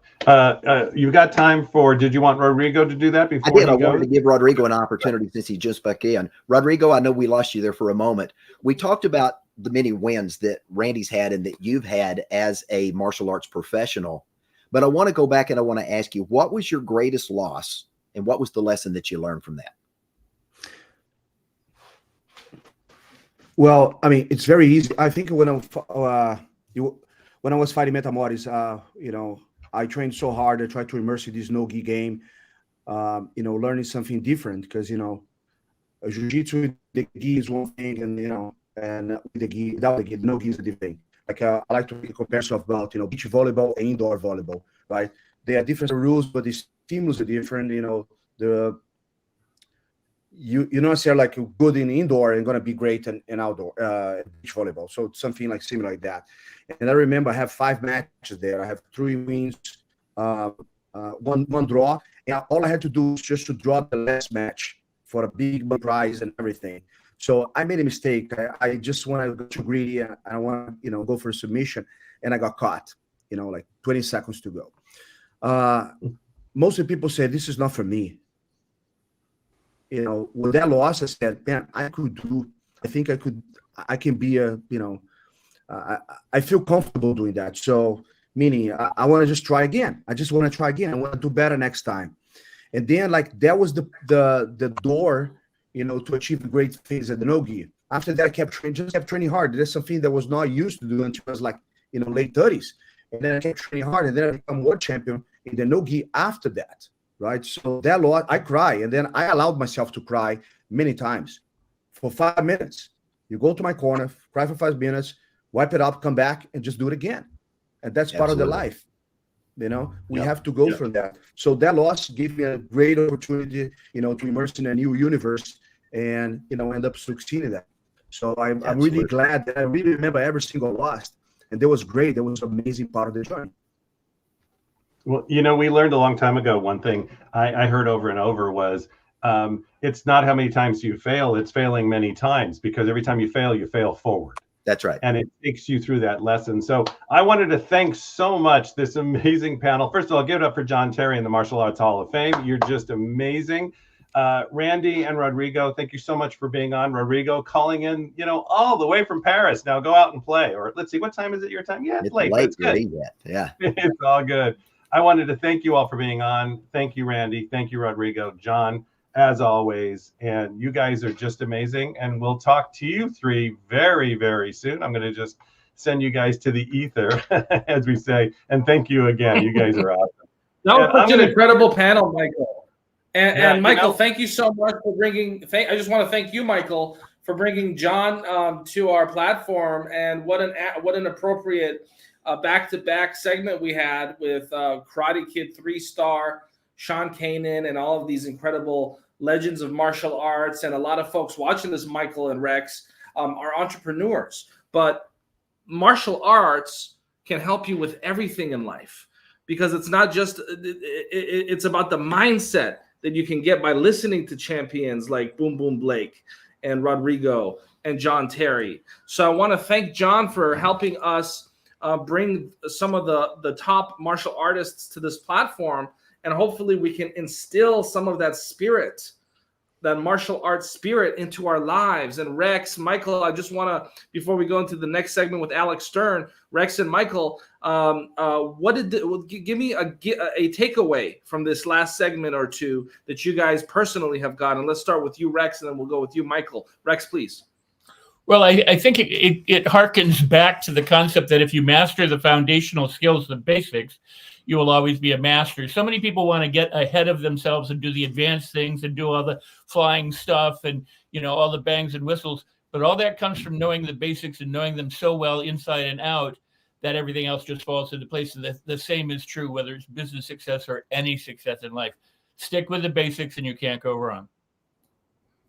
Yeah, Michael. Rex, it is so true. And that last segment that they talked about, really that failure piece, and that can never stop you, right? As many times as you fail, the greatest thing is, what did I learn from it? How do I continue to move forward? And Rex, you and I know many business leaders. How many times have they been broke, bankrupt, feel their failures, and then they rise above it and they keep moving forward because they also have a team. And I think that's an important concept. So you guys are amazing. Rex, I'm going to turn this mic over to you. Have an amazing time with Alec, and we'll see you soon. Thank you. So if somebody would bring my good friend Alec up, we'll be with him. I don't see him. I see his I see that there's a spot for him, but I don't see you, Alec. And you're muted. So, Alec, are you with us? I'm on screen. I think so. Beautiful. Well, we can hear you, but we can't see you. So if you want to go ahead and try to come back or check the settings of your video, we'll pull you back up as soon as we can actually see you, Alec. Hopefully you could resolve that momentarily. We'll just put you in the green room for a second. And while Alec is figuring out his camera, Rex, I really love that conversation that you had earlier with Jim Lutz. And I know it was a short conversation, but there's still a lot of folks at the virtual auditorium that have left a lot of feedback about that dialogue, about what is NLP. And part of this program is all about mindset. And so while Alec is in the background figuring out his camera, I want to revisit that conversation that you and Jim had, because it was really powerful. And in the future, I would love to actually have you and him and maybe another person do a NLP or mindset group dialogue, because that was really awesome watching the two of you go back and forth with some ideas. But Rex, what do you have to say about mindset heading into 2024 for folks while Alec is figuring it out, please? And share a little bit about that wonderful book, Life on Your Terms, that I have endorsed many times. I've endorsed it. But it's a remarkable book, and some ideas from that book that would be appropriate for helping folks have their best year ever in 2024. Rex, please. Well, I mean, when it comes to mindset, there is nothing else. I mean, there truly is nothing else, because if you think you can or you think you can't, as Henry Ford said, you're correct. And so people say, well, it's not just positive thinking, it's all this other stuff. But you won't do the other stuff unless your thoughts are aligned with doing them. So if you have the right thoughts, you'll take the right actions. If you have the wrong thoughts, you're not going to take any action at all, or you take the wrong action. So learning how to manage your mindset puts you in charge of your emotions, your speech, and your behaviors, so that you can succeed the way you want to. And when it comes to neuro-linguistic programming, there are a lot of people define, my thing is, so many people define it in so many ways, and they talk about the tools and the tool case. The tool case is not nearly as important as the mindset of the carpenter who carries the tool case. So NLP is really about learning how to learn and extract excellence from whatever endeavor, whether it's business, finance, loving, relationships, physicality, health, whatever. It's learning how to extract the components of success so that you can replicate those components and then replicate that success. So it's really about learning and modeling and really anything else. So NLP has left those of us in it who have innovated in it, has left techniques and processes and methods and strategies and principles, but they all come from a mindset of learning and being open and examining human consciousness. Incredible. I'm going to bring Donna Campbell up here in a minute.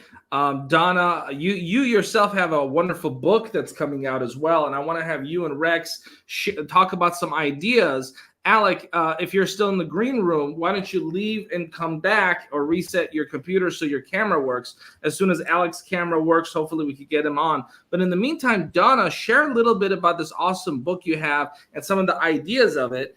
And Rex, I would love to hear you and Donna talk about some of these ideas, because I believe some of the ideas in her book are also found in Life on Your Terms. Donna, please. Oh my goodness. Right? Great minds think alike. How can that be, Rex? So the book that's going to be coming out, it's going to launch on April 9th, called The Abundant Soul. It's all about creating inner wisdom for financial success.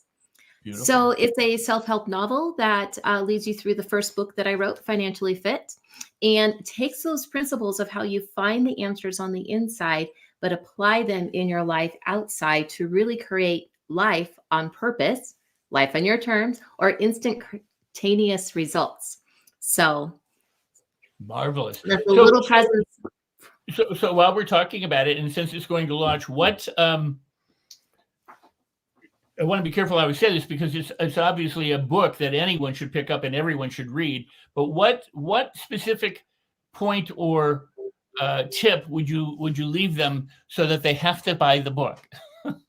Oh my goodness, that is a great question. Well, I'm going to tell you the last two chapters has a little bit of a twist to it, a little bit of a cliffhanger. But to understand and to see how really the world outside of you reflects everything that's going on the inside, and how that applies to you spiritually, mentally, emotionally, and financially, and your physical health as well.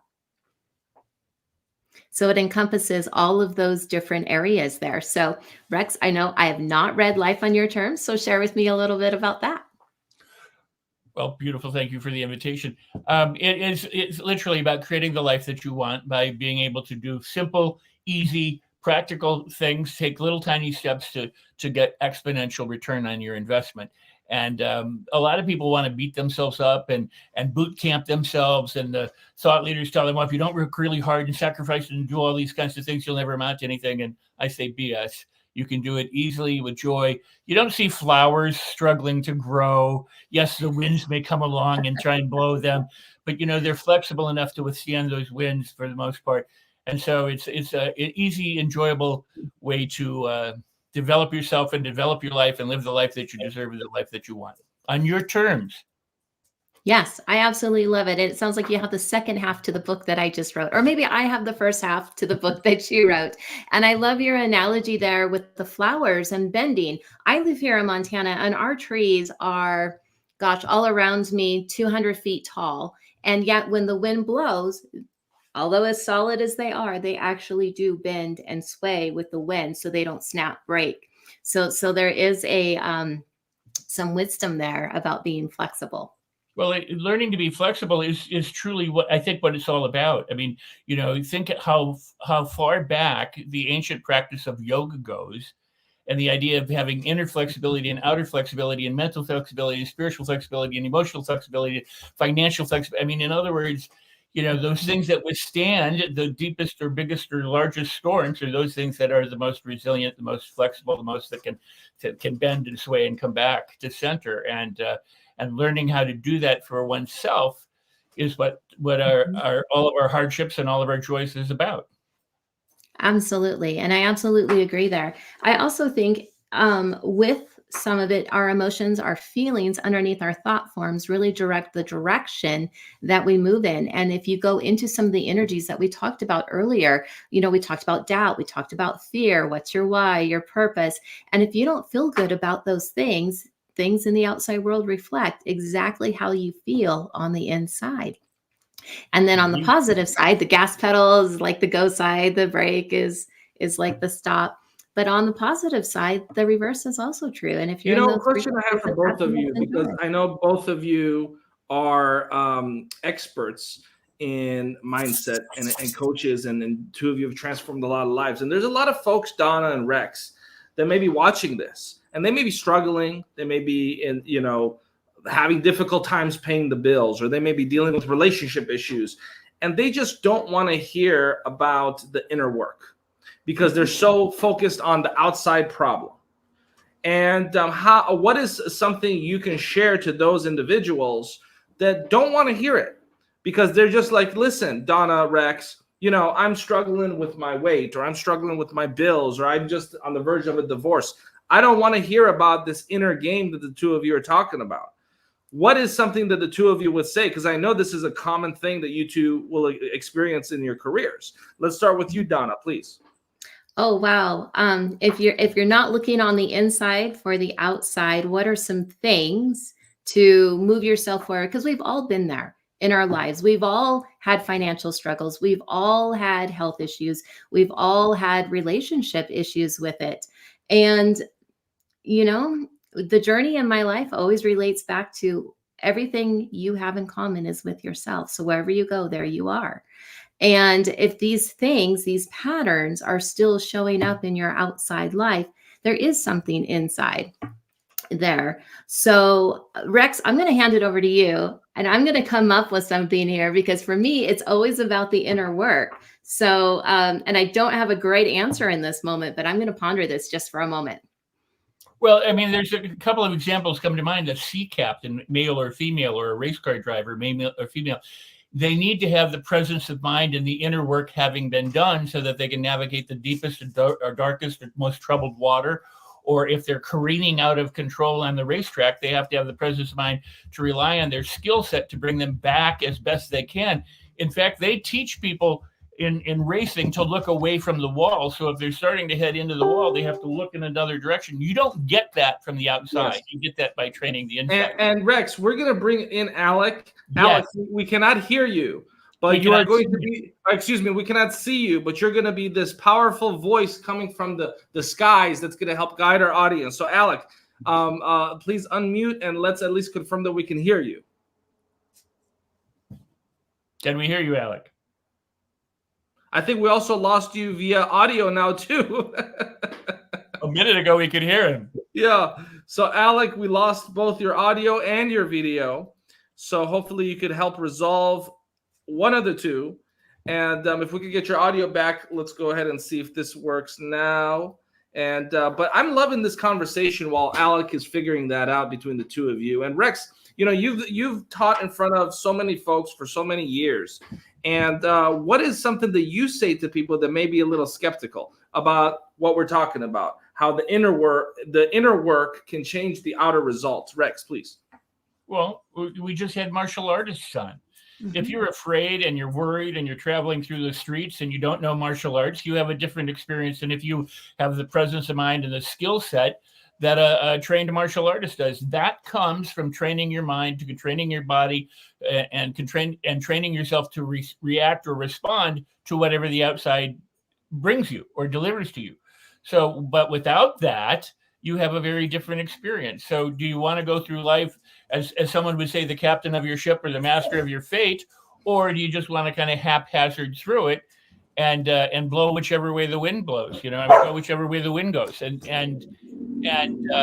take your chances? You know, when I think about it, and the earlier question as well, the very first time I was introduced to any of this, I actually had significant health issues, and for 2 years wasn't able to digest food. And going through the pathway of understanding, practicing medicine, Western culture, nothing seemed to have solved my problem. So I exhausted a lot of my resources that way. And it wasn't until I went to a naturopathic doctor, she said this one key phrase to me: Donna, there's something in the outside of your life that you cannot digest. Therefore, you're not digesting food on the inside. But don't go looking for it. It's going to surface. And you know what? It did. And that was the catalyst that shifted and changed everything for me. And that allowed me to regain my health, was when she put it back on, saying everything in the outside of the world was a reflection of what's on the inside. And Donna, what a lot of people may not know about you is you had a very successful career in finance. Yes. You know, and you were, you know, crunching numbers and dealing with equations and dealing with a lot of the practical, what people would call the practical sides of life. And today you're seen as a holistic spiritual teacher. It's a stark contrast to your career, your original career. And, you know, Rex, in your case, I mean, you survived a horrific accident that most people would have perhaps died instantly from. And I want the two of you to talk a little bit, one, Donna, that transition of going from financial expert to spiritual teacher, and Rex, talk a little bit about your near-death experience and how that impacted the work that you do today, including being on with us live on this program. Rex, let's start with you, please. Well, I am alive. I mean, that's the outcome of everything. There have been numerous near-death experiences, but I am alive. And but I want to go. And I appreciate you asking that. But I'm so impressed with what Donna said, because you know it is so true that and what I'm a huge advocate for is, if you understand that every hardship, every circumstance, every event, good or bad, is it whether it's for you or not, or to you or not, if you decide that you are going to appreciate it and be grateful for it and release whatever you need to release, forgive whatever you need to forgive, let go, drop whatever you need to drop, then what happens is that you discover, you know, as Donna was describing, that those things on the outside are there for your benefit, because they are a reflection, and it allows you to release your own energies to make the changes that you need to thrive in the world. And a lot of people won't give that credence, you know, and they'll go, oh, this and the other thing. Well, and they will remain exactly as they are until they go, well, maybe I should take a look at something different. You know, I mean, the thing that stops people most often, I mean, 100% of the time, is a thought. Nah, can't be. No way. That's stupid. That's dumb. I'm fat. I'm ugly. I can't make money. They're thoughts. It's nothing more than a packet of energy that people somehow manage to believe and then accept and then live as if it's their reality. Well, if they change that, they can change. Look at Viktor Frankl. Yeah. You know, he assigned Absolutely. different meaning to being in a concentration camp, and so he survived and then came out and helped countless others. Mhm. And what you're saying, Rex, it's exactly true. And when Mo was asking the question about that transition time, I was a financial advisor and a managing principal of an investment firm. And I was responsible for $500 million of other people's money. So during that time, there was a lot of stress, a lot of worry, a lot of pressure. Guess what was on the inside of me? Guess what was reflecting in the outside of me? Why my health broke down. Then my marriage ended at the time. And then I was left really financially devastated after all of that. And that was when I realized that maybe I should take a good look at myself and to see really what was going on. And so it was through all of those different transitions that allows me to do the work that I do today in the personal transformation and healing space. And it's when you work in that realm, then you see things from a different point of view. And so often I talk about finances and money, but from a subconscious creation viewpoint of how to shift and change the energy on the inside to really get the result that you're looking for on the outside financially in that way. Wow. But it's exactly right with what you're talking about and with what you're saying. That's beautiful. That truly is beautiful. And so there's something, because a lot of people would feel extremely stressed to be handling $500 million of some other people's money. So yeah, keep going. Keep going. People, one, I know people are going, whoa, wow. But the other thing, let's just say we work 24/7 for that. I remember when 9/11 happened and the stock market closed, and having to show up for work every day of the week, answering all of those phone calls. No, we can't touch your money. No, we can't do anything. Those were incredibly stressful times. And at the end of my career, it was really the global recession that happened. And, you can only give so much without it coming back to you. And so burnout, exhaustion, all of those things. And it really reflected into all areas of my life. It got to the point that when I was home, if I answered the phone, even if it was my cell phone, I answered it if I was still at the office. Wow. Because that's how 24/7 it was. It was really interesting, but a lot of stress. And that's not the way to live. We should have fun and play and happiness. And because in those higher elevations, we heard earlier, the frequency of 528, it's a miracle healing tone, to really be in that divine energy. So much better, so much better.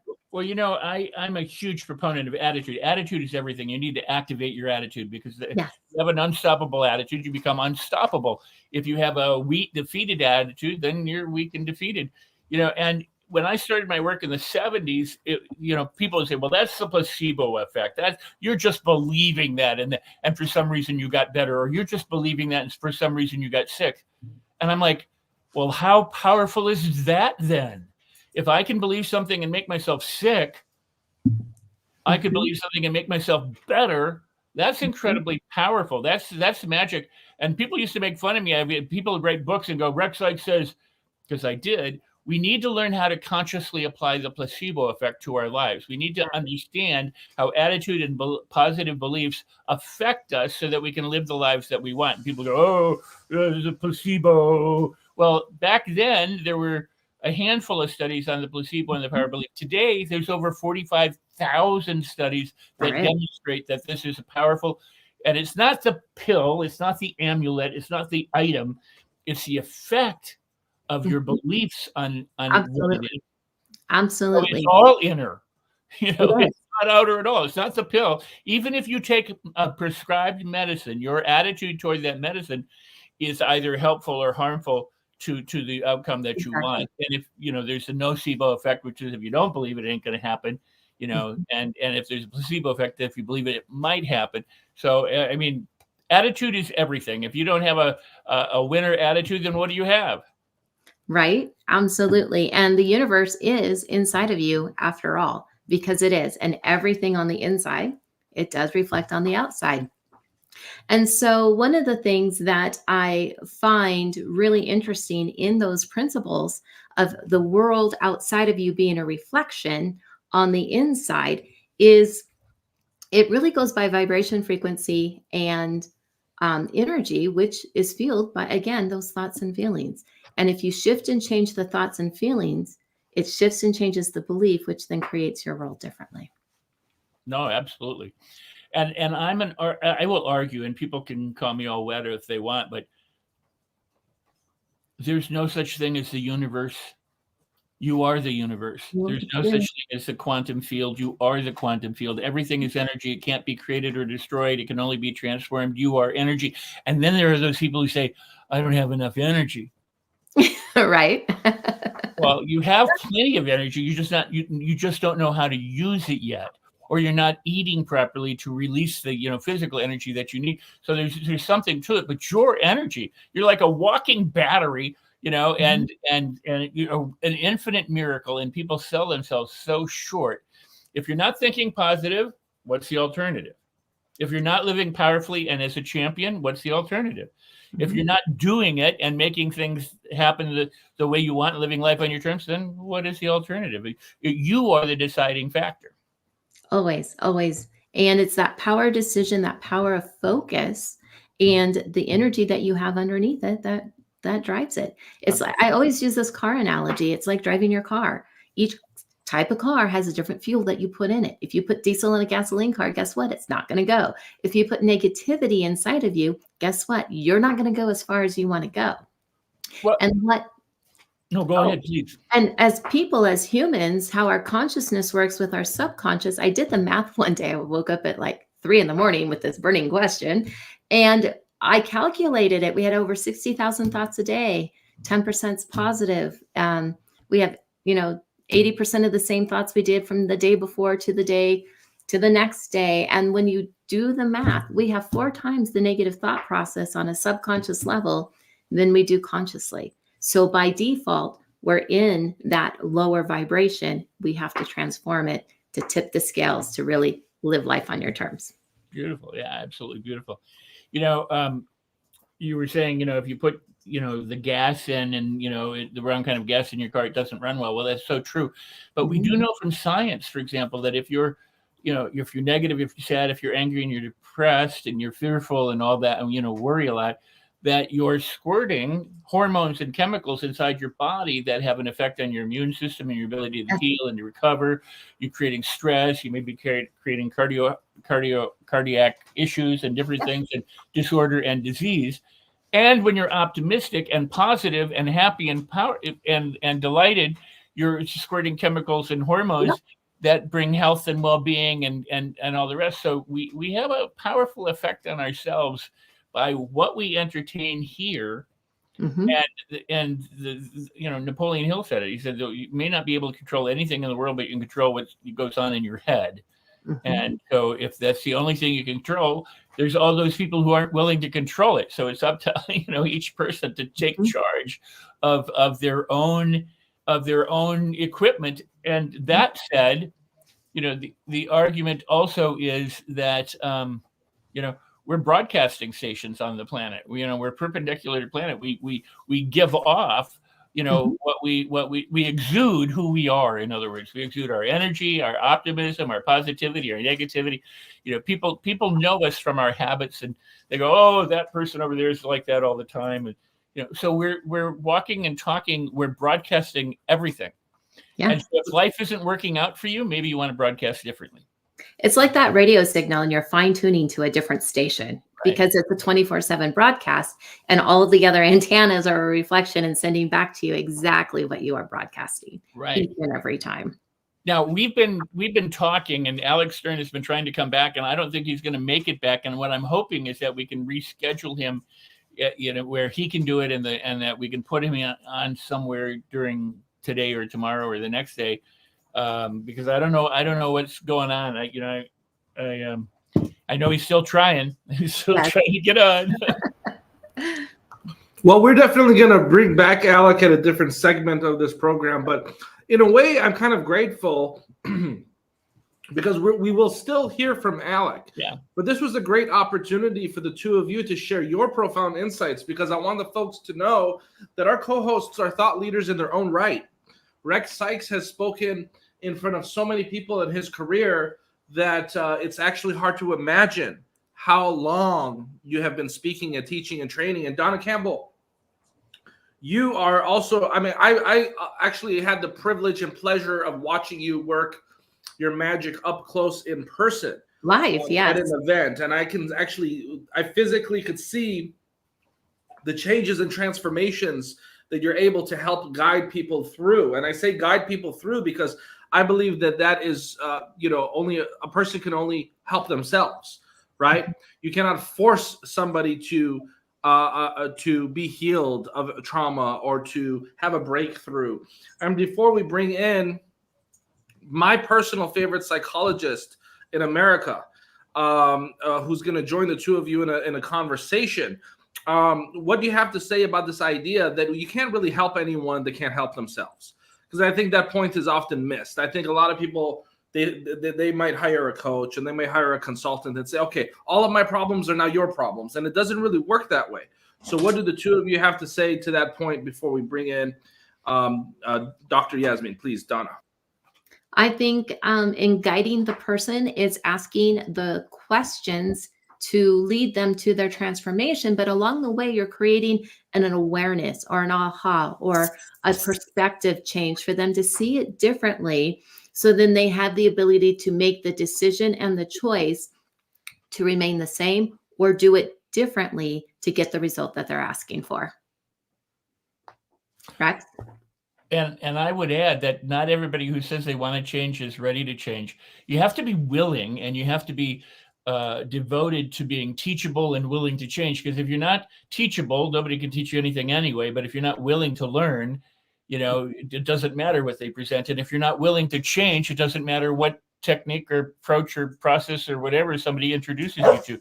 So being willing to change and willing to learn are really important. That's why it says when the student or the disciple or the person is ready, the teacher or the lesson can appear, but it won't and can't until the disciple or the student is ready. So it's up to us to become willing and available and open for that transformation to occur. And Donna, thank you for sharing some insights from your upcoming book. I know the foreword of your book was written by New York Times bestselling author Bob Doyle.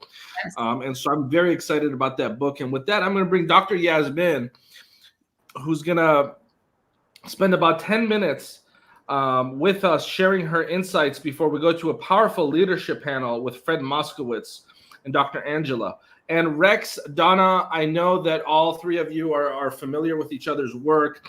And I've always said that the best psychologists don't ignore, neglect, and act as revisionists of human history. We have all of these incredible ideas that came from the East. And I believe that to truly help somebody, you mesh the two together. And that is something that I hope the three of you continue this dialogue on. With that, Donna Campbell, floor is yours. All right. Well, welcome here, Dr. Yasmin Saeed. That is so amazing to have you here. So share with us a little bit about some of the things that you're doing in the realm of leadership and, of course, psychology. Sure. Hi, Donna. Nice to meet you. Hi, Rex. Hi. Hey, we know each other well. Yeah. And what an introduction from Mo. My ego is up to here now, so I'm going to bring it back here.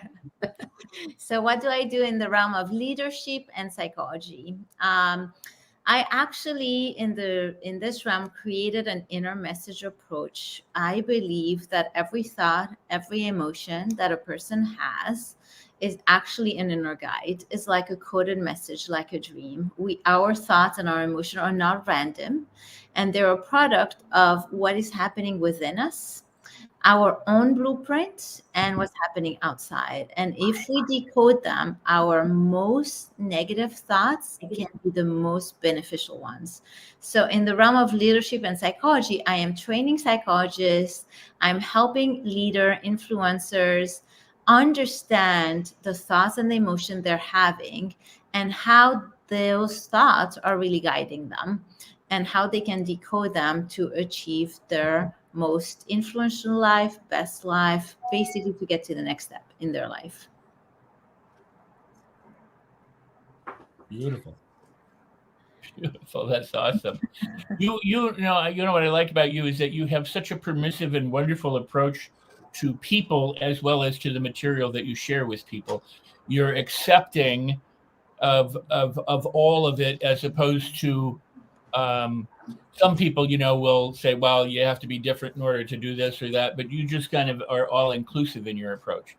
100%. And I believe there are many, many, many entry gates. And I believe everybody created their approach because it works. And it works for a particular person. And it works for a particular entry gate. And my job is to see what is the essence of a person. What are they resorting to? Are they at the core somebody who wants harmony in life? Or are they at the core someone who likes to fight to get? And the approach that I will use is very much tailored to the person, because that's what will flow. I'm interested in flow and ease. And usually what comes with flow and ease is what the person does naturally. And I do not believe in pathology. I believe there are many ways. And the idea is just about balance and rebalancing. I love that. I'm going to pass it to Donna, but what I love about that is that so many people want people to jump through hoops and do extra stuff. It's kind of like, well, if you want to get in shape, you have to do all these things, and then you have to change your diet, and you have to do this, and it's like overwhelming for people. But it's really simple, and it's easy, and it's permissive, and if they add in things, they can get lots of change without having to overturn their entire life. Their life will overturn if they just do some simple and enjoyable things. This is awesome. And Dr. Yasmin, I know you have some tips that you'd like to share with our audience. So while we still have you, I want you to share these tips.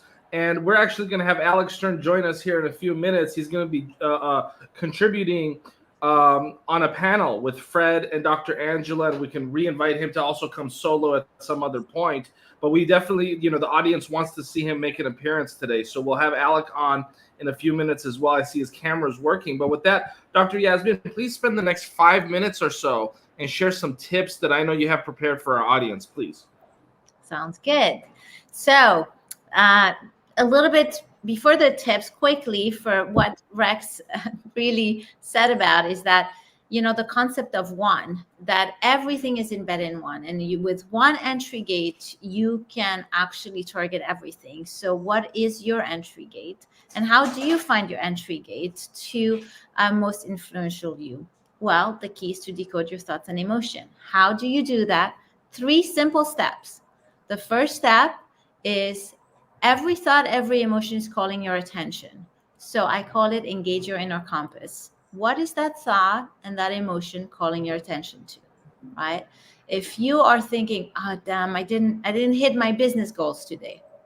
Okay, what is it calling your attention to? More performance, more success. That means your performance is not where it needs to be. You have a desire for being somewhere, and you are where you are. So the second step is reveal your inner blueprint. So where are you? Where you're going? How are you motivating yourself? Where's the obstacle? In that thought, you have, my performance is here. I want to go here. How are you motivating yourself? A little bit by beating yourself. You're like, I'm not where I want to be, and fighting through it. So that's your motivation. What is the obstacle? The obstacle is if you fight only through life to get to your goals, you might burn out. So you want to be careful about this fighting system, and want to be careful you rebalance the system. So now what do we know? The third step is crack the code. So what have you discovered? You've discovered that you're preoccupied with performance. You've discovered that you motivate yourself through a kick in the butt and you risk burning out and fighting. You've discovered that is your way, though. So how can you rebalance? How can you develop another ability to deal with life with stress? Do you believe that resting could actually boost your performance, boost your fight? Or do you believe that resting is lazy? Where are you with that? And this is where we do the inner work. This is where we do the work on belief. This is where we do the work on boosting inner strength. This is the work where we do on removing things that have been kind of what some people call programmed. So this is the last step, but you need the 2 first steps first to understand where you are before you can do the others. So those are my quick tips. Absolutely beautiful there. Absolutely beautiful. So if somebody has stress within their life, what would be one benchmark to realize or to uncover that they can identify that as stress so we can implement all of your tips? So if they have stress in their life, they feel it somewhere, right? And I usually say stress is tension. And what is tension? That means that where they are and where they're going, it's not aligned. Like life is not giving them what they want internally. Therefore, they're stressed. When life is going the way you want and everything goes planned, you do not have stress. So stress is about a discrepancy always between who you are, your value, and your life. So try to identify why you're unhappy with your life. What's the stress? What's the frustration about? What is the unmet desire? And once you identify that unmet desire, that stress, then you want to work on, okay, what is it that I value that is helping me or interfering, that is adding stress in my life? I'll give you a concrete example. If you're stressed because, let's say, you are high achiever, a lot of performance, spend a lot of time working, well, you value hard work. Well, that hard work is pushing you forward, but the other side of hard work is that it is unbalancing you, and it's adding so much stress to your life. And therefore, here the key is to see that this value that you have needs to be modulated with another value. You might value hard work and rest, or hard work and the opposite, to become balanced. So I hope I helped you there with your question in a quick time frame. Absolutely. And we're going to have Dr. Yasmin back again. And our audience here is very familiar with you because you have become a staple here. And I want to thank you again for sharing such profound wisdom. And I'm so excited, Rex and Donna, and thank you again, Dr. Yasmin. I'm so excited, Rex and Donna, because up next we have someone that's going to follow the footsteps of Dr. Yasmin and help expand on this powerful conversation of how can we truly lead our lives and lead our businesses. And we're going to now introduce our next panel, Dr. Angela, who's obviously a friend to our network, Fred Moskowitz, a very good friend of mine. Good to see you, sir. And of course, Alex Stern. We got it working. And so I'm really excited. And Alex is, of course, among many other things, one of the co-founders of Constant Contact. And so, Alec, it's a pleasure to have you here. Fred, a pleasure to have you here. Dr. Angela, Fred, pleasure to have you here. And I know Thank you. we're going to be joined momentarily by another guest co-host who's going to help assist Rex and Donna. But in the meantime, let's kick it off with you, Fred Moskowitz, my good friend. Fred, nice to see you. Question.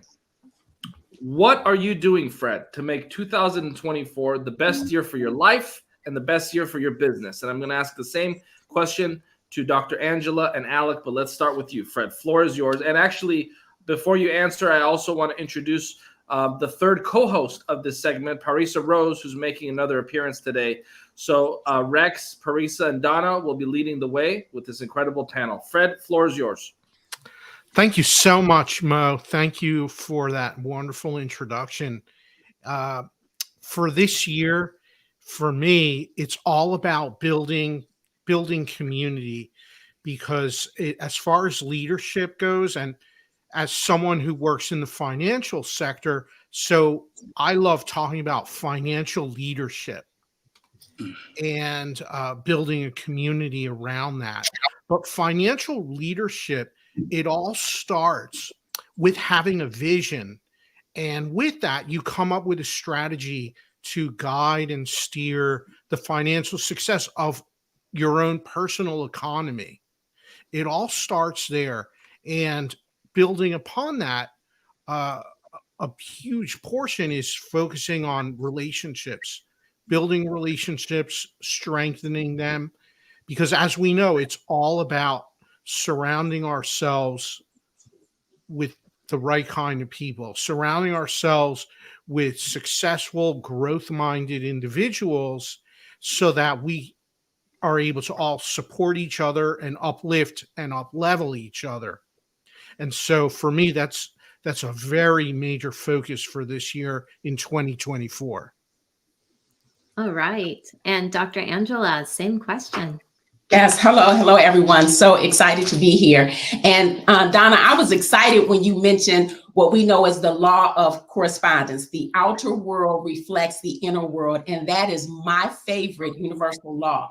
So as I work on me, again, my beliefs about who I am, my abilities, as I continue to focus on my emotional resilience and emotional mastery and self-talk. You know, I said to people that we have to be the biggest cheerleaders. The voice that we hear the loudest, the voice that is the most encouraging needs to be the one that we speak to ourselves. And so when we do that, inner person is developed and strengthened. And as we are strengthened, we then go out. And as leaders, we operate in our zones of giftedness and genius in terms of influence and impact. And so as I share and unveil the power of holistic wellness, I can do this from this space because my inner person is strengthened. And then I'm sharing with others that to strengthen inner person so that the outer is reflective for them.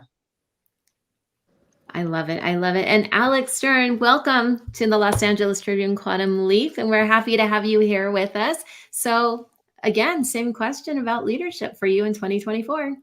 Yeah, I appreciate it. Good to see everyone, and thanks for having me. I guess it's the 23 was a tough year for me. So 24 is a rebound on the health side. Kicked cancer to the curb for the second time, and doesn't look like it'll ever come back. So now it's a rebuild, and of course spent Christmas in the hospital, taking a major fall downstairs carrying presents. So I played Santa on buying, wrapping, but couldn't deliver, and broke a few bones. So now once those heal, I will be on my journey to coming back health-wise. And on the business side, I guess personal and business, I like to call it address book roulette. So I spin down and pick 10 people, and then I contact them. Because I have so many people in my phone that I just, they're there and I know they'll always be there, but you touch. So I make it a point to reach out to get back to some of the contacts, whether it be business or personal, to spend some time. And then my focus is, I just pour gas on a couple of concepts. One is urban innovation. So I really like to go into the areas that, where small businesses and, startups live, where they don't necessarily have all the resources. And I think, I challenge everyone I talk to, we all have skills and we all have things that we're really good at. And we can go into several areas, very close to where we live and offer assistance. Small businesses need help in so many areas, and we all have skills that we can help them with. So I'm sort of on this mission to just get everyone to do that. And I personally live into that. So I'm paying it forward as much as I can to work with, small businesses and startups, especially in the inner city and kind of urban areas. So that's a major focus for me. So I have a question for the three of you. If you had to select one word that would best articulate your impact, influence in your realm of work, and with your experiences, what one word would it be? And we can go to Fred first. Thank you, Parisa. For me, it's relationships, hands down. It's the foundation of everything we do. And I'll say this, and this happens a lot, especially entrepreneurs. You could lose everything, all the money, all your capital, all the material things, and you have to rebuild again. Well, what are you left with? It's the relationships that you have, and that's what you can leverage and draw upon. Alex, I love what you said about that roulette. That's absolutely right. That is feeding and nurturing those relationships all along the way. That's so important. Relationships. That's so huge. It reminds me of something that Sharon Lechter shared a little earlier this morning. And she was saying that we can go on this road and we can build and we can do, but we can't do it alone. And until we can really reconcile that within ourselves, and realize how much more powerful we are when we do things together in community, as you had mentioned a little earlier. I think that's it's a massive sweet spot that we get to continue to remind ourselves of. So thank you for that. Dr. Angela. My word is clarity. It's not a big word, but it's so powerful, and it is so significant in every dimension of life. As a physician, helping individuals to understand the landscape and have clarity is key. It empowers individuals.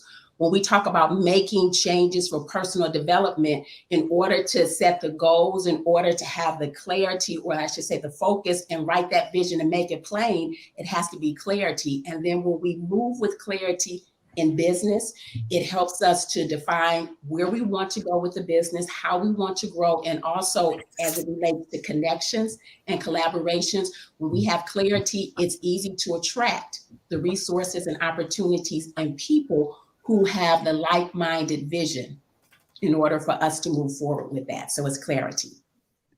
So good. I always think of it as focus goes where clarity resides. You know, just like naturally falls into that. So that is absolutely incredibly powerful word. And Alec, over to Sure. you. +1 to relationships and clarity. So I won't use those. For me, it's innovation. You know, we're on a hamster wheel every day doing the same thing, or we walk in with intentions to do something different, but we get on our hamster wheel and do the same thing every day. And we've got to take time to just step back and just really think through whatever it is that we're working on and innovate. You know, find ways that, you know, whatever it is we're doing can be done better. And you know, there's so much opportunity out there, and I think and it's not something you put on your calendar. I think at 2:00 today, I'm going to innovate. Like, it has to be something that naturally, when it hits, you got to stop and give it the time and effort to really think through. You know, that's where I've been fortunate to find a lot of, you know, pockets of opportunity and create new businesses and, you know, and have new ideas. And it's always centered around just taking that time to be able to innovate. And we all are innovators. We just have to take action. That's a really powerful point, that not just allowing it to be, but genuinely taking the time to do that. I think, I mean, I will speak for myself. I may have an idea or a note or something that comes to me, but I don't necessarily value the moment and the opportunity to just pause, be with it, and then move forward. A lot of the time I'm like, I just don't have time. Actually, I do have time. I get to reconfigure how I approach that. So I love that, Sharon. Thank you. Thank you all. Well, I would like to ask, and by the way, Alec, you're known as a hyper growth agent. I mean, you have many successful exits, and you've helped so many businesses, and you deal with growth and startups, but also with scaling businesses. So Alec and Fred, because Fred is in the financial industry as well, and then the doctor, I'd like to have you address in terms of health. But let's assume that somebody has a significant amount of success, because, you know, we can address the novice or we can address the top advanced side. But let's go to that middle side, where there are people in their life, but they want to get to the next level. They want to scale their business. They want to make a change. They want to increase their income. They want to go from a level of health to a better level of health. What is it that they can begin to do to make that change? And I know that we don't have time to honor that, you know, the answers for everything, but if you could give a few tips or ideas that help people put them on the path, that would be fantastic. Sorry, who do you address? Alec, and then Fred, and then the good doctor. All right, I didn't want to step one. Yeah, so there's a lot of ways to answer that, but a couple of quick ones, given time. The first,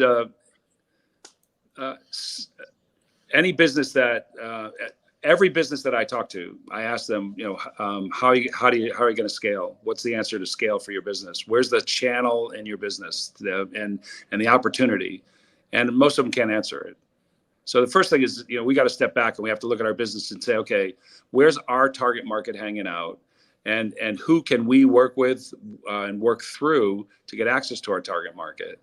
You know, and so every business, no matter what you are, nonprofit, for-profit, association, or a business member organization, whether you have a product or a service, there's a channel where and there's resources, trusted resources, where your target market is hanging out, and you've got to go find them. And sorry, I got two puppies battling over here. Sorry. Thank you. The little dog won. So you want to make sure that you assess where your target market is hanging out and find that channel so that you can actually leverage go to and through these resources to get to your target market. And we lose sight of that, and we think that we just pour more money into marketing and pour more money into hiring salespeople. There are better answers and ways to really leverage to exponentially scale, and it's very proven and it's very repeatable. Well, I love that, and I hope we have the opportunity to talk more during the days that we're together. But you just addressed relationships, clarity, and innovation in your answer as well. So I want to thank Carissa and each of you for those answers, and thank you, Alec. And we'll move to Fred now. Thank you. Yeah, Rex, thank you. I love this question. And what I would say is this is so important. Surround yourself. If you want to get to the next level, whether it be in business, in health, in any area, surround yourself with people that are already operating at that next level, at that higher level, that have reached that success. Get yourself around them and start adding value to them, and ask for help. Ask for help. And this is what's going to really have a huge influence. Here's an example. If you want to have a goal to run a marathon, well, why not go join a group for marathon training? Because guess who's going to be there? Right? If you never ran a marathon before and you join that group, you're going to be surrounded by veterans that have done this before. They know the tricks and techniques, and they will teach you. And that is so powerful. And here's another thing. Once you've reached that next level, then what you can do is send an elevator down and turn around and help someone else and bring them up. And so that is such a powerful cycle that we can all perpetuate. And it all starts with surrounding yourself with powerful individuals that will help you. Brother Moskowitz. What I wanted to say, Mr. Fred, is that I got to say what you. I'm in the movie business, and so many people want Steven Spielberg or some big name to help them, but they never think, how do I add value to the people I'm seeking help from? And it's the exact opposite. Instead of making your requests on LinkedIn and going, do you want this? Do you want this? Do you want this? It's how do I add value to you? So I so appreciate that. And then send the elevator back down. That's beautiful. Dr. Angela, I don't want to. Yes. I've been waiting with breath here. I encourage people to make the choice for well-being. That's the state of being well. And that means that we focus not just on the absence of illness, but we focus on whole person, holistic. So that inner, mental, emotional, and that physical, we connect with the creator. That's that vertical. And then how we interact with the external, our money, our careers and businesses, and that social component. So we start with that decision and we say, I want to go up, I want to elevate. And it's about well-being, because before we do and have, we have to be. We want to be well. Again, three beautiful answers. So I passed the mic, but that was awesome. Thank you so much, each of you. Thank you. All right. And I know, Mo, you were coming up. You were going to interject there and bring up Mr. Moskowitz there. Yeah, no, I was going to ask my brother Moskowitz, how important is mindset heading into 2024? Fred, you and I, we've spent time together, and I know you're a very practical guy, and you do a lot of number crunching in your profession. But my curiosity is, how important is the mindset in your life, in your success? Please. Thank you, Mo. Yeah, I love this. Mindset is crucial. That's another piece, and it's something that we need to exercise it, just like our physical body, our muscles. You exercise, you go train at the gym, you do activity. Mindset is the same. We need to work at it every single day. And as you expand and strengthen it, what do we get? We get qualities of resilience, of being able to solve problems and deal with the surprises that life throws at us and come out ahead and be successful. And when you have a strong mindset, this is what allows us to show up with excellence and mastery. Yeah. I love that. I absolutely love it. And I concur with you there. And it's exactly what I found in my own financial planning career. And that even with the topic of money and finance, there's this element of trust in the relationship. So while we wrap up here, can I have each of you just share your closing thoughts that you guys have, maybe even around trust and relationships? Alec, Dr. Angela, who would like to go first? Let's go with Dr. Angela. Trust is key. As we have heard so many times today, we were not designed to live alone. We were not designed to do things always as independent beings. Community is key, connection key. So we want to build those relationships. We want to collaborate, and we want to have strong communities, not only to receive value, but to add value. When we do that, we will see and experience quantum leaps, not only in our personal lives, but also in our professional lives. Beautiful. Beautifully said. Alec? Yeah, so this starts with one word, listen. I think for 24, we got to do a lot more listening than talking. And when we do listen, it's got to be intent, and we've got to really focus in on, asking, offering, as it was said earlier, offering value to someone else and asking questions, and what do you have that that you like and that you wish you could have more of? What don't you have that you want to get into the mix? And really just understand really what's driving the success of others. I would say over 50% of the people that I talk to, I'll ask them, what's your 3-year, 5-year vision? So they usually have a 3-year vision. I'm like, did you do something today that's going to get you closer to hitting that vision? And most of the time the answer is no, because they're on the hamster wheel doing all kinds of other stuff. And then I say, so you have to either change what you're doing or change your vision. And so you've got to align to set that. But any of our interactions, we got to be listening more. And if you take the word listen and you move the letters around, it spells silent. So you need to be silently and intently listening to the person that you're talking to before you're going to spray and pray and tell them, just keep talking and pray they heard something that interested them. You want to make sure what you've heard, you're going to play back something of value to them based on what they said. So listening is so key, and we're not doing enough of it. Priceless wisdom right there. Yes. And I want to thank Baron Alex Stern, and we're going to talk a little bit about the Royal Order while we have you here. Baron Stern, Brother Moskowitz, thank you so much, Dr. Angela. And with that being said, I want to again thank Dr. Angela and my good brother, Fred Moskowitz. And Alec, let's talk just for a minute or two before we go into the next segment here that's going to be led by Lori McNeil about the incredible work of the Royal Order. I know that you have really stepped forth as one of the leaders of the Royal Order, and there's incredible, great work that's being done.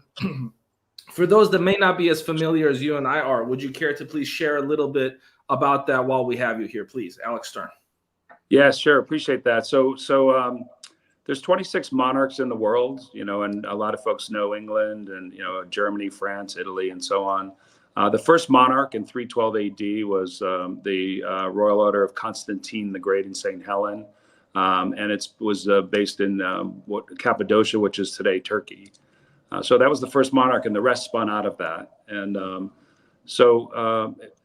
the 26 monarchs, there's 23. All 26 have a royalty category and a military category, but 23 of the 26 have a civilian category. And that's where, they seek out exceptional people around the world in eight different categories for excellence in entrepreneurship and innovation and philanthropy and entertainment and heroism. From COVID, there were so many heroes that came through, that would be honored for that effort, and the list goes into sports and some other areas. But so I was fortunate to be nominated. You have to be nominated by an existing knight, dame, or noble. So I was nominated a couple of years ago to be knighted. So I was selected. Of the pool, 26 of us were selected to be nominated. It was split men and women, and fortunate after getting involved and stepping into the Royal Order of Constantine the Great in St. Helen has an incredible mission to help women and children in need, and that's worldwide. And so they're doing a lot of things around the world to make sure that women and children are safe and that they have the means that are needed to live a quality life. And so I was attracted to the Royal Order. Being the first one, I kind of sort of tease and call it a 1,700-year-old startup. But it has all the steep in tradition, and Paul Abdul and Tony Braxton and Ray Parker Jr. and the list goes on of in each category of celebrity that have been selected, and so it's just it's incredible to just see what great minds are brought forward, which ones are selected, and then of course then the great minds teaming up to do more. And so on the knighting side of the house, there's several sort of steps up. I've been advanced, as if you will, to the highest level on the knighting side. So I'm the Grand Prior General. So it's basically the President of the United States for the Royal Order. And I do have border issues that I could bring up. Just all kidding aside. But then on the nobility side, there's several levels, starting with Baron, and then Dutch. So there's all the way up to Duke and to the Prince, and there's a Marquis, and there's several levels up to Prince. And so it's an honor if you're ennobled and selected on the royalty side, which I was fortunate to have been asked or offered to advance, and so I became a Baron. So I've got a lot of titles in the front, not so many on the back, but a lot on the front. And it's been an incredible journey, and just the people I've met around the world, and again the work that's being done around the world has been no shortage of just being really impressive. And so that's the Royal Order of Constantine the Great in St. Helen, the first monarch in the world. Well, and also I just want to take a second to thank both you and thank Baron James Dentley. He's made it publicly known that I'll be initiated in this order in June in Chicago. And I'm so excited about that, to be a part of this history that spans, to a time period that few of us can even conceive. So I wanted to just pay my respects and make sure that we highlight the work of the order, because it's truly remarkable. And Alec, we're going to have you back on. Rex will figure out when. And thank you so much, Alec Stern, one of the co-founders of Constant Contact that had $1 billion+ exit, a good friend of mine. And thank you again, Alec. Thank you. Appreciate it. Appreciate everyone. Thanks, Alec. All Great right. to see you. Thank you, sir. Yeah, we'll see. And I'm going to bring in Lori McNeil, because this next segment is going to be led by her. And Lori, I know you have brought together a group of incredible thought leaders that are going to be engaged in conversation with you. And I just can't wait. My friend Parisa Rose here, she just shipped me a fresh pack of pencils because she knows I love to take notes. So I'm going to step back and take notes. And Lori, we're going to go ahead and bring your guests up so you could introduce them and then begin the next panel. Lori McNeil. And of course, the floor is yours, Lori. Thank you so much. Well, I am excited to be facilitating this very special panel for the next 40 or so minutes.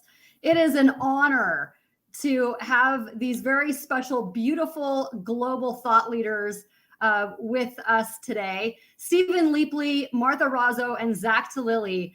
Thank you so much for joining me. This next segment is going to be talking all about legacy. I have asked these specific leaders to join me so that we can all learn more from them, from their journeys, who they are, who they serve, but the deeper reason why behind the story behind what they do and how they're having that global impact in building that legacy. For those of you who don't know, I am the chief editor for the Legacy Unlimited magazine, owner of the Legacy brand for Legacy Unlocked book and Legacy Impact podcast. And I am so excited to have this group of rock stars with me to talk all about legacy and dig even deeper.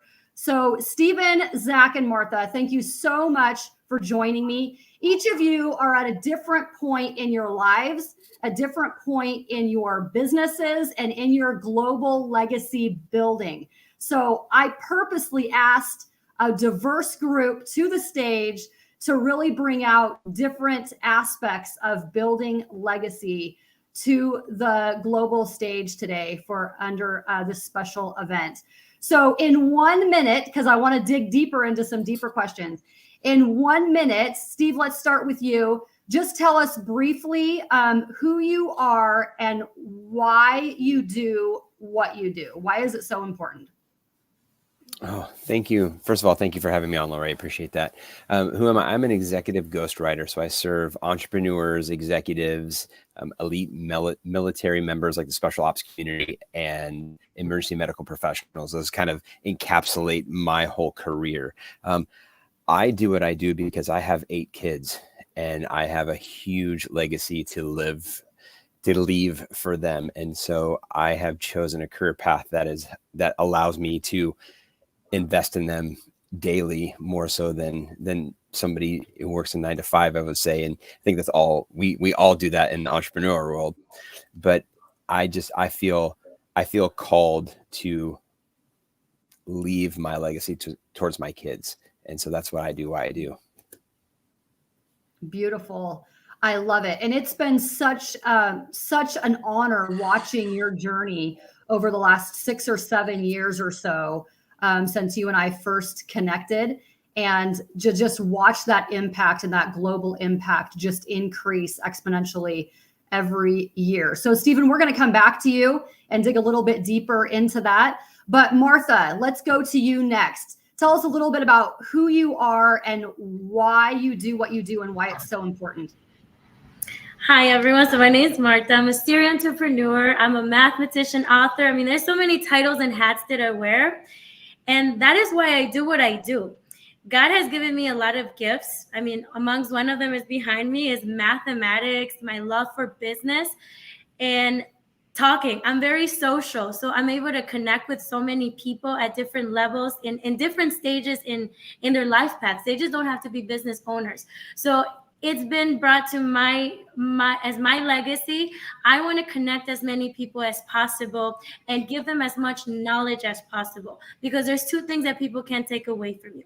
It's the knowledge that's fed in your mind, and also the connections you make with people. People can't take that. I mean, even if they physically separate you, the connection is still there. And I hope that most of you do agree. You don't always have to physically be in the same space to energetically be in the same space per se.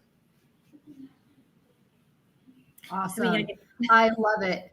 And you are making waves in the space. And I love watching you, and I love watching your impact, Martha. So we're going to come back to you with some more questions in just a minute, but I want to introduce you to Zach Talili. I had the honor of meeting him in Dallas at an event just a few months ago, and I was drawn to his passion. I was drawn to his story, but I want him to tell you a little bit about himself and why he does what he does and why it's so important.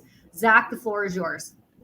Oh, thank you for having me. Hello, everyone. So my name is Zach Talili. I'm a motivational speaker. I'm an automotive dealer, finance director, fraud prevention director at a Ford dealership in San Antonio, Texas. It boils down to my passion. My passion is to empower others, find the logical vision of themselves, help individuals develop methods and techniques to pursue their dreams based on faith instead of, pursuing dream based on fear. I grew up as an orphan, homeless at the age of 10. I separated from my brothers and sisters at the age of 20. I left my country at the age of 20. I almost lost my life at the age of 21. And I found it very calling for me to be able to lend a hand and help people help themselves live a better version of themselves and become more tomorrow what they actually today, and have a purposeful, meaningful life. Beautiful. I love it. And every single one of you have spoken on stage and impacted lives in so many different ways. Tell us a little bit about what building a legacy means to you. Martha, when someone asks you, what does legacy mean to you? What things come to mind? I was thinking about this in my car ride from the bank. So this is great. I didn't even know what you were going to ask me. So in building legacy, you have to have the tough thought and conversation of envisioning your future when you exit this world. So you need to think about when you die. So you need to start thinking all the way from there. How much money do I need to leave? That's, for example, in a financial perspective. This is how much money I need to leave for whatever you are leaving as an exit. And for example, in your business, you need to think, what is my exit strategy? Is it, for example, to leave your company to someone in the family? Is it to sell it? So when you're leaving this legacy, you need to think about your exit, how you want to be remembered, almost as if somebody wrote a report, a newspaper report on you. What are the key things you want people to know you as? I mean, an example, so you kind of get an idea what I'm referring to. When I leave this world, I want people to know me as energetic, which there's no way you're not going to know me as energetic, because that's just my presence. I don't have to try too hard because that's just me. I want people to know that I help business owners grow their businesses. I want to be known as a connector, as a mathematician. Do you get me? So if I know I want to be known as that, and I want like the news to write that about me, if that were the case, that is my legacy. So I need to make sure that when I am doing a project, when I'm partnering with people, or when I'm working, or even when I'm in the quiet, when no one sees me, am I aligning to that legacy? Am I aligning to that title, to that exit strategy, if it were in business, for example? So really thinking about the end result and starting to do the small steps to create that quantum leap, to grow into that legacy. I love that. And I think everyone would agree that we can feel your energy and we can feel your passion, Martha. And we love that. But I love what you said about basically leading with the end in mind. So I always tell people that when you don't know where you're going, you can't be too upset about where you end up. So if you have that legacy, that impact, that global presence that you want to have now and into eternity for many generations after you, what do you need to do to actually make that happen? One of the mistakes that I see people make is time goes by so fast. And so they think, oh, when my kids are out of the house, or when I retire, and they have all these milestones in their life that they think, then they'll take action. Then they'll start to take their finances more seriously, or then they'll volunteer more, or they'll do all these things, right? And the reality is that time goes by so fast, and then life doesn't always happen the way that you think that it's going to. So you always have a choice on what you're going to do right now today, and not necessarily always live for tomorrow, or think that someday, but the time is now. So Martha, I love what you shared with what are you doing right now in your action steps that are actually going to help you create that legacy, because we teach that you can't buy a legacy, you build it. Meaning, what is the impact? What do you have to do now to actually create that impact when you are not the one physically driving it, but who are you passing that on to? So I love those thoughts. Thank you so much, Martha. Stephen, Can I share an example that's very relatable to everybody, and it ties up to something you said? Okay, go ahead. A good example for my exit strategy, I really wanted have a company that's 100 years and I'm 29, right? So I'm going to die before 100 years the company gets there. So I know I have to teach somebody because I want to give this to my family. So I have that in mind already, that I want my family to have it. So I'm thinking about my son and my younger brother, which will be the next generation. So what I'm doing, and maybe this is something everyone can implement, they're doing the budget with me, my own financial budget. They are joining me in doing it. So it's so interesting because now that when we go shopping for toys, because everybody knows kids just want toys and they don't know what it means. These kids now have a different perspective. They're like, we cannot spend more than 10% on this.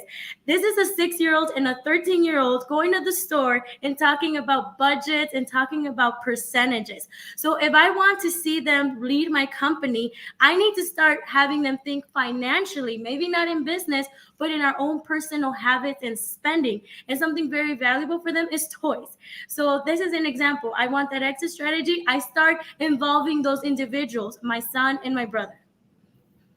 I love that. And there were so many golden nuggets in what you shared. So it's not enough to think, you have to think beyond who are you passing the baton to at a certain point, but what are the things that you're doing now to make that baton passing process smoother? How are they understanding and learning so that they're ready to receive that baton? And not only receive it later, but how are they being held accountable and how are they buying into your mentorship, your leadership, your vision that you have now, and not just assuming that like when that magical time on the calendar hits, all of a sudden they're going to be ready and they're just going to take it and run with it, so to speak, right? So there's that preparation that has to happen even in the next generations or in the next people or number of people that you're wanting to pass that baton to. So I love that, Martha, because I think that makes a crucial point in the whole process of how you create it, how you build it, and how anything worth building really doesn't just happen. It's a process that happens. And so it's very, very amazing, the golden nuggets. So hopefully you guys are listening. Hopefully you're taking notes, because these are conversations that I have daily with people when you're needing to shift that mindset and understanding what it takes to actually create that legacy. So Martha, thank you so much for sharing with us. Stephen, let's hear your thoughts. What does building a legacy mean to you? My personal mission statement is to inspire belief, build relationships, and better the world. And so I take that, coming from the military, coming from the medical field, I became an acronym junkie. And so I start moving everything through acronyms, and you've worked with me a lot. You know, we've done some projects together, so I think in that process.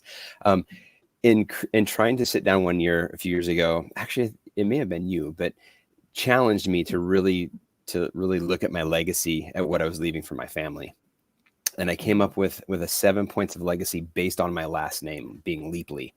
And so for me, it's timeless principles that are easy, that I can share with my kids, that really ground us and give us a foundation for living. So for me, it's the Leapley acronym. I call it the Leapley factor, is being a listener, being an encourager, accepting responsibility, holding to a thing called the power principle, which is where you get your energy from, not the other side of the power. Loving unconditionally each other, being an example to each other, and yearning for the best in each other. And those 7 concepts are super easy. I think, you know, if we look at them, any one of us go, oh yeah, those are things that we want to do.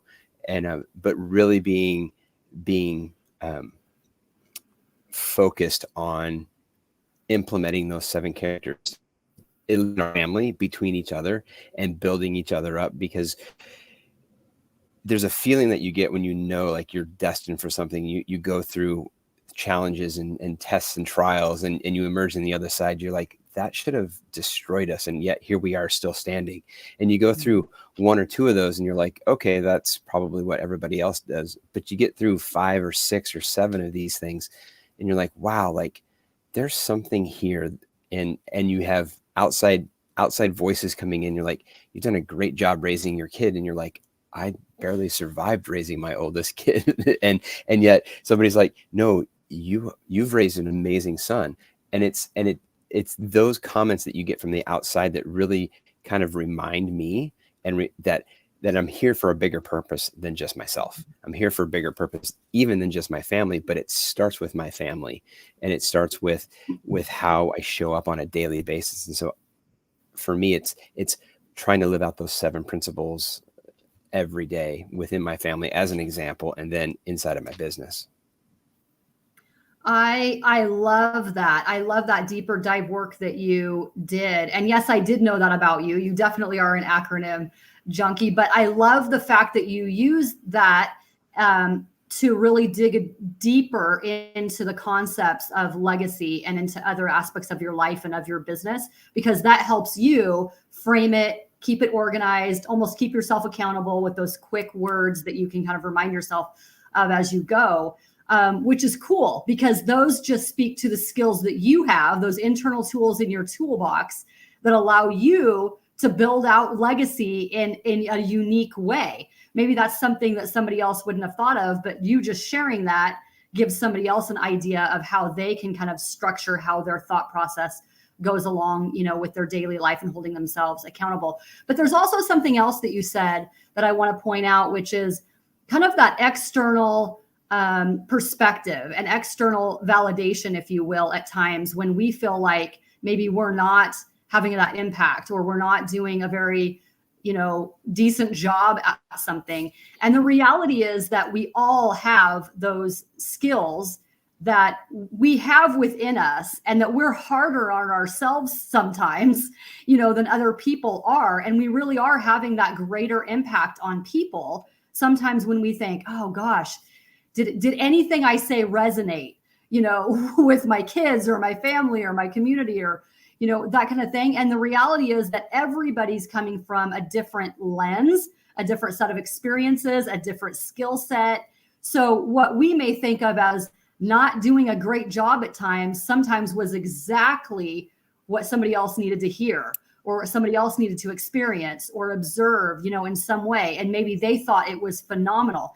And the reality is that when we are authentically showing up and doing the best that we can, not perfect by any means, because we're human and life and business are just messy sometimes.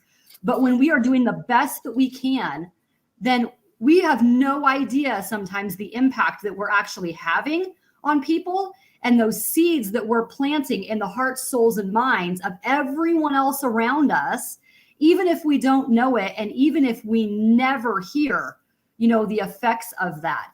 But we just have to trust that when we are our authentic selves and we're showing up in the world in only that way that we can, and we're doing the best that we can, we're planting seeds, whether that's through speaking or energetically, or someone observing us or experiencing something. It happens in the simplest ways, even in the line at the grocery store or whatever it is. And we may never know what's going on in the mind of that person, but you have to trust that you are called to a greater purpose and a greater global impact. And that just by being you have the opportunity every single day to change lives. And that is a huge responsibility. And that's a huge mind shift that should switch you out of that perfectionism. Just be you. Somebody in this world is waiting for you to show up, not for the perfect Steve to show up, but for the raw, authentic self of who you are, because they also need to know that they don't have to be perfect, that they don't have to have it all together, but that you are also showing up in an authentic way that's speaking to their heart, soul, and mind, that says, you know what, I can do this. And that is awesome. And you're doing an amazing job. And I'm capable of showing up in the world in my raw, authentic self as well. So just being that a leader and that example all around us every day has such a profound impact, sometimes in ways that we don't even realize. So I love that. So many golden nuggets in what you shared, Steve. Thank you so much. Thanks. Zach, what does legacy mean to you? That's a phenomenal question, Lori. our prophet said that when the son of Adam, dies, pretty much everything dies with him except three things. Number one is a lasting charity that he left behind before his passing to benefit others, and knowledge that he left behind for others to benefit from, and a son or a daughter that might remember him in their prayers. So in here, there was no wealth, there was no stages, there were no houses in the hill. And the only reason I bring this up, Lori, because I have three people that I really want to bring up. One of them was my neighbor when I was young, at the age of 12 years old. She used to wait for me outside. Her name is Bakta. When I had an empty stomach, she knew nothing about me. She waited outside the door and called me up because I was shy to ask for food, but she knew I couldn't ask her. She waited for me outside. She's an 86 years old. I'm 43 years old. And you're talking about 31 years ago. When I remember Bakta, I don't remember what she was wearing. I don't remember what she was living. I don't remember what she had. All I remember is that gesture, that she left everything and she walked outside and waited by the door to feed a hungry child, a homeless as well. My brother that gave everything up he had. I don't remember what my brother has now. My brother has nothing, but he had one thing. He has a heart. He had the discipline and the commitment and the willingness to sacrifice his dream, his life, everything, so I can have a life. My father-in-law, when I met my wife at the age of 22 here in the States, I had no place to stay. And when I got married and I had nothing, he goes, "You stay with me in my house." He passed. All I remember of my father-in-law is the fact he lended me a hand without knowing me. That's the legacy that these people left in me. And the legacy that I want to live, it's not any different. Like Les Brown said, I joined the speaking business because I wanted to help people. I wanted to live an impact. I wanted to impact people's lives and allow people to grow and make something out of themselves. And in doing so, I have left my family with a generation of wealth. Wealth came at the end, but his legacy was to help someone live something that people can look up and say, you know what? That person left an impact on this earth. This person was there to help, lend a hand, guide, talk the walk, show the walk, walk the walk, and was transparent and genuine about it. I don't want my kids to remember me with the mountains of gold that I leave behind, but I want them to pray for me after my passing to say, my dad was a righteous man. My dad lended a hand when no one else did. My dad was there when no one else was. And that's the only legacy I dream about. Anything else that comes along with it, it's a blessing, but that's not what I live for. Beautiful. So beautiful. So many amazing things in what you shared, Zach. Thank you so much. And you have such a beautiful, you all do. And Zach, I've heard a little bit more of your story from stage just recently, and your passion and your drive behind what you do is absolutely incredible. You've come through so much adversity, so much challenge, so much heartache. And one of the beautiful things about what you're doing in the world, Zach, is that you have a heart of gold. And anybody that has gone through the past that you have, the life that you have, could easily say, maintain that victim mentality, right? Oh, poor me. This is just, where I am in life and nothing ever goes right. And da-da-da. And you've said, no, I want to make my life better, my family's life better. And I want to impact lives, and I want to do good, and I'm not going to be the victim. And I love that about you and about what I have learned about you in the last few months. And I'm so grateful that you are who you are, and that you are so excited to impact people's lives every single day. You and I have had exchanged messages just recently, and you're just on fire for what can you do? What can you do? What can you do? And I just absolutely love that. And I love how beautiful it is that you're wanting to, create that legacy for your family, and to carry that out, and to be that strong leader for them, and to build that leadership and that global impact in them. So thank you so much. You're a beautiful, beautiful soul, and I am so glad that you are with us today. Thank you so much for having me. I'm grateful to you, and thank you. Thank you so much. Okay, so as we enter into the last few minutes here of our discussion, there are 7 different main legacy building aspects that that we teach on the podcast, that we teach every day in Legacy Builders, and we've touched on several of them just in the point of discussion and questions and things like that. But there's a couple of others that I want to bring your attention to and just get your thoughts on. And I know, Stephen, you're familiar with the 7 aspects, and Martha and Zach aren't, and that's okay, because the raw answers of where your heart is and where your thought is in your life and your business is valuable in this process. So one of the things that we teach in building legacy and building the capacity for that is leveling up your resources.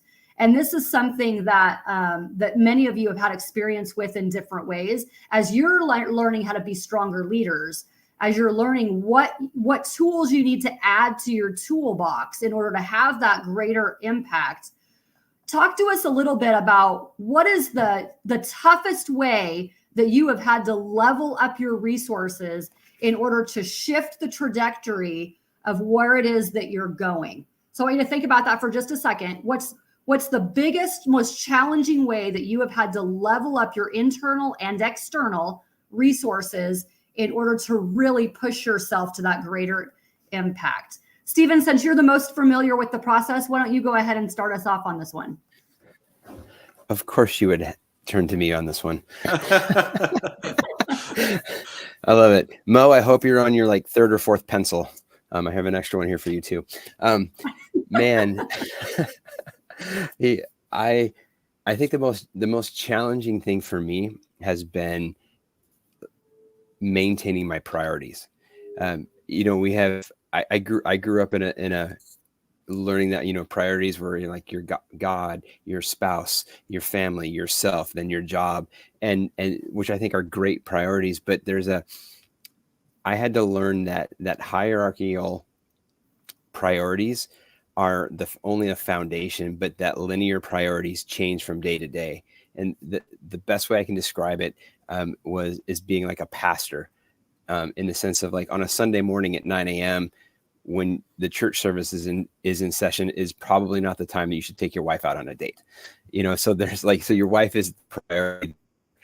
You have a job that's a priority, and I think managing priorities, because they always shift, is super important. And it's been hard for me because we have 8 kids. I have my own job. I have a family farm with lots of animals, and so there's always something that can take your time.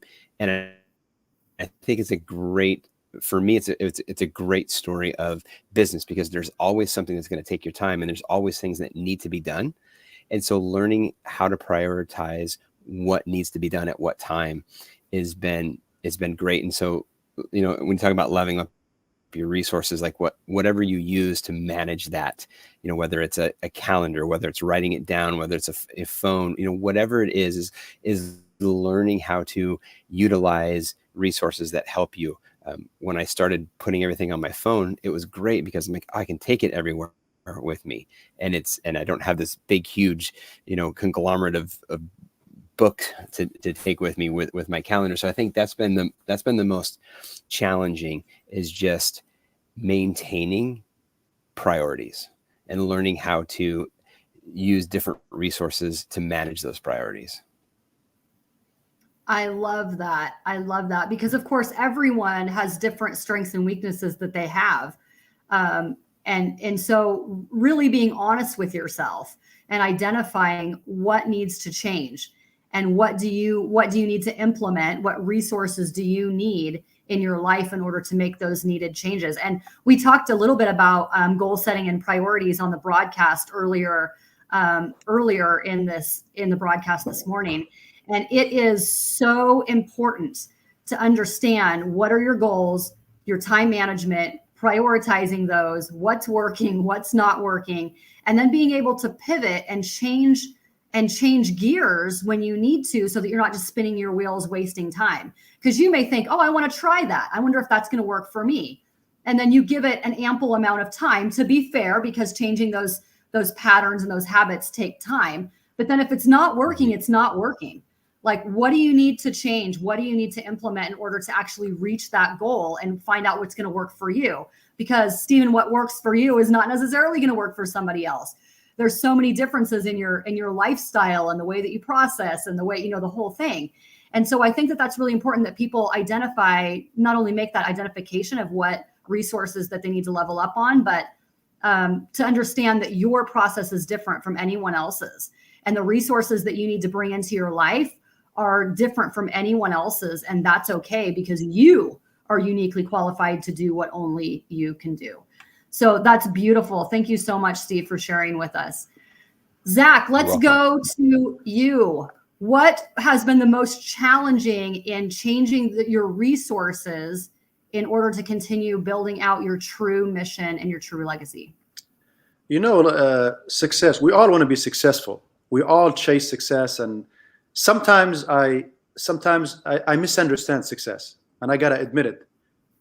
Success it's not a destination; it's a journey. Mm-hmm. Because I came from a background that when I had nothing, and I finally was able to make something out of myself, I just want it all now. I'm not patient anymore. I don't have the patience. I had patience for many years. I don't have patience for anything. I want things to happen now. And I'm blessed to have my wife that's going to grab me and say, slow down. I run 3 different businesses, in motivational speaking, an automotive dealer, finance department, not to mention my family and the wife and kids, but wanting it all now and not slowing down. It's actually slowing me down. So I had to figure a way to give everything its time and process everything one thing at a time, especially like Martha said, she runs so many hats. Sometimes we wear these many hats and we find ourselves spread thin, and we want results to happen everywhere at the same time. That was especially in the speaking business and the automotive business and the finance business. I got used to it. I've been doing it for 23 years. And the speaking business and the coaching business, the training, sharing my message, I have to slow down because I was lost. I was lost along the way. I didn't know where to go, right or left, because I bombarded myself with so many things that have to be done all at once. And then I realized that I was actually almost, I wouldn't say failing, I found some bumps on the road and I made hills out of them. So I learned now everything needs to be, I need to direct myself to know how to slow down and take one step at a time, because, I was doing it yard by yard, and obviously it's going to be very hard. So I learned the process of inch by inch is going to be a cinch, and a journey of 1,000 miles starts with one step. So I need to take this journey one step at a time. And I'm sure with the blessing of God and with the help of so many people like yourself, Lori, I'll get there. Beautiful. I love it. Thank you so much. You brought out such an important aspect to this entire journey and to this entire process, which is to pay attention to the learning that takes place in every single step, to really soak it in, to enjoy it, to learn from it, and to not be in such a hurry to chase after that success or chase after the top of that mountain or, whatever it is. It's one thing to be focused. It's one thing to be driven. But in that process, it's very important that we don't miss the growth, the internal and external growth that happens when we slow down, right? When sometimes we really take it all in so that we are able to strengthen our leadership and strengthen the process and be able to identify even the finite decisions and finite pivots that need to happen in order to be even greater, to be even stronger, to have even greater impact. And sometimes it really is about slowing down and keeping things into perspective that actually ends up catapulting us in the long run, and also helping us have that greater impact that we're really after, because we're not moving so quickly that although we might reach our goal, we're missing so many beautiful, amazing things along the way. That's right. You brought up a very, very important aspect, Zach. Thank you so much. Thank you. Absolutely. I love it. You guys have all shared so many beautiful, beautiful nuggets. And I love the fact that you all shared completely different perspectives in what you're sharing. So Martha, let's hear a little bit more from you and your energy and your passion in your very, very unique journey yourself. So you've been in business a long time, but you are passionate about what you're doing and getting to that next level. So let's hear a little bit about what legacy means to you. I got the same as Zach. Frustrated. You'll get frustrated because I already see the vision. Like I see the colors, I smell it, I touch it. I already see it. Like when I organized my Accelerator Business Summit, I already saw the cars parked, the people walking into the expo, the speakers, the content was already in my head. So I get frustrated sometimes that it has to be all these steps when I already imagined it, I already produced it. Do you get me? But that goes to what is one of my challenges is I used to think I can do it all, which I could, but I realized that there's people that are better at things. For example, I was doing the marketing for my event, but there's somebody amazing like Lori, who's the marketing branding queen. Why wouldn't I have you do it, for example? Do you get me? Just because I can do something doesn't mean that I'm the expert at it. My area is numbers. So why not stick to that? The quant, the numbers, the business strategy, that is me. And now leveraging people's talents. So now I'm being more observant of that. If I want to get somewhere fast, I realize that I am limited because I am a human. So now I'm paying attention. Okay, so you do marketing, this person does this and that. So now I can accomplish my objective, like say my summit, quicker rather than me trying to do everything at once. So even in my own business, we have a pallet company called Widows Pallets. So I build a sales team. I will do a lot of sales, don't get me wrong. But what if I multiply my efforts times 10? Because that is where I want to take my company, times 10. But I want to do it in 3 years. I can't do it on my own. So now I'm more aware of what I can do. And then using that ability of casting a vision and motivating and energizing people to build that team and build that momentum to accelerate the process to achieve that goal. So that's what I'm working on now. Leveraging people's talents and building a team. I love that. And you shared a couple of things that I want to just kind of highlight.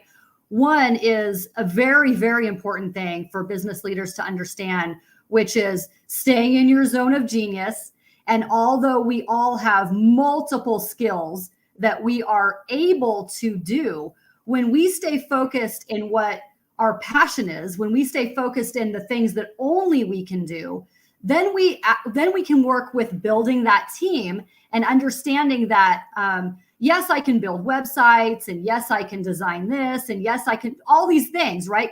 And to understand that it's the mindset behind, it's not about skill. It's not about ability. If you can do these things, it's about working smarter, not harder. That's right. And understanding that when you build that team around you, you're building that momentum. You're creating that vision. You're bringing people into your sphere, right, to get further faster than if you were doing it on your own anyway, which a lot of people try to do because they think, oh, I can do that. I can do that. I can do that. Nobody said that you couldn't do it.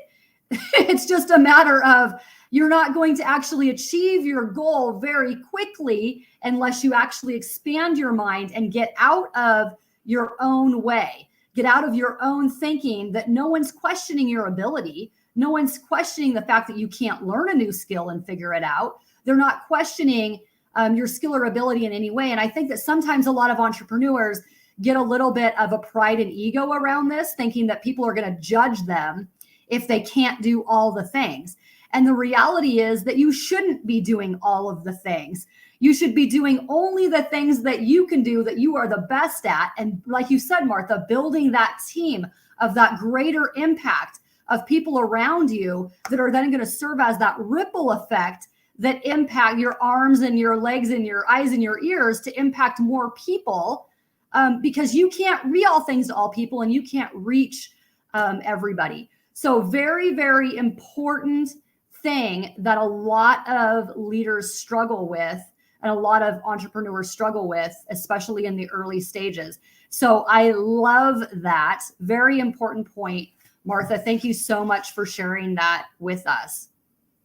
So as we have about 4 or 5 more minutes before we close out, I want us to talk about integrity for just a minute, because within the 7 legacy building principles that Lori McNeil International teaches, that you guys are familiar with to some degree, whether you've listened to the podcast or heard me talk about it, is to locate your integrity. So integrity is so important for us to understand the internal and external components of the importance of integrity, building integrity, and what that looks like when you're building out a legacy and impacting people, and how that affects your perception of how people perceive you, the perception of how you see yourself, and just the whole legacy building process.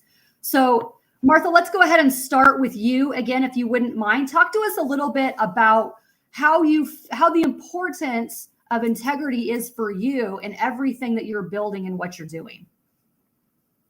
Wow, I am like almost in every industry. So for me, it's important because the word can get across if I ever do anything bad everywhere. Because for example, if I'm doing a project and investing in real estate and I'm in my pallet company and I did something, like everyone will know about me. So when you're building, especially a global brand, a global presence, you want to make sure that you're aligning with everything you're saying in front of people, but also know that everyone's gonna know.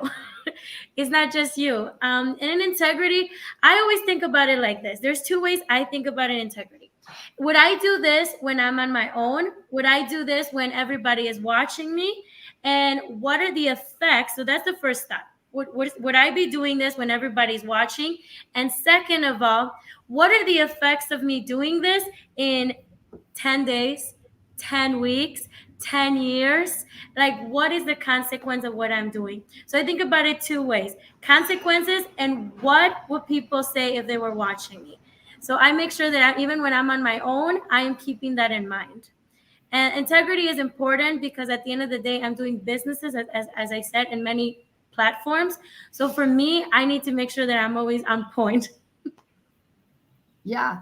You know, you brought up a really good point because sometimes we think, and sometimes it's conscious, sometimes it's subconscious, but we think like that, oh, well, if I do something off the clock or when I'm not on stage or when no one's watching me, that's just normal. Like everybody's kind of different if they're, you know, hanging out at a barbecue or whatever it is, right? When they're on vacation, when they're doing whatever. But the reality is that you shouldn't be 2 different people.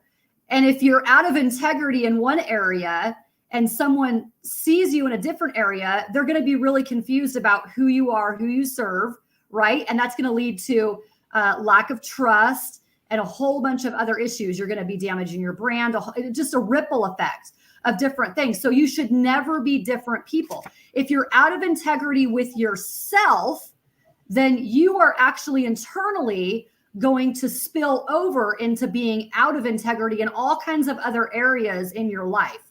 There's a direct connection between the internal and the external. And the area of integrity is so key because if you don't hold yourself accountable and if you don't hold yourself in high integrity, you're not going to you're going to let other things go. You're not going to hold maybe other people to a high level of integrity because maybe there's that internal guilt a little bit. There's some things going on there. But then also, how can you expect other people to think of you as a person of integrity when you're not holding yourself in integrity? So there's different ways to think about the internal and the external connection when it comes to integrity. And even when you think that you're a person of integrity, we all strive for that. And of course, if I were to ask anybody around me, I would say, do you consider yourself a person of integrity? I don't know a person that would say, no, not at all. Right. Most people would think that they have integrity. But the reality is that this is a very important issue that we have to be very honest with ourselves about and ask ourselves, am I in integrity with myself? And if there's an area that I'm out of integrity with myself or my spouse or my kids or my coworkers or whatever it is, how is that actually affecting my actions? How is that actually affecting the impact that I am having every single day because I'm not understanding that connection between the internal and the external? So Martha, you brought up a really, really great point about being in integrity across all areas of your life. Thank you so much for sharing that. Stephen, I can see you're back with us. Talk to us a little bit about how important integrity is when you're building a legacy. I apologize for my camera going off. I told you I live on a farm, so my cow fell and twisted underneath herself. And so I have 6 people yelling my name. Come right now. It's an emergency. It's an emergency. So I'm like, talk about integrity. It's like, and priorities. I was laughing because you were talking about that. I hear this and I'm like, okay, what's my integrity? What's the priority? And so there it is. In the middle of cow. The cat. It's just funny because like that is integrity. Like it's so important for me to be present right here and right now, because it's an amazing place to be and an amazing important discussion to have. And then that happens and I'm like, oh man, what is it? But that's integrity. Like the integrity is, this is the priority. And I ran down, took care of the cow, ran back, put my camera on, and yes, that's living in integrity. That's like, it really is like, what is the most important thing? And as I'm coming back up here and sitting down right before I put my camera on, I was like, oh, the camera's going to go back on. What are everybody watching? What are they going to think? Steve's gone. Why would you leave in the middle of a broadcast? This is crazy. Like, and, and yet at the same time, I took a breath. I think Zach, you said something about that earlier, just like taking a breath. And I was like, okay. And I'm back living inside of integrity. What is the most important thing at the moment? Yep. Well, and such a beautiful real life example as well. When life pushes you out of integrity, how do you get back into integrity? So, Stephen, that was not planned, but it was actually beautiful. So thank you so much. I don't want us to run out of time, so I'm going to switch to Zach. Zach, talk to us a little bit about integrity and what does integrity mean to you in building out your legacy? I mean, after Martha, you and Steve talk about integrity, what is it you're leaving for me to talk about? I mean, you guys covered so much of it. You're just leaving me here wondering, what is it that I'm going to come up with that Martha didn't bring up or you didn't bring up, So in an automotive business and a selling business, we'll talk about the business for a little bit. I have something I live by. It's called, and I did not invent the wheel. The wheel had been invented already, so I'm not going to reinvent it. But it says something that I live by, even in my own business, says, integrity is our model. Trust is our currency. It's not something you wake up in the morning having one day and one day you don't. Because if you like it one day and having it one day, you don't have integrity. You cannot be honest with your wife and kids this morning and not be honest tomorrow. That's not integrity. Integrity for me is a value. It's a core value of my being, of my well-being. And it goes back to legacy again, right? When you live legacy, what kind of legacy can you live? Can you even tell yourself you have a legacy if you have no integrity or value? So there is no legacy without integrity or any value. So it's in my well-being, waking up in the morning, the way I look at myself at the mirror. And I hate to say this word. I hate using the word to be honest with you. Many times we found ourselves telling each other, to be honest with you, when somebody asks the question. What does that tell me? Are you deciding to be honest now? Not prior to having this conversation? What happens after we're done with this conversation? So we have to believe it. It has to be built on us. It has to be within us every single day, in ourselves, personal, family, friends, the world, and most importantly, our customers. Our customers should not be seen as dollar signs. They should not be seen as numbers. They should be seen as human beings with feelings and emotions and hearts. So, and when we lack integrity at any given moment, there is no connection anymore.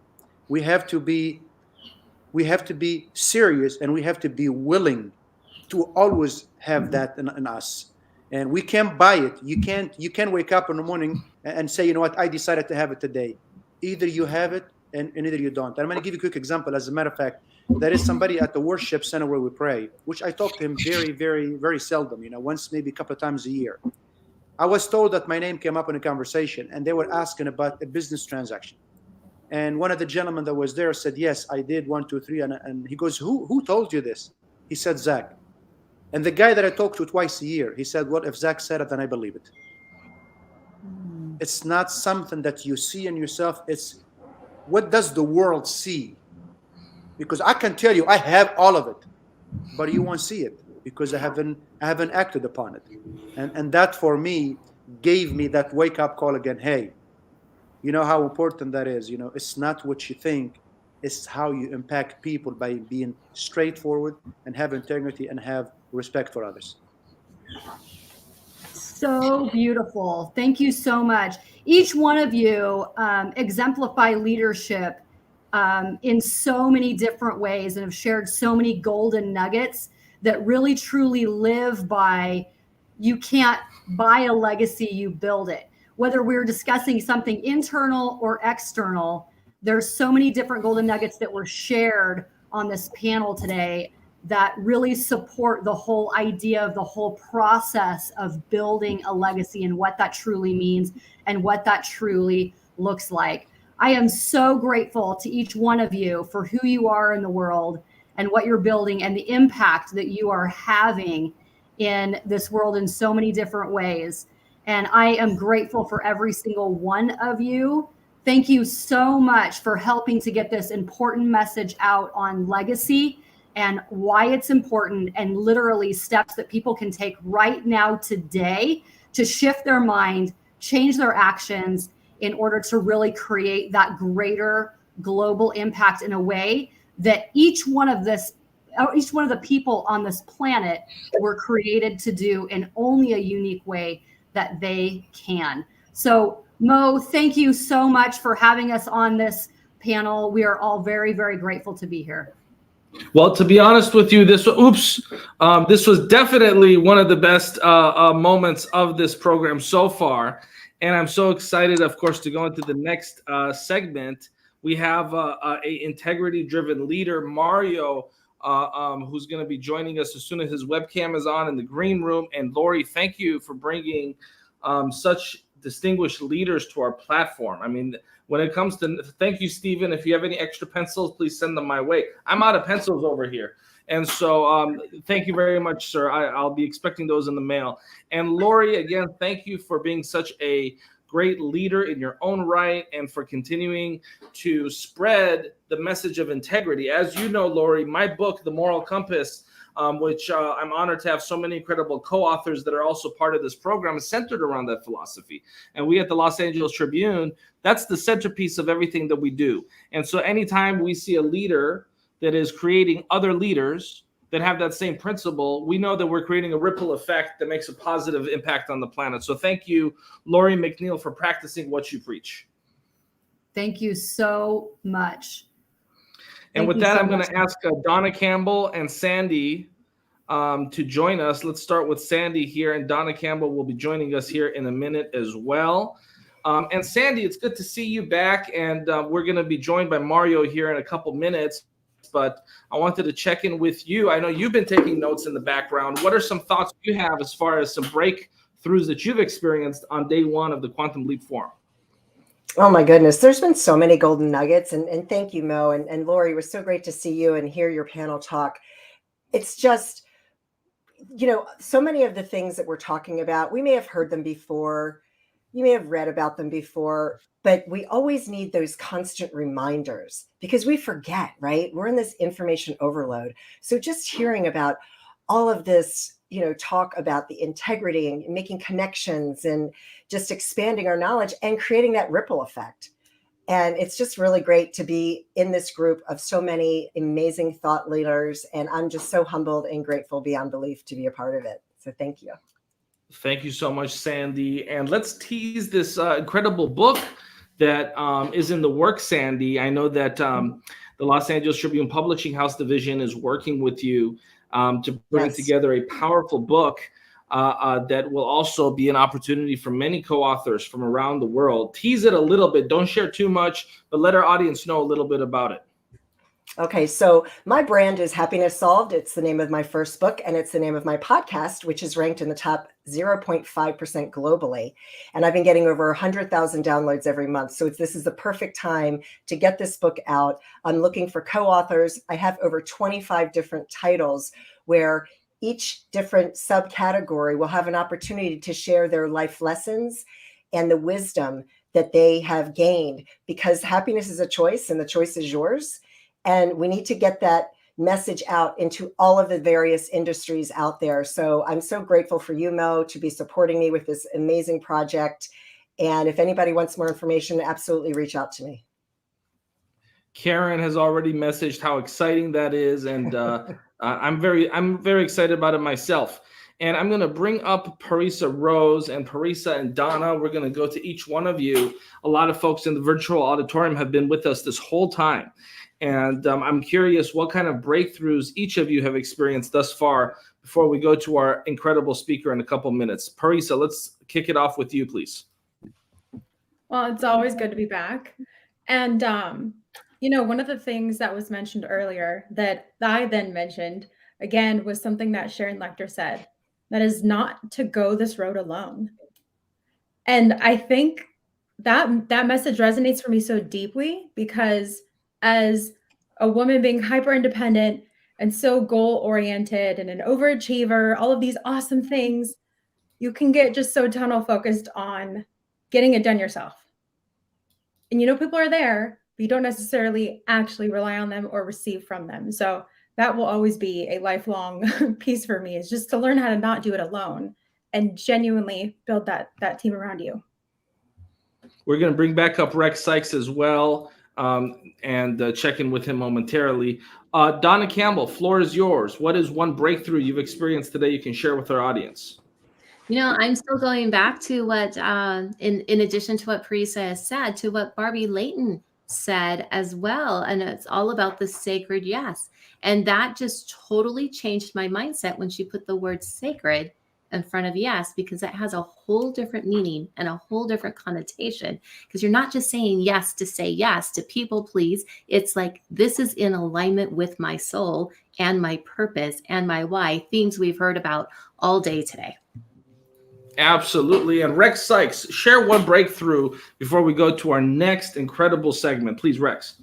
Well, there's so many of them, but I really did appreciate what both Alec, Fred Moskowitz, and the good doctor said in terms of clarity, relationships, and innovation, and the answers that they gave for people who are looking to move to the next level, whether it's in their personal life, their health, or in business. Absolutely. And I'm very excited, folks, because here on the Quantum Leap 2024 program, we've invited some of the top thought leaders of the world. And I'm very excited because up next, in just a couple minutes, we're going to have him on. We have my good friend Mario Arizon, who's going to come here. And if you don't know what a powerhouse he is, I mean, this gentleman is so incredible and he is so big that the fact that he found time to join us today is really a pleasure. And as soon as his camera is back on, we're going to bring him up. He's building that anticipation. He's teasing us. The camera's on, the camera's off, the camera's on. And I know folks in the virtual auditorium are so excited to hear from him. And Parisa, you and I, and mainly you, will be leading this next segment here momentarily. But I haven't met too many people in my life that have the kind of ability and skill and talent to take that enthusiasm that they have and instill it in another person. I mean, how many people have truly met somebody where their enthusiasm is contagious, right? Mario is one of those few leaders. His enthusiasm is as contagious as COVID-19. I mean, if you're around this guy, you're going to catch it, whether you like it or not. Now, you can wear a mask. You're still going to feel his enthusiasm. You're going to catch it regardless. And I think that's a fantastic thing. We need more leaders like Mario that have that skill. And for the next 30 minutes, you're going to understand what I'm talking about if this is your first time in our community hearing him speak. And with that, I want to welcome Mario Arizon to the Quantum Leap Forum. Welcome, sir.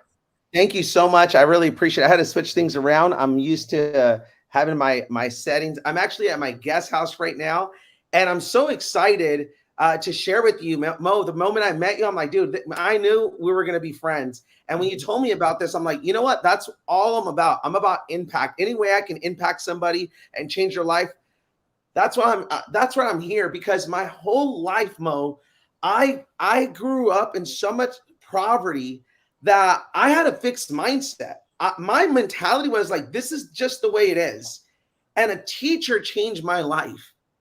The power of words, the power of influence is everything. See, my whole life, I didn't even try in school. I was an F student, D- student. I was so behind, Mo, that I actually ended up in special ed classes in elementary school. And I remember praying to God, like, God, why do you hate me so much? You took away my father when I was 5 years of age. We were so poor. And I'm short. I'm like, come on, God, give me something. But you know what he was doing? He was preparing me for my destiny. He really was. And then I realized, you know what? I'm not short. I'm just down to earth. You follow me? Like, I'm just down to earth. I ain't short. And look, perspective is everything. Who you're around is everything. Who's in your corner is everything. And I'm going to talk about that, Mo, about building momentum. I don't care where you come from. You can surround yourself with people that are on fire, and man, it's contagious. Let's be honest. Let's be honest. Your energy introduces you before you can introduce yourself. You know, you walked in a room before and you're like, oh, like the vibe's wrong. They just got in a fight, or it's like, man, this place is haunted or something.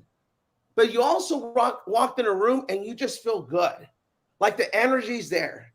And even getting on this Zoom, you can feel the energy. There's a servant heart here, that everyone's doing this to serve, to impact. This is an edge. You got to understand that you have an edge on the world. See, I see business, I see life like you're getting in a boxing ring. I really do. What do you mean getting in a boxing ring? Mo, I mean like this. You got to anticipate life. You're going to get hit. In business, you're going to get hit. It's going to happen. You got to be silly to get in the boxing ring and say, I'll never get hit. Even the greatest of all time have been hit. Some have even been rocked. And some have even been knocked down. And unfortunately, when you get in the ring, you know what happens? Sometimes they give you a low blow that is just unfair. That's life. They give you some cheap shots. But if you're smart, you go back to your corner, and depending who's on your corner determines if you win the fight or you don't win the fight. See, when I was having trouble in my marriage, if I would have went to people that got multiple divorces and said, Mario, you're young, you make millions of dollars a year, why are you settling? Dude, there's plenty of fish out there. Throw in the towel. I would have gave up on my best friend. I would have lost my best friend in life because of the people I was listening to. See, thank God I went to people that had great advice, that had been married for years, and say, no, don't throw in the towel. Throw in your heart. Throw in everything you got. It's easy to be smiling when everything's going good. It's in the valleys where you build a great relationship. It's in the valleys where you feel, where you build character, where you're really made out of. And man, it's unbelievable. See, who's in your corner will determine if you're successful or not. See, in my corner, I know I got God. I know I got amazing mentors. In my corner, I know I got you, Mo. This is an edge. The leaders that are here. See, if you're building a business and things go wrong, you know what happens, Rex? They go to Rex. They go to you, Mo. Just an example. And if you go, oh man, it's too tough. Like that ain't coming from Rex. That ain't coming from like, oh, that's it. That's where you're throwing the towel for? Ha, that's nothing. Yeah, I got hit below the belt too. Don't worry about it. Shake it off. Get refocused. Let's go. See, who's in your corner will determine if you're successful in anything you do. This is everything.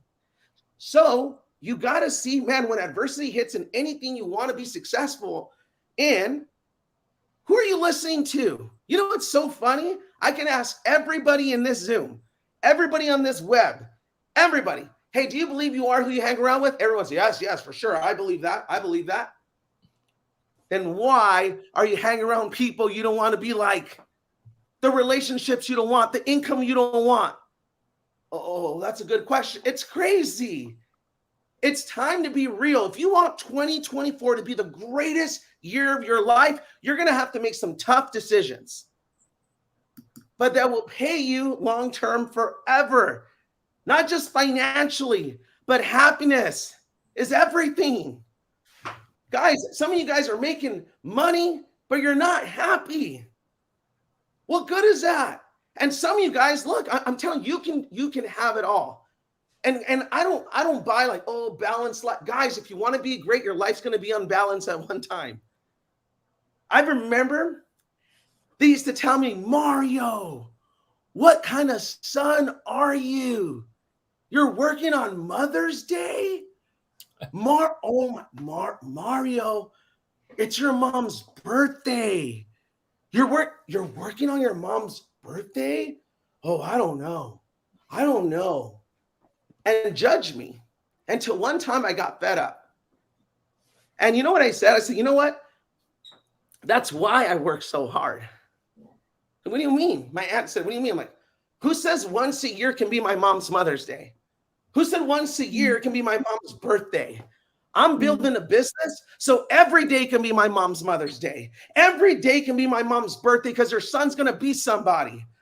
This is just my grind stage. This is just a period of my time. Watch, one day you're going to be proud of me. You're going to regret you talking to me like that. And because I stayed focused, that happened. And let me tell you something. I'm so grateful it didn't happen right away. I wish I can tell you like, oh, overnight success. No way. 4 years in business. I had the Midas touch. Everything I touched turned brown. Mm-hmm. If you get what I'm talking about, everything turned to crap. Everything. I'm like, what is going on here? My heart wasn't ready. If I would have had success so fast, I would have thought it was me. I would have been such an arrogant punk. God knows your heart. See, let me tell you, I have two amazing boys that I love. Like one of the biggest things, I love being a father. It's the biggest joy in my life. It's one of the biggest honor. I love being a father with everything in me. I love being a father to those little boys. And they look at me, Mo, like I'm Superman. And I know, let me tell you something. I talk to my little boys like they're young men. I don't talk to them like they're little boys. Why? Because they're going to be men much longer than they're going to be boys. I don't put up with very much with them. I show them to respect and honor people and honor their mother. Like they wouldn't dare to talk back in front of me to their mother. Like they're like, oh shoot. And I know like, wow, is he violent? Yes. They will get a butt whooping. Yes. I'm sorry. I will not accept that. That's when they're going to get smacked in their little butt. They know that is not accepted. I know some like, wow, he hits his kid. Yes. But you should see my kids compared to other kids. I call, boom, they're on it. Amazing kids, right? I discipline my children. And I know there's different philosophy, but I don't play around. And the Bible says, if you don't discipline your children, you don't love them. I don't punish them, I discipline them. And I want to help you with this. This is super important. As a leadership role, Mo, for me, I know that I want you guys to understand that God is amazing. And I don't want you to think, what is he, a preacher? No. As a matter of fact, I'm not even religious. I have a relationship with God, though. There's a big difference between believing in God and knowing God. Big difference. And let me tell you, I drive cool cars now. Mo, you know that. I have a crazy Lamborghini. It's like worth like almost $1 million. And if my little boys, like that's their favorite car. I have a lot of cool cars, but that's their favorite car. They're like, Dad, can I drive? My 9-year-old, if he tells me, Dad, can I drive your Lamborghini? Persia, if I let my son drive my Lamborghini at 9 years old, I would be such a bad father. Like, here you go, son. Why? Because he's not ready for that blessing. Right. See, I would kill my son. See, a lot of you guys like, I want it now. God, why don't I have? Because you're not ready yet. You might not be ready mentally. Your heart might not be ready for that blessing. You want to lead a team. You want to have a big business, but you can't even handle yourself. You can't even manage yourself. You know, God's most precious creation is people. It's people. Why Mario, I would want you to trust? lean into that a little bit. Can I lean into that a little bit with you? Can I lean Yes, into of this a little course. bit with you? This passion is palpable. I can see people's comments. They are feeling your energy. And Mo is absolutely right. Like if energy is contagious, you are your own entity, and it is amazing. Thank you. As a mom of 2 boys as well, so I feel the little boy, but like raising the man mentality 100% as the perspective of a mother. Understanding how to protect your energy, I feel is so important and so powerful, and is something that I feel like you've been able to harness really well. And I think that is something that as a collective we get to really lean into even more. If you could share a bit about that, how you've learned how to protect your energy, how to protect all of who you are, physical, your spiritual, emotional, your focus. How have you learned how to protect that, and what boundaries do you put in place? Oh my, so darn good. What I can tell you're successful just based on the questions you ask. That is huge, because the quality of your life you live will be determined based on the quality questions you ask. Not only others, but yourself. When adversity hits you, it's not if, it's when it hits you. Why does this always happen to me? And guess what? Your subconscious mind's going to tell you all the stuff why you're so bad and you deserve this. You say, how can I grow from this? What can I learn from this? How can I capitalize from this? The questions you ask is so important. But see, the power of association, I told you about this right now. You know what's more powerful than that? The power of disassociation. There's battery drainers after you know it. You know who they are. That you just get around them and your mood changes. And some of you guys, let's be real, the biggest battery drainer in your life is you. And you got to realize that you're your worst enemy. That's step number 1 of leadership. You know what I realize when someone's a leader in my organization? When they take responsibility. I'm like, I got myself a leader. And even when it's not their fault, but a leader always knows, nope, this is my fault.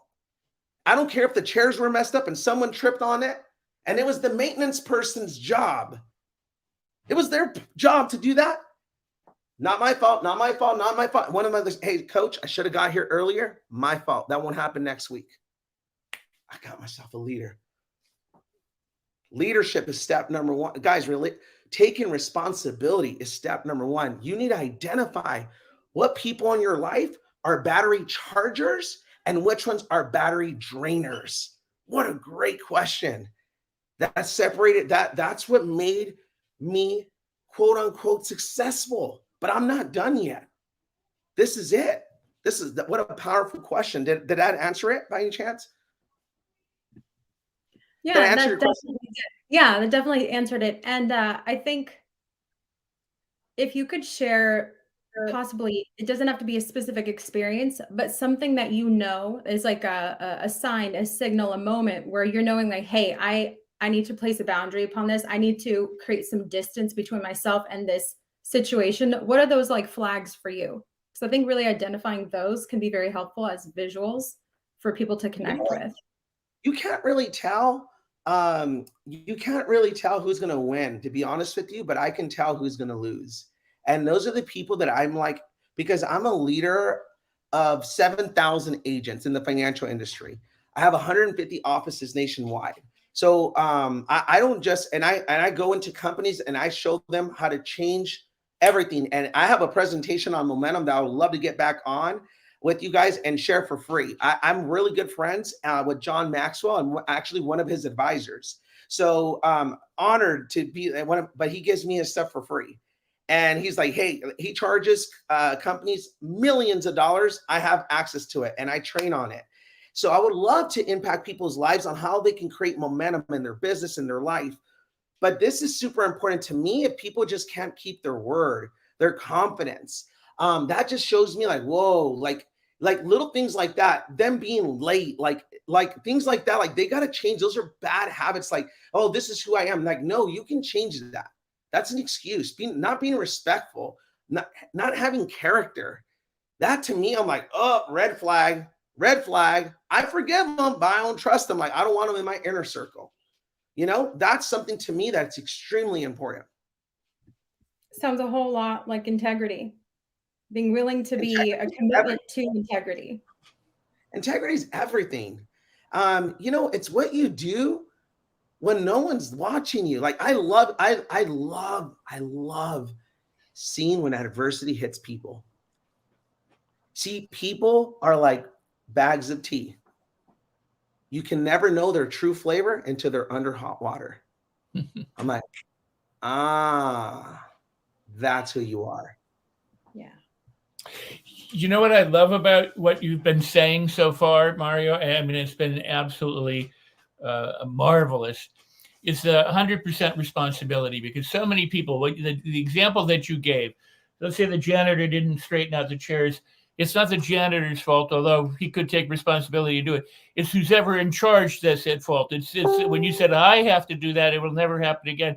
And most people want to delegate responsibility to everything outside themselves, other people, events, circumstances. Not my fault, it's the bank. Not my fault, it's God. Not my fault, it's my ex-wife, it's my ex-husband. You know, and the cool part about energy and responsibility is that so many people try and change the people around them. It's not about changing them, not about changing circumstances, it's about changing ourselves. And if we're truly responsible, then that's where we aim that flashlight. We go look at what I need to do in order to be a better person and to live better and to have my energy work for me. But you exemplify that, and then when you say, I have all these people working for me and 150 businesses and everything else, you're exemplifying leadership, and people really can learn and benefit from what you're saying and what you're sharing. And I really do appreciate that. Thank you. And I would love to hear the momentum and everything else. I thank you, Rex. I appreciate that. And guys, you know what's so crazy? Like we think like, oh, either you're just born that way. Like some people are just born that way. No way. That is a fixed mindset. I can never speak like him. I can never look like this. That's just an excuse why not to work hard. See, my whole life, I thought I was dumb. I thought and I have some of the most powerful licenses in the world. Like I mentor attorneys, doctors, they come to me for advice. The biggest celebrities that you see, like I'm their financial coach. They come to me like, hey, what do I do with my money? So it's funny how the world works. See, my whole life I had a fixed mindset, and I had a teacher, his name's Mario Forni. In elementary school, I was in his class, and I was always like the class clown. That was the only thing I can do. And I remember like it was yesterday. He told me, hey, son, stay after class. And I'm like, okay. I'm like, darn it. He probably caught me copying someone's work, or like telling me that I'm in trouble. Like just being honest with you. I'm like, damn, I'm in trouble. And he's like, son, why are you in my class? I said, Mr. Forney, I have a learning disability. He's like, son, who told you that? I'm like, well, you can talk to my mom. And I kind of got emotional, or like doctors, like I just don't learn as fast as other kids. And he's like, son, look at me. And I'm like, what? With tears in my eyes? And he's like, you don't have a learning disability. That's a lie. You have an effort disability. You don't even try. I watch you. You're smart, but you give up too quick. I'm like, well, I just can't read. I can't spell. I'm not like the other kids. He's like, you want to learn how to read? You want to learn how to spell? I'm like, yeah. He's like, stay after class. I'll teach you. And I went after class, and he would teach me. During lunch break, he would teach me. He would mentor me. He taught me how to read. He taught me how to write. It's unbelievable. I went from feeling stupid, not worthy, to man, my senior year, straight A student. I mean, I was a D- student. How is that even possible? Because I went from a fixed mindset to a growth mindset to an unstoppable mindset. There's nothing. There's no exam. There's nothing that if I want bad enough that I can't accomplish. I mean, nothing. And there's no way you can be around someone like me and not be inspired to be the same way, because you are who you hang around with. I can take away any excuse you have. Any excuse. That was me. I seen my dad at 5 years of age, and I'm not telling you for you can feel sorry for me. I seen my dad get carried away from the police and thrown in jail. I went from living in a 2-story house to living in a van with my mom.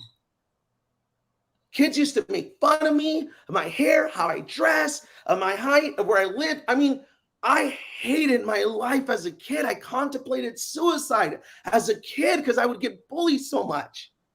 I remember hiding in toilet seats and went to the bell ring for I can go to class because I was so tired of being bullied. I lived that. And I'm not telling you for you can feel sorry for me. But now my story inspires hundreds of thousands of people. I get in front of stadiums and speak my story in front of 70,000 people at a time because I chose not to be a victim. Because nothing happened. See, it's okay. It's okay to be knocked down, but what's not okay to stay down. I got up because you know what? My parents were counting on me. My ancestors were counting on me. I'm the oldest of 9. You're like, damn, he is Mexican. I'm like, wow. All right, look, my parents got divorced and they started competing who can have more kids or something. I was the oldest of 9. And let me tell you. Go ahead. Let me tell you guys, greatest blessing. Saturdays, weekends, holidays, I would work selling teddy bears and flowers in street corners. And you know what the beautiful thing is? They used to tease me. They used to make fun of me. My brothers were embarrassed. I'm like, hey, you know what? It's not always going to be like this. Everything that was there to destroy me, I'm so grateful. It gave me a grit. It gave me a mindset. I am the most grateful, most thankful person you can ever meet. I'm that guy that is in my Rolls Royce or my Lamborghini, and I'll pull over to push a car off the street, and they're like, they think they're getting punked. Like, wait a minute. Is that your Lamborghini? I'm like, yeah. They're like, you help me? I'm like, yes.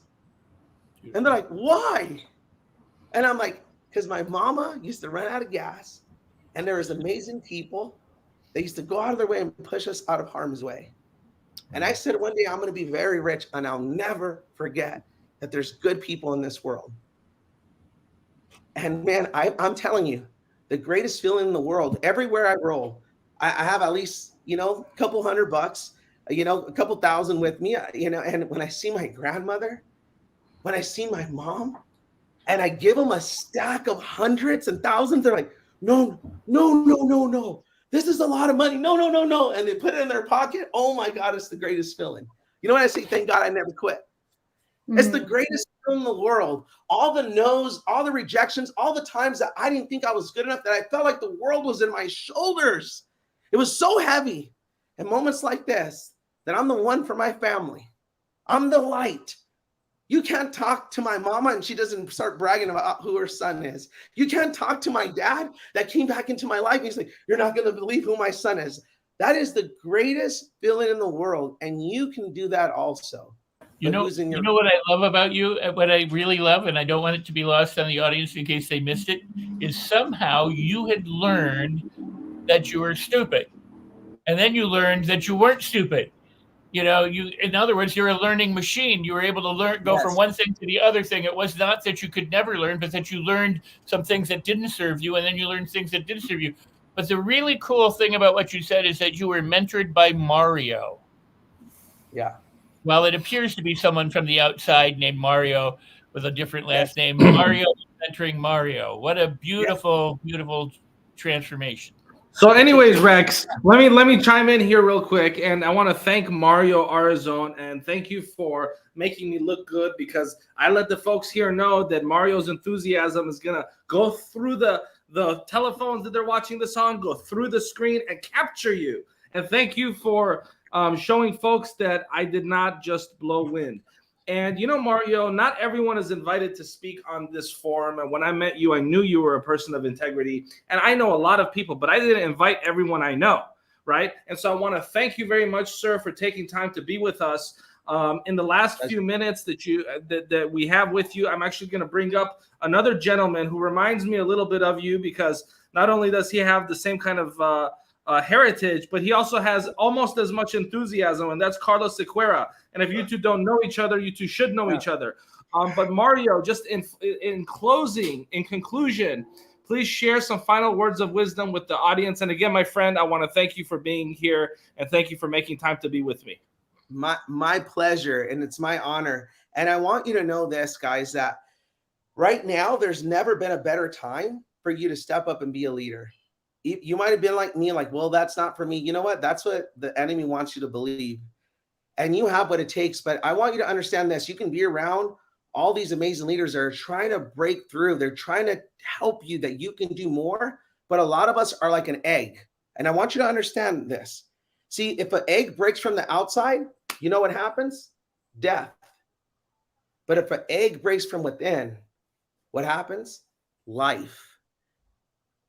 Let this inspire you that something from within transforms, that say, you know what? Enough's enough. This is my time. This is my moment. And be the one for your family. Thank you so much for giving me the honor to speak to you. And I can't wait to get back on here and share more, share my heart, how I can, anything I can do to serve.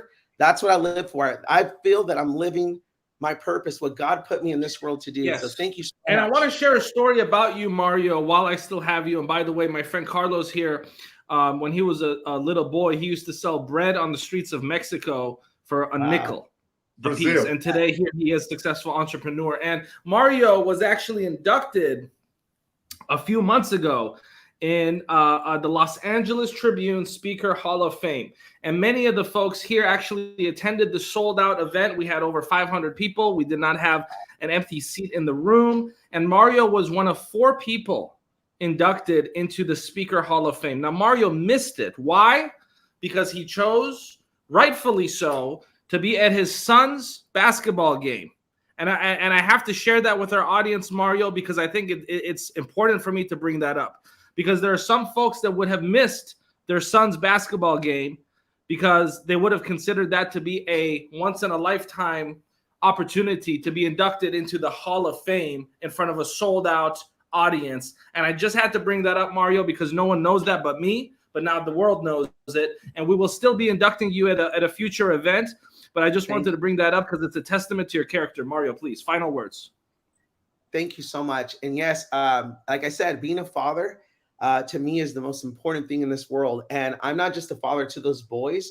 I'm a father to the fatherless. Like I said, I have 7,000 agents in my organization, and so many people look at me as a father figure. Doesn't matter age. Most people think that experience is measured by time. They're dead wrong.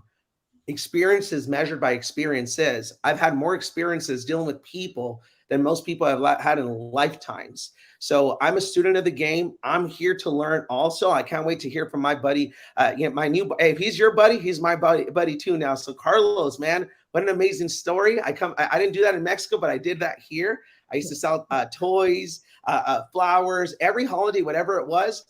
Me and my little brothers would be in street corners helping out. And now I go back to those street corners and I'm just like, man, God is so good. I get emotional even thinking about it, like, wow, how great God is. And man, I love hearing from people like you, Carlos, man, that just come from, crazy backgrounds, but we didn't give up. And now we're a light for others. We're a light for others so they don't give up, right? That's the most beautiful thing, man. So Carlos, I can't wait to hear from you. Hey, such a pleasure interacting with you guys. Mo, if I took the whole time, I apologize. I didn't know how this works. I just got on here and I let it rip, man. Thank you so much. Brother, I appreciate you. We appreciate you, Mario. God bless, and we'll be in touch soon. And Carlos, it's good to see you back. And you and Mario, both of you are such enthusiastic people, and both of you are a couple of my good friends. And, you've shared a lot of stuff, both on air and off air, about your struggles. You literally would sell bread on the streets of Mexico just to earn Brazil, Mo. You the streets of Brazil. The streets of Brazil. No, brother. You're probably confused because my wife is Mexican, Italian, American. I call her triple threat. Yes. Absolutely. Carlos, I'm always in Mexico in the villages helping the little kids. Absolutely, sir. Absolutely. But in the future, you can correct me offline. You have my phone number, brother. You can text me. You don't have to put me on blast like this, but it's okay. Hey, that's what good friends do. Real friends. Absolutely, brother. But I want to welcome you back, and we're going to be joined by a couple more thought leaders momentarily. Rex, I know you know Carlos very well. I want to give you the floor for an opening question before we add a couple more people to this dialogue. Rex Sykes, please. Carlos, you know I love you. You're a beautiful man and a person, and you are so amazing. What was it that, I mean, you did all these things as a child and you lived a very different life, but what was that spark? What was the thing that gave you that, aha, I need to do something different here, and then you did it, that made the difference for you in your life? Man, it's always an honor, Rex. Always good to see you, my friend, and hear from you. And thank you, guys. Nice to meet you as well, Parisa. And thanks, Mo, everybody watching us. It's always an honor to be here on the stage with you guys. And it's my birthday. I always like to say, well, you got to live life as if you have one last day, not one more. Happy birthday. Yeah, no, thank you. I appreciate you, Parisa. And it's like, man, I have everybody in life, right? I often talk about on the stage about our defining moments, right? That spark. And I remember, I often talk about stages, right? Online, offline. I don't care if it's Toastmaster at your local communities, right? Associations, breakout rooms is the best places to really, really take your brand to the next level. And it's funny how this happened. I went to a Tony Robbins event many, many years ago called Date with Destiny. A lot of celebrities and athletes and great, incredible people like you guys, and you guys watching us here were there. And at one point throughout that event, Tony made us raise our hand. And he said, what did you learn here today? And I say, and then everybody raised their hand, and then he saw me from a distance. And Tony, right? He connects. I'm 6'5", And then we locked eyes, and he said, you over there, big guy. I had a Superman shirt or Batman shirt. And I go, what I learned here today was great. But I want to take this moment, as you often tell us, I'm old school, the tapes and the cassettes. You often tell us, whenever we listen to the cassettes and use the pencil, and to thank you when we see you in the airport, or if you see you at your event on the stage. And I want to take this moment to thank you, my friend, because I almost lost the love of my life. And then he goes, whoa, whoa, whoa. You cannot just say that, And then I go and I tell him this incredible story, what I had to do, because my daughter, imagine if your child was born with a condition that doesn't have a cure. And imagine you've done so many incredible things in life. I've been teaching sales and marketing for corporations, helping gurus and experts for so many years. I often talk about sales is the twin tickets to freedom. Once you master and truly understand, you can help so many people. But then I was helping all these people, all these companies, but in my own home, I couldn't fix this problem. And then I started telling him this story, how my daughter wouldn't sleep since she was 6 months old. And I talk about this in my book. Highly recommend you guys checking it out. Work Like an Immigrant. We donate 100% to help kids. Great club, right? I have that book, by the way. Yeah, it's a fantastic book, I just have to say. I talk about Mo. Mo actually gave a big quote of my book. I have that everywhere when I go and I speak. But, and I go in depth in the book. And I'll give you guys over here a few hints so I don't butcher. And imagine what you're willing to do for your kids. Like, when he was talking about his children, and I often go back, right? Because I often talk about don't make promises that you can keep. And I remember giving and making a promise to my wife that I was in pretty bad shape. Imagine if your kid doesn't sleep at night and scream and cry every couple of minutes for years and years and years. Eventually, it takes a toll. We don't have any testing subjects to go compare. Often they do that to people in Guantanamo Bay. But I didn't have access to Guantanamo Bay. I know I have a lot of military friends, but I couldn't get to Guantanamo to go, hey, what it feels like not sleeping for several years. And it was very, very dark, my friends. It was very, very dark. And when I saw my wife in a very deep state of mind, telling me that I wish that we could have figured it out, the cure. We're spending so much money, so many doctors. I've seen so many people, and nobody can help us. It doesn't matter how much connections I have, how big is my Rolodex, because know one thing, my friends, money doesn't buy everything. You know, I mentored many powerful people in my lifetime because I kept saying that one day I was going to do it, because I wanted to make that promise that I didn't keep for my friends on the streets that I so bred alongside as a 7-year-old boy.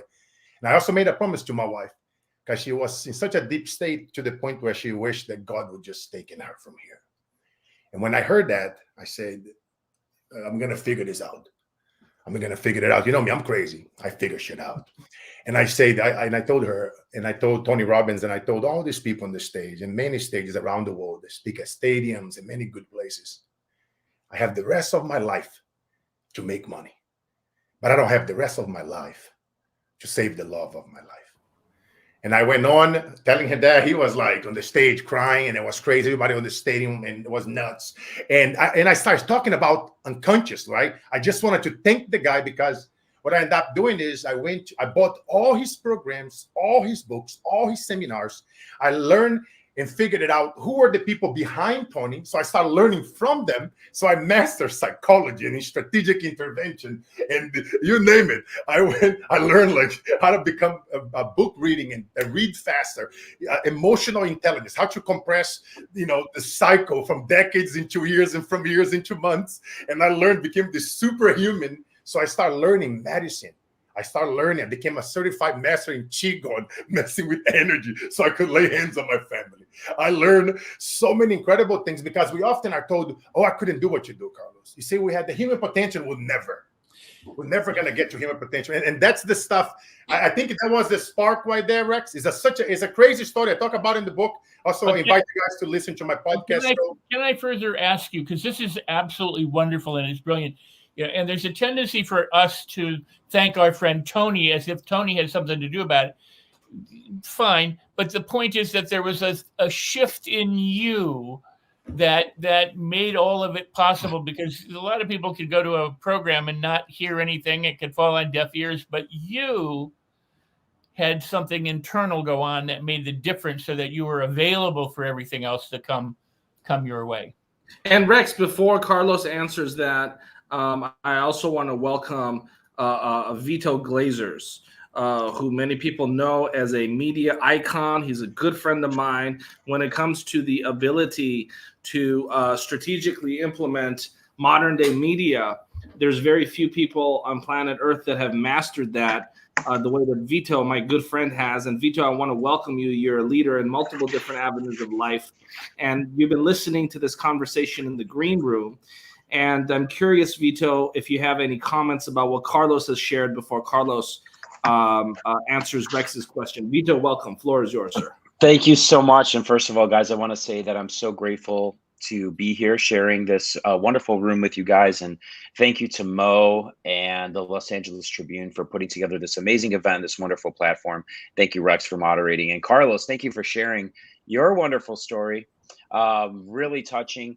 You know, your story really resonates with me, and I think a lot of people need to hear stories like yours, where you go through so much and you're able to come out on the other end a better and more grateful person. And what I would love to hear about, I'm so excited to hear your answer, but if in your answer you could maybe share with us a little bit about how you were able to turn such a negative experience, the most painful experience in your life, seeing your child in a position where you can't help them no matter how much money you spend. How were you able to reframe that to become the person you are today? And what were you able to pull that made you maybe even grateful for that situation to help people that are in less, maybe they're not in as dire situations, but I hear people all the time. I hear people complaining about parking tickets like it's the end of the world, right? And here you are dealing with a real crisis, and you're able to pull yourself out of that, become a better person. So for the people that are listening who maybe think they have all the problems in the world,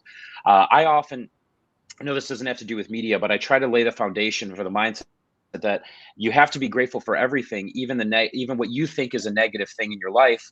If you can find a way to be grateful for that, it really gives you the keys to the universe. And I'd love to hear about how you took something so painful as your child's discomfort and maybe found something to be grateful for in that, and then where that led you to, and how it helped you become more Vito, successful. I just have to say that's such a incredible question. And we're also going to bring in Lynette, one of my other good friends, who's also going to contribute to this conversation. And the conversation has evolved naturally into dealing with challenges and addressing them head on as a leader. Carlos, floor is yours, and welcome, Lynette. Man, what a welcome, Lynette, and nice meeting you, Vito. And I love the question, Rex and Vito. I love powerful questions, and it makes us reflect. And I often, Vito, I do a lot of keynotes around the world and breakout sessions, speak to a lot of associations, and I teach others how to do that. And the way how I start that speech is by actually going straight into it, because people love being a story. And I often say the only way to stop our demons and the things that holds us down is by stopping and looking at the demon in the eyes. And really understand, because once we understand, I often tell people, when I used to be a kid, I used to sell bread on the streets. I was 7 years old. I didn't want to do it, but I had to, because my mom needed. I often used to say as a kid, one day I will mentor celebrities and athletes and presidents and politicians and powerful people. And I say that over and over and over again. Why? Because if I could have get it to them, I could have helped over 1 billion people in my lifetime, because they have so many followers. And I could remind them that his life is not about money. Life is about serving, because we ain't taking shit with us. And I often used to tell them, when they used to complain and whine and invite people to their pity party parade, that I was going to call my mama. They call my mother the black widow, a viuva negra. My father died in a horrible car accident. I was 3 months old. If that wasn't enough, my stepfather was murdered for doing good things. I was physically and mentally abused. And I hear my mom and my grandma going through hell and abuse mentally and physically my entire life. So whenever my celebrity friends or CEOs or coaches or speakers are complaining, I say, do not make me call Viuva Negra. I will call my mama. It's not a problem, my friend. It's a God-given building character freaking day. It's not a freaking problem. It's a God-given building freaking character day. So how we look at it, somebody else right now around the world is going to die because they don't have enough food in the table. They're going to be trafficked. They're going to lose their organs in their life. That's what I struggle with. That's what I focus on. How can I bring more great people together that we can stop this shit? Because I went through it and I grew through it. If you go through it, you can grow through it. And you remind yourself, if you're going through some shit right now in your business and growing your life, whatever it is, you master sales and marketing. You master how to become a great speaker and communicator. And you master bringing it. Whatever you love, that passion that you have, that drive. Because somebody out there on the other side of the camera are going to relate. And they're going to come to you. And there is 8 billion people out there. Don't tell me that 5 or 10 or 20 is not going to join you. It's not going to read your book. It's not going to buy your course. It's not going to hire you as a consultant. You're helping them grow their business or change their health or their relationship or whatever superpowers you have. And that drive right there, my friends, to remind you myself that the days that breaks us is truly the days that makes us. It gave me going. My grandma often says, son, é melhor sorrir do que chorar. É melhor sorrir do que chorar. It's better to laugh instead of crying. It's better to laugh instead of crying. And I had that shit role playing in my mind. So when I was going through the devils and I was going through hell, I figured if I am in hell, might as well keep it going. I figured if I'm in a dark tunnel, I'm going to stay there a little bit longer. I will stay there a little bit longer, and I will be able to look at the devils in the eyes, and my body, my soul, and my spirit will become the light that will guide me through there. And I say it over and over and over again. This guy over here wasn't going to be here right now. I think my 6.5-year-old self, he was going to stab himself. He wrote that letter because he was tired. 6.5-year-old boy, man. I thank the little kid. I thank the motherfucker. He was going to stab himself. But God has spoken to him right before he did it, at the dark night, at the raining day, when he was in the kitchen. And you know what God told him, my friends? Hey, Carlos, I get it. It sucks. You're hungry. You don't have a father figure. You hear your mother being a freaking abused behind closed doors. And your stepfather storm out of the house for days at a time, and she walked out of there wiping the tears in her eyes. And there is nothing that you can do. And sometimes all you have is rice for days and days and days and weeks. But somebody else don't have the rice. You may be tortured and abused mentally and physically 3-4 days a week. Somebody else may have been doing 7 days a week, 30 days a month, 365 days a year. And guess what, my friend? Your future God told me, he whispered, your future doesn't have to equal your past unless you carry on the stories with you. Say it again, Brother Carlos. Your future doesn't have to equal your past unless you carry on the stories with you. Brother Carlos, you always bring the heat, and we're going to give you the floor to share your closing remarks here in a minute before we move on. But I'm curious, I would love to hear from Vito. And Vito, you know, you have, like I said, you truly are a masterful strategist when it comes to the power of using modern day media, social media, as well as traditional brands. I mean, you got millions of followers on social media, and we see you on TMZ. The paparazzi hits you up and tries to get you here and there as well. And I'm curious, how do you deal with the challenges and obstacles of your life, of your career? Sometimes maybe something happens in your personal life and it impacts your career, sometimes vice versa. And then I would love to hear from my friend and a thought leader in her own right, Lynette, to also answer this question. How do you deal with the challenges? Because this is a conversation that needs to happen for folks watching in order to make sure that 2024 is the best year of your life and of your business. That's the goal of this conference. If you're watching from around the world, we have compiled 100 thought leaders from around the world, the Vito Glazers of the world, the Carlos of the world, the Mario Arazones of the world, the Sharon Lechters, the Marianne Williamsons, Lynette, Parisa, Rex. Parisa Rose is not just a co-host of this segment. She's an NCAA record-setting champion. And so even the folks that are hosting this program are thought leaders in their own right. Rex Sykes, I mean, he's at his age, and I'm not trying to age you, but you're still doing amateur boxing. I mean, look at your face. You just got back from practice recently as well. And so, Vito, we're going to give you the floor, then we're going to go to Lynette. Vito, please. Sounds great. Thanks, Mo and Carlos. Incredible story. I love your ability to tell stories, and it ties in so well to everything that we do for our clients at Glazers Media. The story is so important. We all have a story to tell. We all have an audience that needs to hear it. And for those of you out there who want to make 2024 the best year of your life, start with your story, right? So it doesn't matter if you think somebody's already told it or if you don't think you're interesting. There's always somebody who can inspire you. And I had the opportunity 5 years ago to meet Deepak Chopra, who's a great thought leader in spirituality and guidance. And I got the chance to sit down with him and ask him one question. And I thought I was going to stump him. And I was like, I went with the question, what's the meaning of life, right? I was like, let's talk about the meaning of life.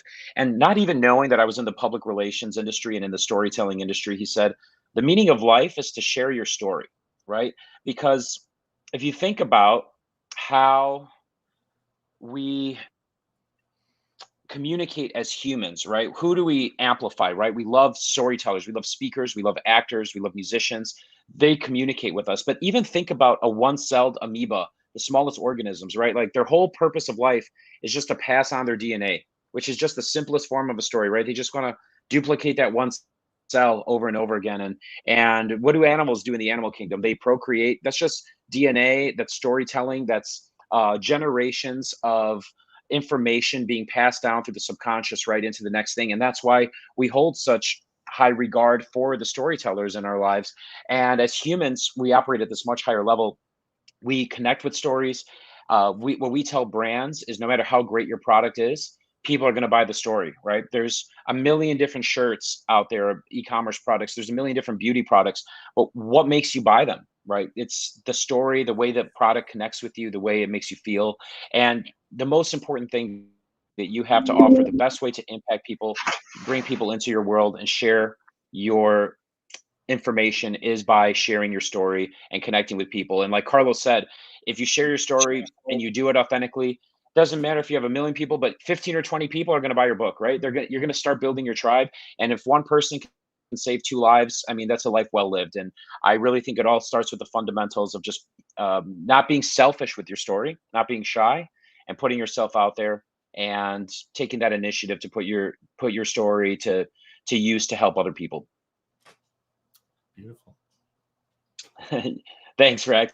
And hey, congratulations on the boxing, man. If you want, you know, we do a lot of influencer boxing stuff. If you want to get your influencer boxing match going, let me know who your dream fighter is, and we'll help set that up for you.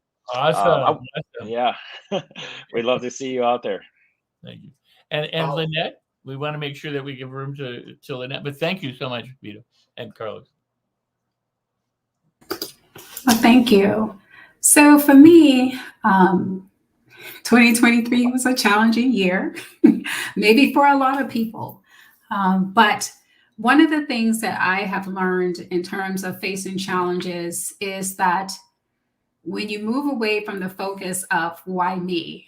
Oh, I'm such a great person. I did all the things right. And why are these things happening to me? Sometimes it's a sign of what needs to be stripped from you that is no longer serving you, so that you can now be in a position to step into a greater impactful whatever it is that's coming to your life at this time. You know, you have to look at, wow, how can I grow from this? You know, what is that lesson that I need to see? Because again, you're like, oh, you know, I can't believe this is happening. I'm doing all the right things, but there is a lesson. And unless we're really authentic with ourselves and being really wanting to get to the root of why we are happening, because what they say, you know, we bring whatever the challenge is into our lives, whether we want to face that or not. So if you can be honest with yourself and see, God, you know, how did I contribute to this situation? And what am I going to do now? And don't get away from the pity party. And the thing is, how can I grow? What can I do different now? And how can each day I take a step forward into this new place where I am being called to be? And that is how I've been able to get through all the challenges that have come across in my life, and how I help others as well. So thank you. Beautiful. Thank you. And we're going to go to our next panel. Lynette and Vito will stick with us, but Carlos, we're going to have you share your final words to close us out. Please, floor is yours. Man, I appreciate it. Beautiful, Lynette and Vito and everybody else who shared. You know, the biggest thing that I would leave is like anybody that's struggling out there, right? Like really, like whatever you are struggling with. You know, let's say a lot of people right now are dealing with money problems, and literally call, like, you know, even the last 3 people that you help. Go to them and you ask them. You know, I'm going to ask you guys a powerful question to ask, and do a survey and put this out there on your social media. You ask them, where in the heart of hearts did you hand me a hello? You ask that person, whatever you sell, I don't care what you sell, pen, a knife, real estate, insurance, cars, courses, coaching, masterminds, retreats. You go back to the last 3 people that attend your event, that hire you to speak. Either if they were free, you help them, you have a power. Everybody has a superpower within us. Go to the last 3 people that you help and you ask them, where in the heart of hearts did you decided emotionally and financially to invest time and money in me? See, this is a very powerful question, guys, because here's the thing, right? People, they're not going to buy the description of what your products and services are gonna, you know, they're gonna buy whatever you do for them. See, this is very important. Really want you guys to really think about this, right? Because a lot of people out there, they're struggling to sell their products and services. We're talking about quantum here, quantum leap, taking your business to the next level. I want you guys to ask yourself, what am I doing right now that others don't do, can't do, and will not think of doing? I want you guys to draw a circle.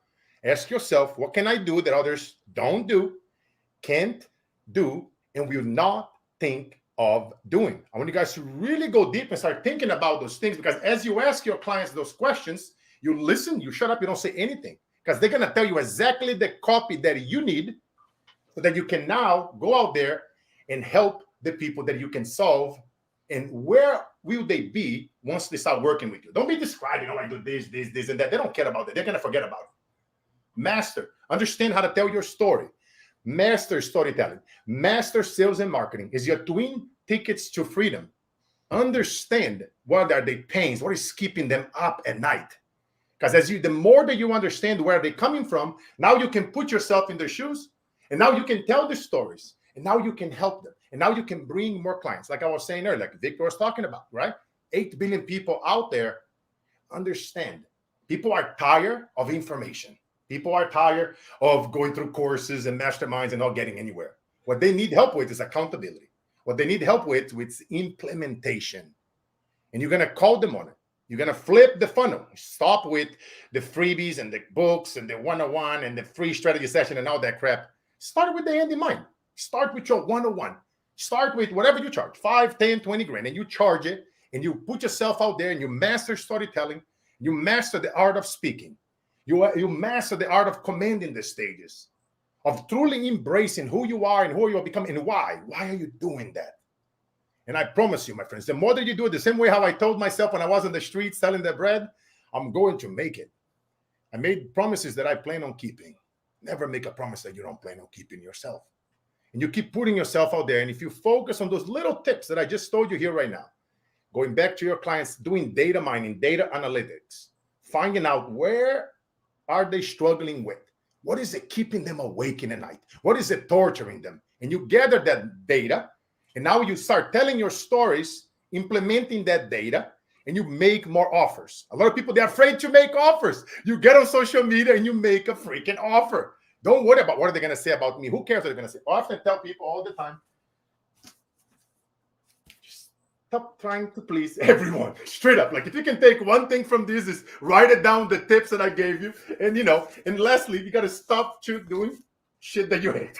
I have the green screen. But you know what I mean? It's like the little tweaks, as I often talk about it. As you master those things, and that's how you're able to, this is not like a tip. This is a transformation. Right? You start implementing those things, implementing those strategies, and you see that quantum leap. That's how I went from just being like a overlooked speaker, and many of the people that I help, to an overbooked speaker, because you focus on being strategic when you're speaking at seminars, at associations, at breakout rooms, when you're doing keynotes. And that's how you get more in front of more people. Now you can serve more people. Now you get to the celebrities, you get to the athletes, you get to this gurus that have so many followers. But now you don't have to reach out. They can come to your stage. They will come to you. You become that magnet. You become attraction marketing. They start calling you. They start bringing you because they know when you're going to come to that event, you're going to bring the energy. You're going to bring the knowledge. And the businesses that gives out the most, that educates to dominates the market the most, is the business that wins at the end of the day. You want to become that person. You want to educate to dominate. And you want to be strategic and you want to learn. You want to understand how emotional intelligence and sales and marketing work. So you understand how to bypass the conscious mind, get into the subconscious. Conscious mind can say yes, can say no, and can say maybe. When you understand how to bypass it, now you're in the subconscious. Now you're creating yes messages, buying friends and audiences. There's couple of little pro tips for you guys. Hopefully you guys enjoy it. You can't give everyone all of your secrets. Save some of it for next time. But we want to thank you, brother Carlos. We love and appreciate you. And I'm really excited because we're entering the final segment of day one, and we're going to introduce a couple new folks that are going to be part of this conversation. First of all, Los Angeles Tribune bestselling author Renee Dutton, Rachel Weaver. As soon as you turn your camera on, we'll bring you on. And of course, we're going to close out with someone who I know, Vito, is also a friend of yours, and she's a true icon. And, her and I, one thing we have in common is we did a personality test once. In fact, let me bring her on, Forbes. We did a personality test once, and her and I we're had the same person. Yeah, so if you're wondering, what would Mo be like if he was born a woman or vice versa? Well, here's your answer. Okay. And what would I look like if I had a little more hair, was I very hairier and didn't shave as much? That's absolutely right. And we're also going to bring Rachel Weaver, who, Vito, you should know because she's also a pioneer in the world of PR. And Forbes, you've been all over the world. You're truly an international icon. You're so humble about everything you do. It's one of the reasons you and I are good friends. One of the things I love about myself, Forbes, is how humble I am. So you and I both, we have that in common. And here we have Vito, and we have Renee, and Julie. You're going to help moderate this closing panel, and Lynette. And we're talking about how to make 2024 your best year in life, your best year in business. I'm going to kick it off to you, for Dr. Forbes Riley, and then we're going to have a natural, free-flowing conversation to close out day one. Forbes Riley. You know what? I love you guys. I love listening to Carlos. What a wonderful day one you guys have had. Mo, Ava, the whole crew, Donna, you guys are extraordinary. I also had a beautiful day. I was in my television studio all day shooting a new series of infomercials promoting some of the hottest products. I love the fact that at this age and this energy level and this income, I still desire to work. And not only do I continue to work, guys, I've got 3 new TV series. One, if you go to Fox Nation right now, I have my new TV series called Infomercials That Sold Us, the history of what I've done. Those of you who don't know what an infomercial is, there's Tony Robbins, Tony Little, myself, Kevin Harrington, the whole crew on the history of what made me and grossed $2.5 billion. That's kind of an important thing to know. And from that, I've been crowned the queen of pitch because I love this concept of enrolling somebody to do what you want them to do, whenever, wherever, personally or professionally. So why is 2024 your best year ever? You know why? Because you're still here. I got to tell you, you can't go back to 2023. You can't go back to 1999 and start partying because they're not here. You can't look forward to 2025, so you're stuck with 2024. And if I were you, I would decide to dig down, dig deeper, and invest in who you are, what you love to do, and do more of it. So one of the things that I'll ask everyone on the panel too, every year I have a word. I've had the word inspire, I've had the word motivated, I've had the word workout. Who knows what the words have been over the last 20 years. Last year, my word was implement. And I took a company from $2 million over to almost $8 million because my crew and my team implemented trainings and courses. And in fact, on Sunday, I'd like to invite all of you. You're welcome to come for free. If you go to askforbesriley.com, 2-hour interactive Zoom training with me, where I will teach and coach you how to pitch. I don't care who you are. I'll tell you what, if you've got somebody like me listening to the way that you speak, when I ask you the question, what do you do? And if your answer is, well, I'm in real estate, congratulations, you're so 2023. If you're like, hey, you know what, Forbes? As a retired school teacher who used to corral second graders, I am now on the mark for getting people their first time homes. Wow, in one sentence, I learned so much about you, and that's a pitch. That's what I love to talk about. I feel like I'm preaching this word that you should finally get what's in your head and your heart out of your mouth and into the world. What do you guys think about that? Love it. Pretty good, Vito. Good way to start 2024, right? You don't have a choice. You don't have a choice. It's all about communication, and the more you can improve the way you communicate with people, everything's a pitch, right? Everything's a sale. If you're trying to meet the person of your dreams, wait. I got to pause you. Everything is not a sale. Now, that's an important distinction. I got pitched by Mo to come on this show here. He pitched me. I said, yes, not getting paid. So there's no sale here. And it's really important when you say that you get what you want, it is inviting people to events. It's getting them to show up, to invest, maybe to buy your product. But this is the disconnect. And I'm crazy about words. Guys, I have a program called 1 Minute to Millions. Why? Because doing a commercial, I have a 30-second spot that's grossed almost $8 million recently happening. It's all over on the NASDAQ thing. Oh my gosh, it's so cool. Go buy a 1 minute on the Super Bowl, $13 million. So Vito, if I ask you that question, what do you do? What do you tell people? So I make famous people rich, and I make rich people famous with Glazers Media, West Hollywood, California. And we help. So how do we make famous people rich? We do celebrity collaborations. We take people with big audiences, help them monetize that through brand partnerships. Okay, and so wait, so I'm going to be really rude. Can I stop you right there? I'm going to totally do a coaching moment. No, because it's crazy. So y'all heard what he just said, right? All these beautiful women on this platform. Vito, 3 questions. Why do you do what you do? I do what I do because I love helping people, and we love helping people share their story. Answer everybody can give. Yeah, I want the answer only Vito can give. You could be doing anything, Vito. Why are you doing this? What in your past led you to this? So in my past, I was attacked in the media, and I learned the power of telling your story first. And I love doing what I do because I help people either build or defend their reputation online and lead with their story. And that's been really impactful and important for us. And all right. So what did your dad do, by the way? My dad is a truck driver. Cab you know driver, what? garbage truck driver. Yeah. So Vito, I love what you said. You know what? I make rich people famous and famous people rich. And one of the reasons I do this, Forbes, because somebody who was attacked in the media, I realize that every business owner should be able to defend their reputation. So whether you're rich or famous or just getting started, I can be of service to you. Beautiful, beautiful communication. That's why you're the doctor. I'm just the student. I'm just the patient. No, man, I'll tell you what, rich and famous, and I would love to up my reputation. Julie, Rachel, Renee, Lynette, I love that. I feel like I'm at The View. Only we're better looking. What do you guys think about this in terms of communicating for 2024? Actually, Forbes, I have a question for you, if you don't mind. You know, we're talking about communicating with other people. Have I shut everybody down? Does nobody want to talk? Renee? Do you want me to go? Or Julie, you want to finish? Why is everybody looking at me? I could just keep talking, just so you know. But I don't want to do that. Renee, go ahead.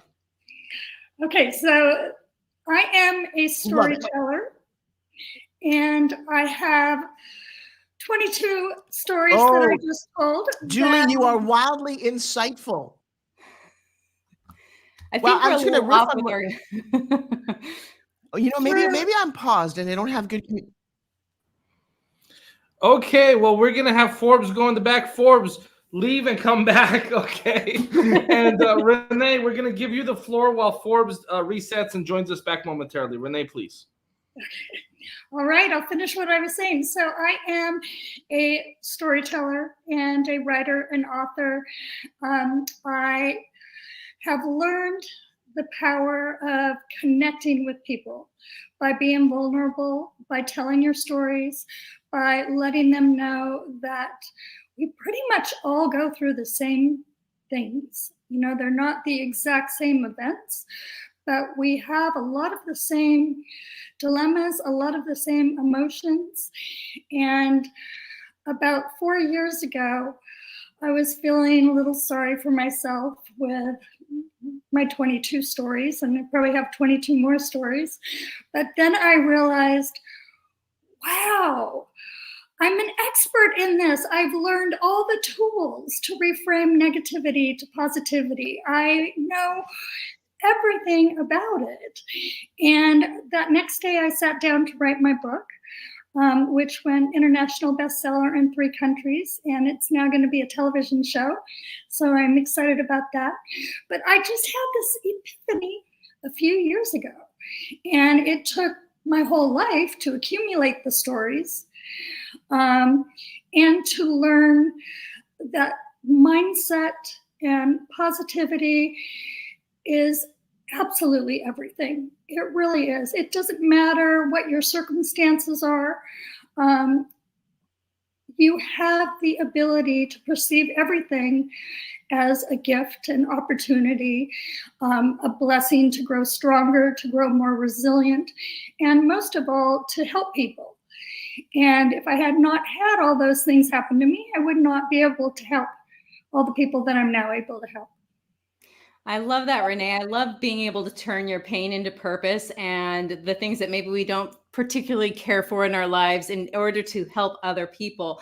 Rachel, I'm curious what your thoughts are about being vulnerable with your story, because there's this level where you're really putting yourself out there. Are you, you know, Vito, you understand too about telling your story before anybody else does, but how do you do that and still feel safe within? How are you able to do that, Rachel? Well, first of all, Renee, I just want to applaud you. Congratulations on the show that's to come. Yes, absolutely. So excited for you. I think that vulnerability is something that all of us need to learn to tap into. Really and truly, it's a critical piece and part when we are in that growth phase of building anything that's going to make a significant impact. Vulnerability shows our authenticity, right? Being able to stand in front of the world and say, listen, I might not have come from a perfect background, or I've been through things, shows the world what you've overcome. think about all the extraordinary, highly achieving, highly successful people and where they started and what they went through prior to seeing all the success. I say my superpower is post-traumatic growth, right? So I really made my big mark in the world after overcoming what I thought was going to be the end of the world for me. However, I found that courage to get up. And no, immediately you don't start sharing your story and being vulnerable, because what is that? That's a victim. But we're not victims, we're warriors. So I always encourage people to share with caution, but to authentically share. When you're coming from a place of a scar and not that open wound, sharing bits and pieces of your past and who you are, because that's what shaped and molded you into the success that you are today. I agree completely. Very beautiful. Forbes, welcome back. I was thinking while you were off stage about a time, it was probably 3 years ago. I was interviewing you for a summit that I was hosting, and I gave you a compliment, and I qualified it with something along the lines of, yeah, I'm sure you already know this, or it's just sort of put down my compliment to you.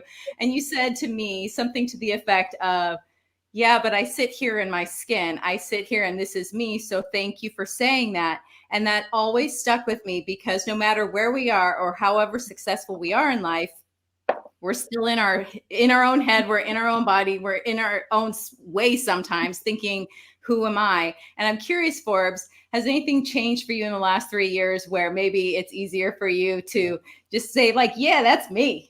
Oh, I love you for saying that. You know, it's funny. I just started watching the Cary Grant TV series, and I don't know if you guys remember Cary Grant, but growing up, he was my hero. He was the sexiest, most debonair, especially as he got older, and I just loved him. And you imagine he's got this amazing life.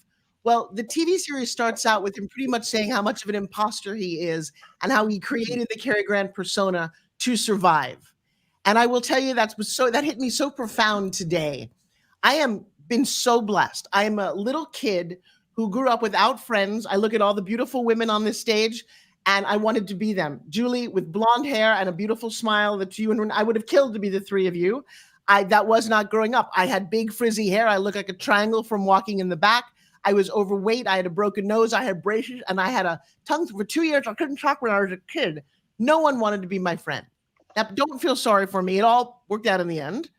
But because I went through such trauma, and that's the beginning of the trauma, I became friends with people on television who I'd never met. They became my role models, my mentors, and my heroes. And I grew into this. One of my heroes was James Bond. I wanted to travel the world and live an adventurous life. And part of me still lives my life as though that is one of my mentors. And I recently realized I had to look back and go, wow, let's take stock in gratitude.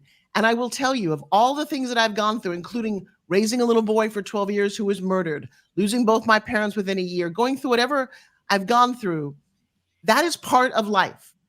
Most people run around going, it's just not fair. Life's not fair. Well, let me know if you find that book called Life is Fair, because it must be hidden under some rock somewhere, because it isn't fair. It was never promised to be fair. It just is. Life is. Life is up, it's down, it's a roller coaster. It is, in fact, what you make it. And when I decided after my first marriage ended, I said, I want to find someone who looks like he walked off the cover of a romance novel. And these are the things I want him to do and say, because you get what you tolerate. And I was tired of tolerating mediocrity. And a beautiful man walked into my hotel room for a fitness product and walked into my life as my husband. And he's the most beautiful man for 7 years. My twins, knock on wood, are both, one's in business, one's in college. They're healthy. There's so many things. And I said, you know what? I literally said this the other day, no matter what happens from here on out, I don't want to get really emotional. I did it. I set out, like Renee talks about positivity, about figuring out your life. Rachel, when you hit a wall and you've gone through trauma, we are so lucky right now that we have a platform like this, that you can go on Zoom, you can reach out to people you don't know. Even during COVID, I didn't feel alone at all. We started a business. There's so much to do right now. You don't have to be locked in a job. People teach you how to make money on the internet, sell something, promote something, teach something. This is the greatest time in history. I pray that our politicians don't screw it up. I pray that we can continue, because it seems so beautiful and eloquent. And the truth is, Julie, maybe for the first time, I'm turning 64. Maybe it takes a little age, but I totally love me, who I am. And the reason I think I do is because to date, I have 28,000 students over the last 4 years.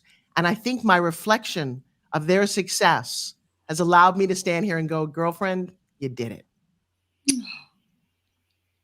That's beautiful. I love that so much. That just warms my heart. Oh,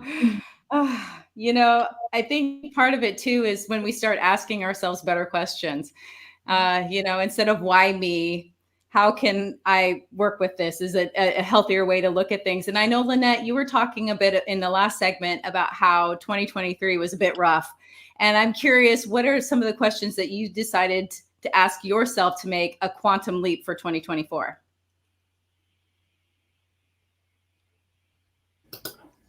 Thanks, Julie.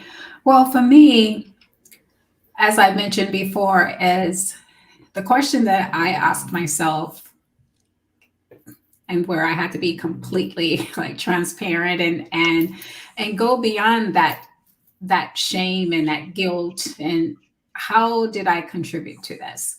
What were the signs that were always there that I didn't see, so that when anything even similar is to transpire in 2024, how do I take action to ensure that I don't repeat what has happened before?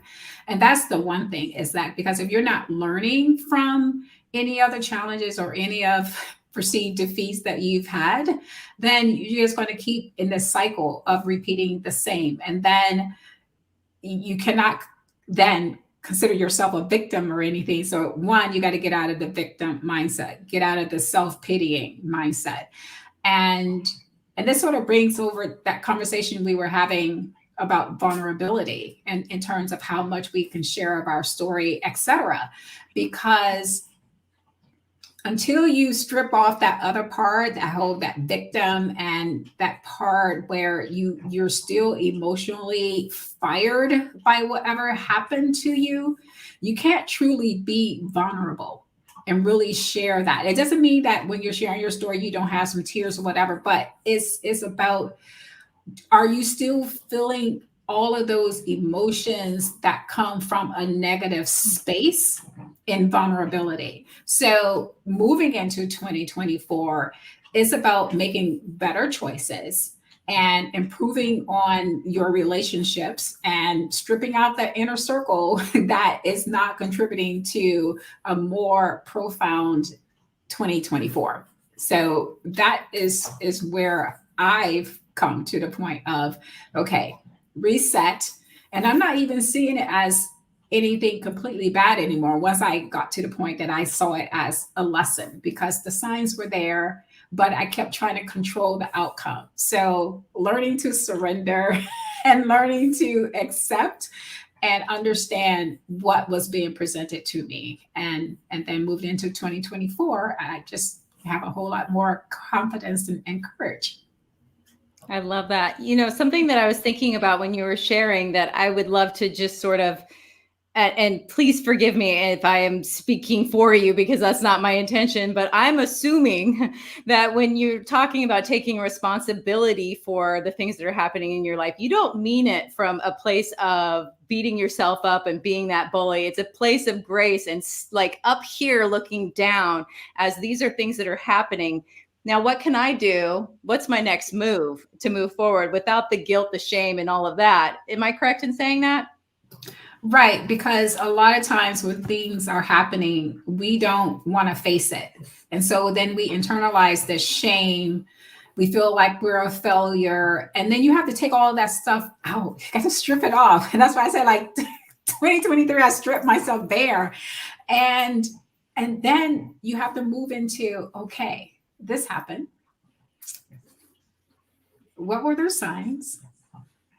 What can I do differently? And give yourself grace, because everything in life is a learning experience, whether good or bad. And we have to see it that way. And as long as we don't self-punish, then that is the first step forward, is not punishing ourselves, giving ourselves some grace. Lynette, thank you so much for sharing that wisdom. I'm going to go to Rachel, Renee, and my good friend Vito to share some final words before we give the keynote floor to Forbes to share the closing statement of day one. And here at the Los Angeles Tribune, we love to honor female thought leaders, which is why we opened up with Sharon Lechter and we're closing with Forbes Riley, because we want to support the female thought leaders that are out there making an impact in the world. So let's give the floor first to Renee, closing words, and then Rachel, and then Vito. Renee, please. Okay, my closing words are also my opening words because I didn't have a chance to say thank you so much, Mo, and the Los Angeles Tribune. And what an honor to be on the panel with Forbes, Vito, Julie, Rachel, and Lynette. Lynette and Vito, we have a lot of similarities and similar stories. Forbes, I was so excited to get to meet you, and your energy is just, oh, I feel great. I just want to hang out with you. So thank you for being on this panel.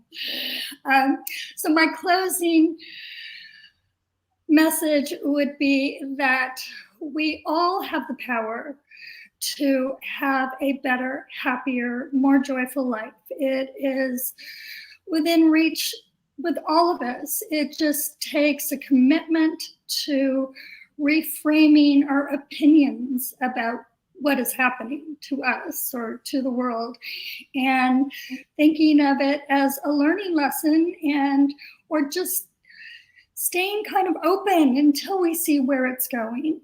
Because so often we jump ahead and speculate and come up with these scenarios, and we're all living in fear. And fear makes us selfish. And what the world needs now is kindness and compassion. And the kindness challenges are the thing that I'm absolutely most excited about for the show. So I'm going to have weekly kindness challenges, and I would love to have you all involved in them. It's just the fastest way to feel better is to help someone. And I have learned that over and over again. So my message is that there are a lot of people suffering in the world, but there are a lot of incredible people out there with the answers, this whole panel. And let's go quantum leap into 2024 and make it a much more positive place.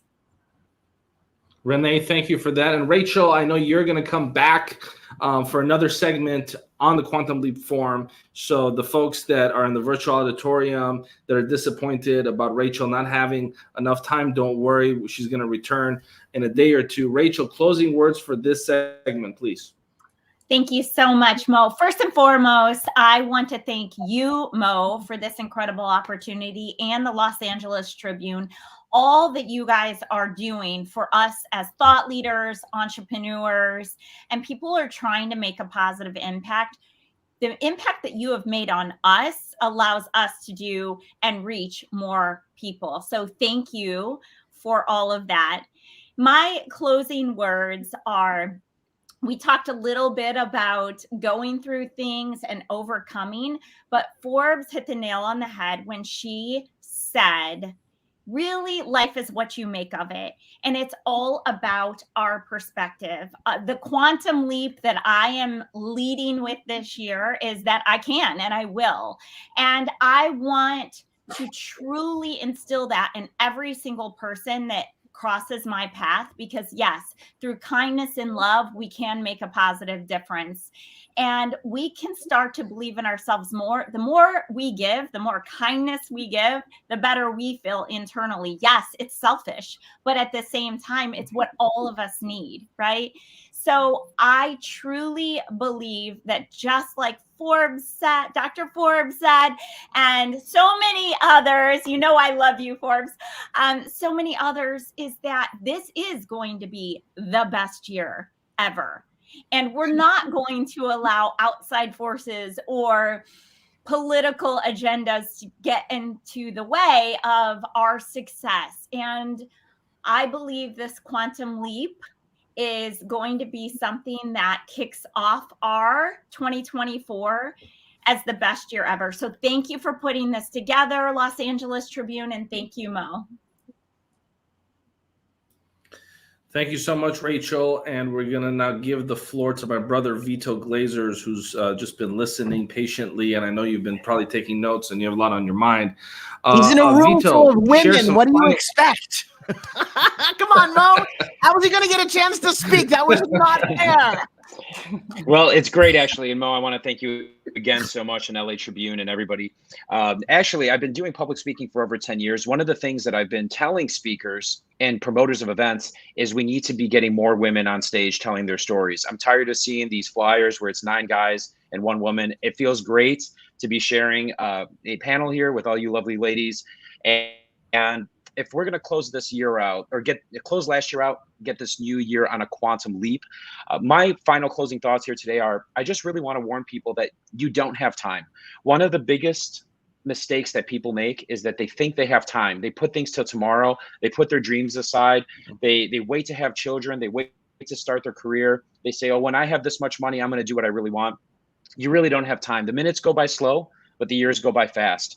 And there's never been a better time than right now to just actually jump in and do what you want. And if you have a story to tell, there's an audience that needs to hear it.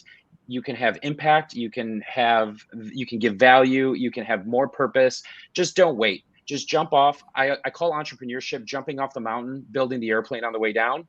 Just figure out a way to do it. There's social media. There's never been an easier time to write and publish a book, create your own documentary type TV show or film, or get your message out there to the world. So all I want to do is tell people, keep it short and sweet. You think you have time, but the time's going to go by. There's never been a time than right now to start doing whatever it is that you really want to do. Absolutely. And I just want to take a quick second to thank everyone here for taking time to contribute. I want to thank all of the co-hosts, Ava, Alicia, all of the team behind the scenes.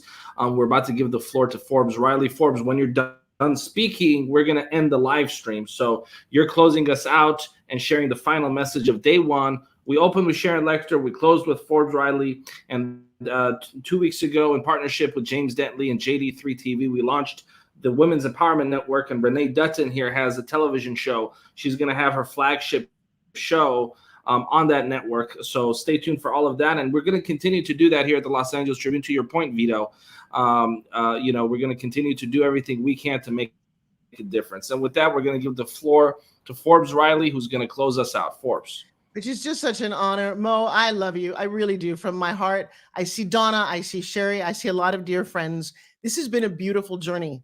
You know, I just want to say, number one, thank you. What a beautiful event you guys have put on. And it's not an easy undertaking. Mo has a dream.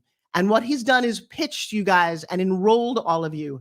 I am very committed to educating people on this concept of pitch.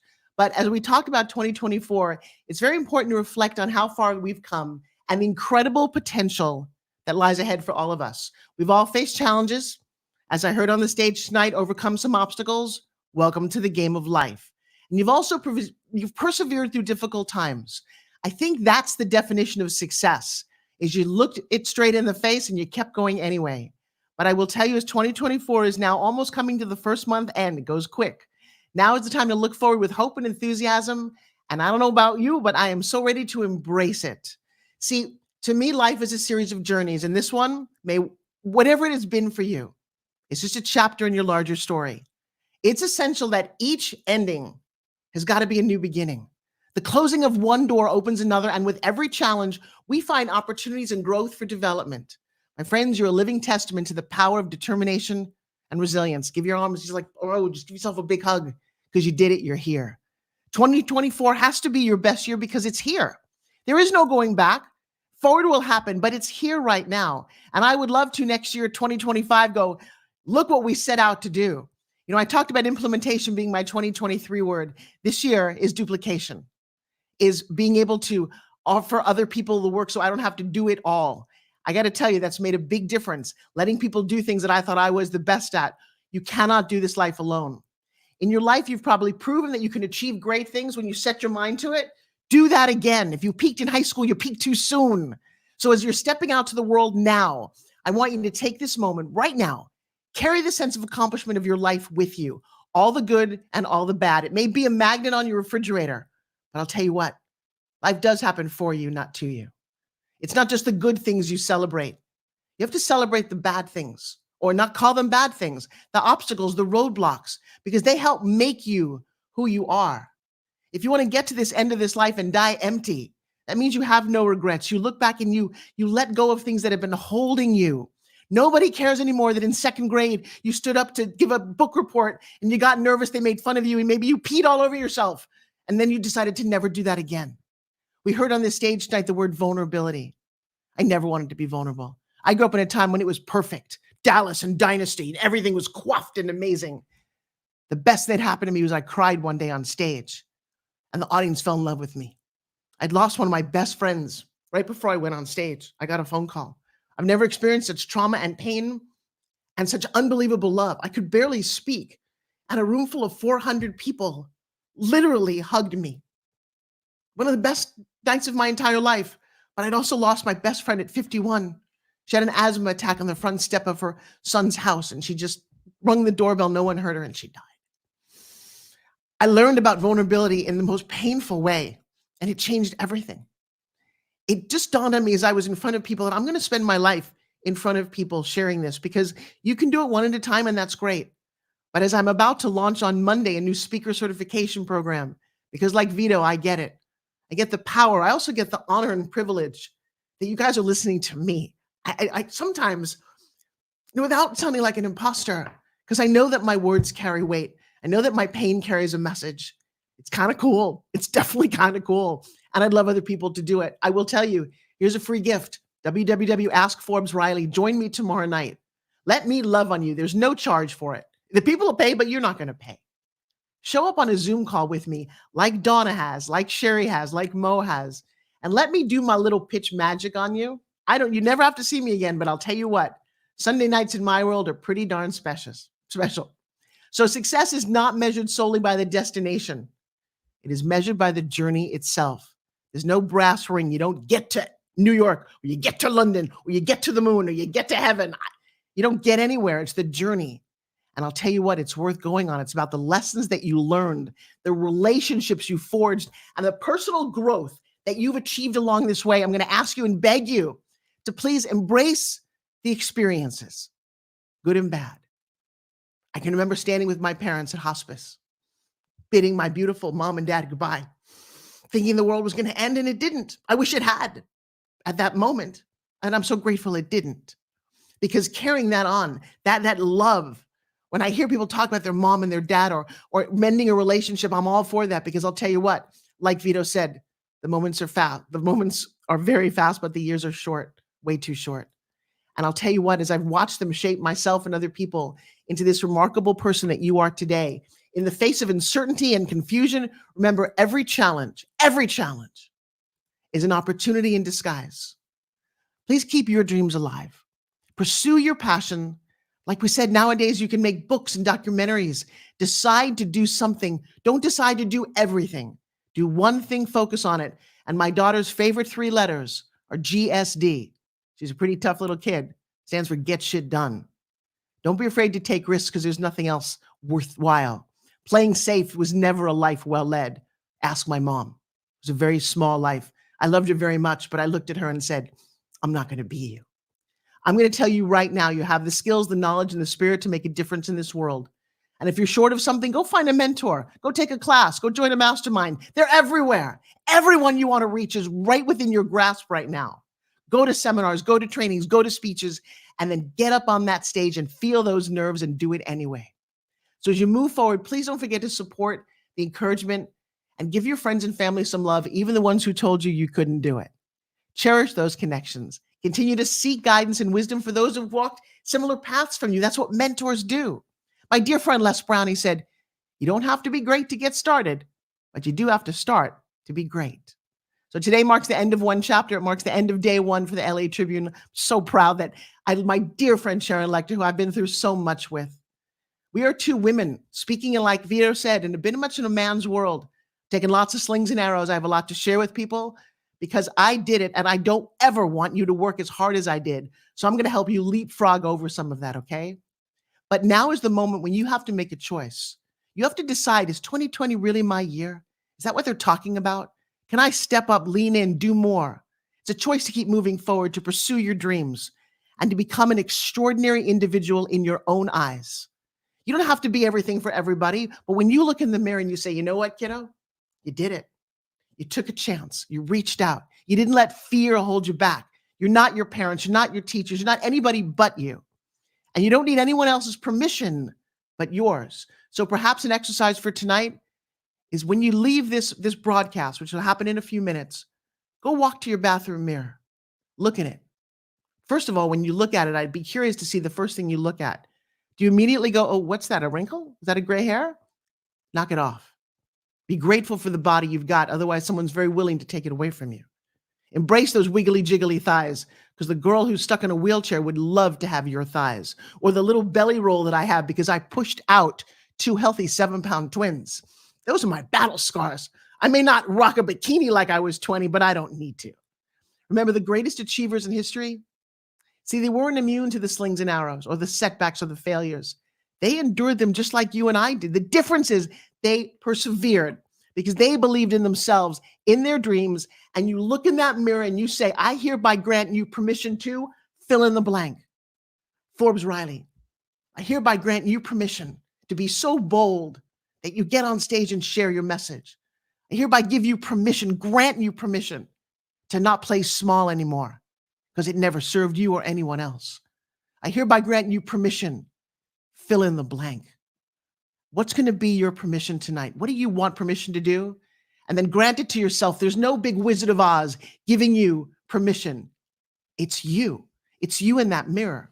And so in closing, please let the memories of this journey inspire you to reach for the stars, to believe in yourself, to trust in your abilities, and to have the courage to chase your dreams.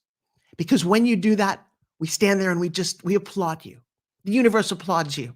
People but next generation applaud you for chasing your dreams, for writing about them, for holding classes, for just not playing so small. The only limits that exists, and this is crazy, the only limits that exist are the ones that you place on yourself. So congratulations. Thank you for listening. Thank you for being part of today. There's 2 more days of this beautiful, beautiful summit. Mo and Ava and the whole crew who put this together, they really deserve a round of applause. But I'm going to ask you to go out and make a difference, to never stop striving for this word that I love, not perfection. In fact, don't let the perfect ruin the good. I believe in excellence. I believe that you are one breath, one thought, one action away from everything you've ever dreamed. My name is Forbes Riley. Forbes like the magazine. Riley is in the good life. Prove me right. Guys, we may only live once, but if we do it right, once is enough. Mo, I love you very much.